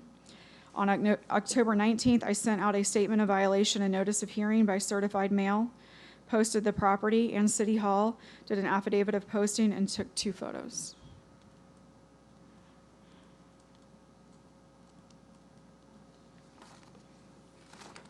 On the expired permit, Uh-huh. was the work performed? The work was performed. He has already, I do have that a little bit further down here. Okay, He has then you can already, get to it on your own time. Okay. That was the question that was lingering so far, but as long as you'll get to it eventually, that's fine. okay. On October 20th, I received a phone call from the property owner who advised that he would be going to the building department on Friday, October 21st, to take care of the permitting. He also stated that he wasn't sure how we were going to proceed with inspections because he had already poured the slab and the footers and didn't know how that was going to be done. So I advised him that he just needed to discuss that with the building department. He told me that he was going because he didn't want to have to come to a magistrate hearing, so he said he was going to get it taken care of. However, that has not happened. So on October 14th, a reinspection was performed and the violations were still not corrected. It is the city's recommendation that the respondent be found in violation of work completed without a permit and allowing a permit for this property to expire with the work already completed with no inspections. The city would like to give the respondent until December 5th to correct the violation or pay a fine in the amount of $100 a day until compliance is met. The city would also request the cost incurred in bringing this case before the magistrate in the amount of $226.78 to be paid within 7 days of the written order of the special magistrate. And that Tell me about concludes the my canopy. presentation. I'm sorry? Tell me about the canopy. Where's the canopy? Tell me the I don't- expired permit part. So I don't have permits of the canopy. It's not the permit. I mean, I'm just sorry, I looking don't to see have where the- pictures of the canopy. I know that the canopy was built. Is it- He admitted that he built the canopy. I don't have photos of the canopy. I can't, you can Have you kind of seen see. the canopy? I can see a top, like the top of it from, you have? I can see like the top of it from over the fence line, but I can't actually see the whole canopy. But I can see that it's there. I had a big, I'm sorry, I had Okay, whoever's going to testify, come to the podium and testify and tell me who's testifying. Sorry, I had a previous case for the same property. I actually cited him for no permit, and I do have pictures of the canopy or pergola, whatever you may call them. So I have pictures, but he, So you did observe the canopy. When Correct. did you observe the canopy? yes. When? Oh, that was, Roundabout. Where were you when you observed the canopy? I was assigned to the zone. No, where were you in relationship to the where were you on the property when you observed the canopy? On the street. And how did you see the canopy? I was driving by and I seen the. Is the canopy in the backyard? It's on this. It's kind of like on the back, but on the side yard. You can see it from the Is side there a yard. fence? Yes, but you Was can. the It's fence open at the time when you saw the canopy? no, but you can see the pergola right above the You fence. just had the right angle. Yes, sir. Okay. That's all I wanted because I wasn't seeing in the photographs canopy. That's why I wanted to make sure that the record was made that yes, there was the work actually performed. Anything else from the city? No. Okay, and then I'll find in favor of the city, find the respondent is in violation for an expired permit for the canopy without a final inspection performed. Also in violation for work performed without permits, or the respondent to cure both sets of violations by December 5th, 2022. If not cured, a fine in the amount of $100 per day will run until compliance is met. Order the respondent to pay the administrative costs incurred by the city in the amount of $226.78, which amount will be due within 7 days of the date of my written order. Thank you. Case number 2022-1687, Brian Paul Howard, owner, location of violation 1822 17th Street, St. Cloud, Florida. Good evening, Pam Neal, City of St. Cloud Code Enforcement Officer. I am presenting this case for the property located at 1822 17th Street. At this time, I would like to enter into evidence the following items: copy of the notice of violation, copy of the notice of violation sent by certified mail, copy of the statement of violation and notice of hearing sent by certified mail, copy of the PowerPoint presentation, evidence of mailings, copy of the deed to the property, copy of the code section in violation, copy of the costs incurred if the special magistrate finds a respondent in violation in the amount of $233.14, and the respondent is not here.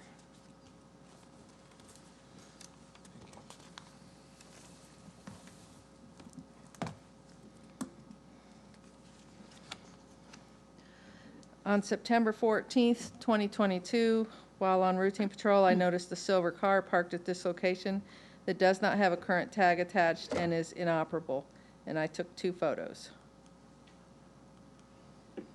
On September 16th, a notice violation was sent to the owner. On October 4th, a reinspection was performed, and the car was still inoperable with no tag. I took 2 photos. On October 5th, a notice violation was sent by certified mail to the owner. On October 20th, a reinspection was performed, and the car is still inoperable with no tag. I took 2 photos.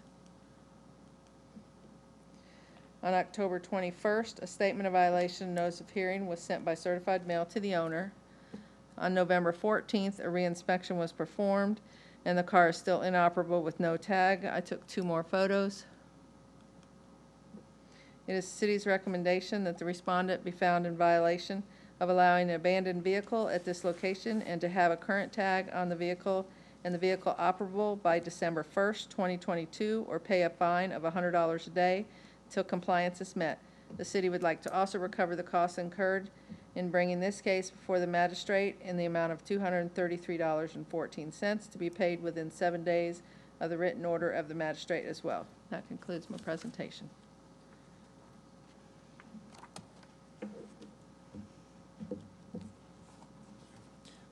Based on the evidence testimony received, find in favor of the city, and respondent is in violation for having an abandoned vehicle or inoperable vehicle on the subject property.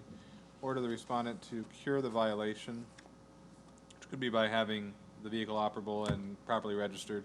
Also, it could mean removing the vehicle from the property by December 1st, 2022. If not, a fine in the amount of $100 per day will run until compliance is met. Also order the respondent to pay the administrative costs incurred by the city in the amount of $233.14 within 7 days of the date of my written order. Thank you. Case number 2022-1719, Neptune Road LLC, owner, location of violation, vacant commercial parcel, St. Cloud, Florida. We've been in touch with the respondent's attorney and have agreed to continue this to January, so. To the January 18th, Continue to January if necessary, 2023. or I will see it in January, which is it? Good question. I don't know the answer to that. So maybe you'll get it resolved and I don't see We it at very all. well may. Okay. Case number 2022-1779, Tarina H. Slyke, owner, location of violation, 1006 Dakota Avenue, St. Cloud, Florida. She's been here before. This is not a repeat violation, though. Yes, sir. Alex Miller again with the City of St. Cloud. I'd like to present this case, At this time, I would like to enter into evidence the following items. Copy of the notice of violation sent by certified mail, posted at the property in City Hall. Copy of the statement of violation and notice of hearing sent by certified mail, posted at the property in City Hall.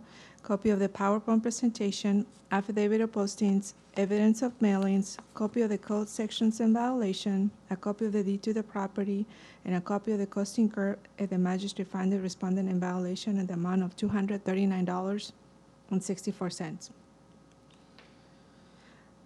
And the respondent is not here.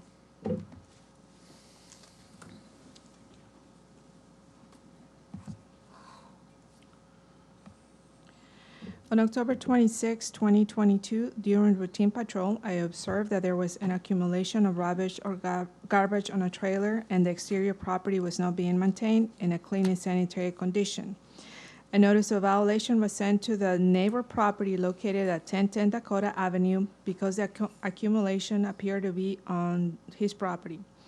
On October 6, I received a call from the owner stating that the accumulation of trash belongs to his neighbor located at 1006 Dakota Avenue, and he tried to talk to the owner requesting that the debris be removed without any lock, and one photo was taken. On October 6, a reinspection of the property at 1006 Dakota Avenue was performed and observed that the trailer was removed, but there were still several items lying on the yard. I also verified that the property has been without water service since September 9, making this property unfit for human occupancy due to not having sanitary facilities. On October 7, a notice of violation by certified mail was sent to the owner to correct the violations within 5 calendar days. Posted the property in City Hall, an affidavit of posting was created, and 3 photos were taken.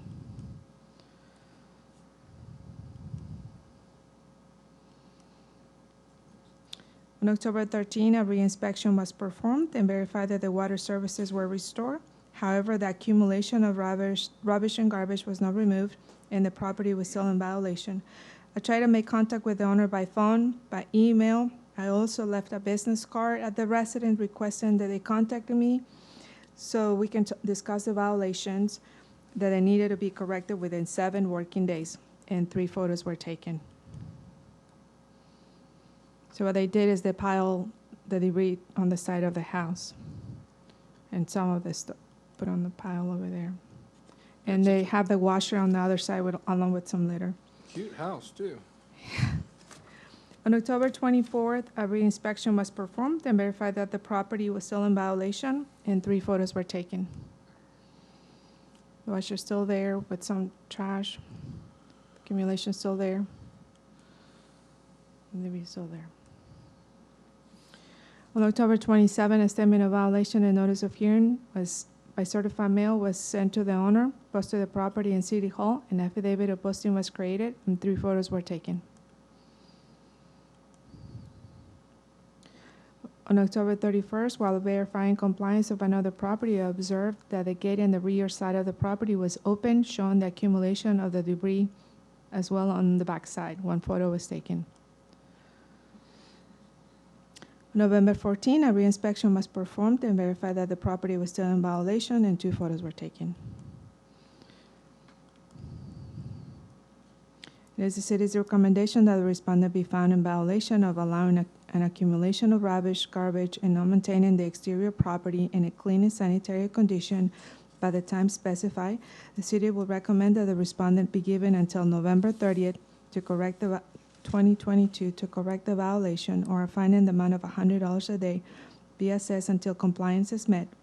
The city will also request that the cost incurred in bringing this case before the magistrate in the amount of $238.64 to be paid within 7 days of the written order by the special magistrate. And this concludes my presentation.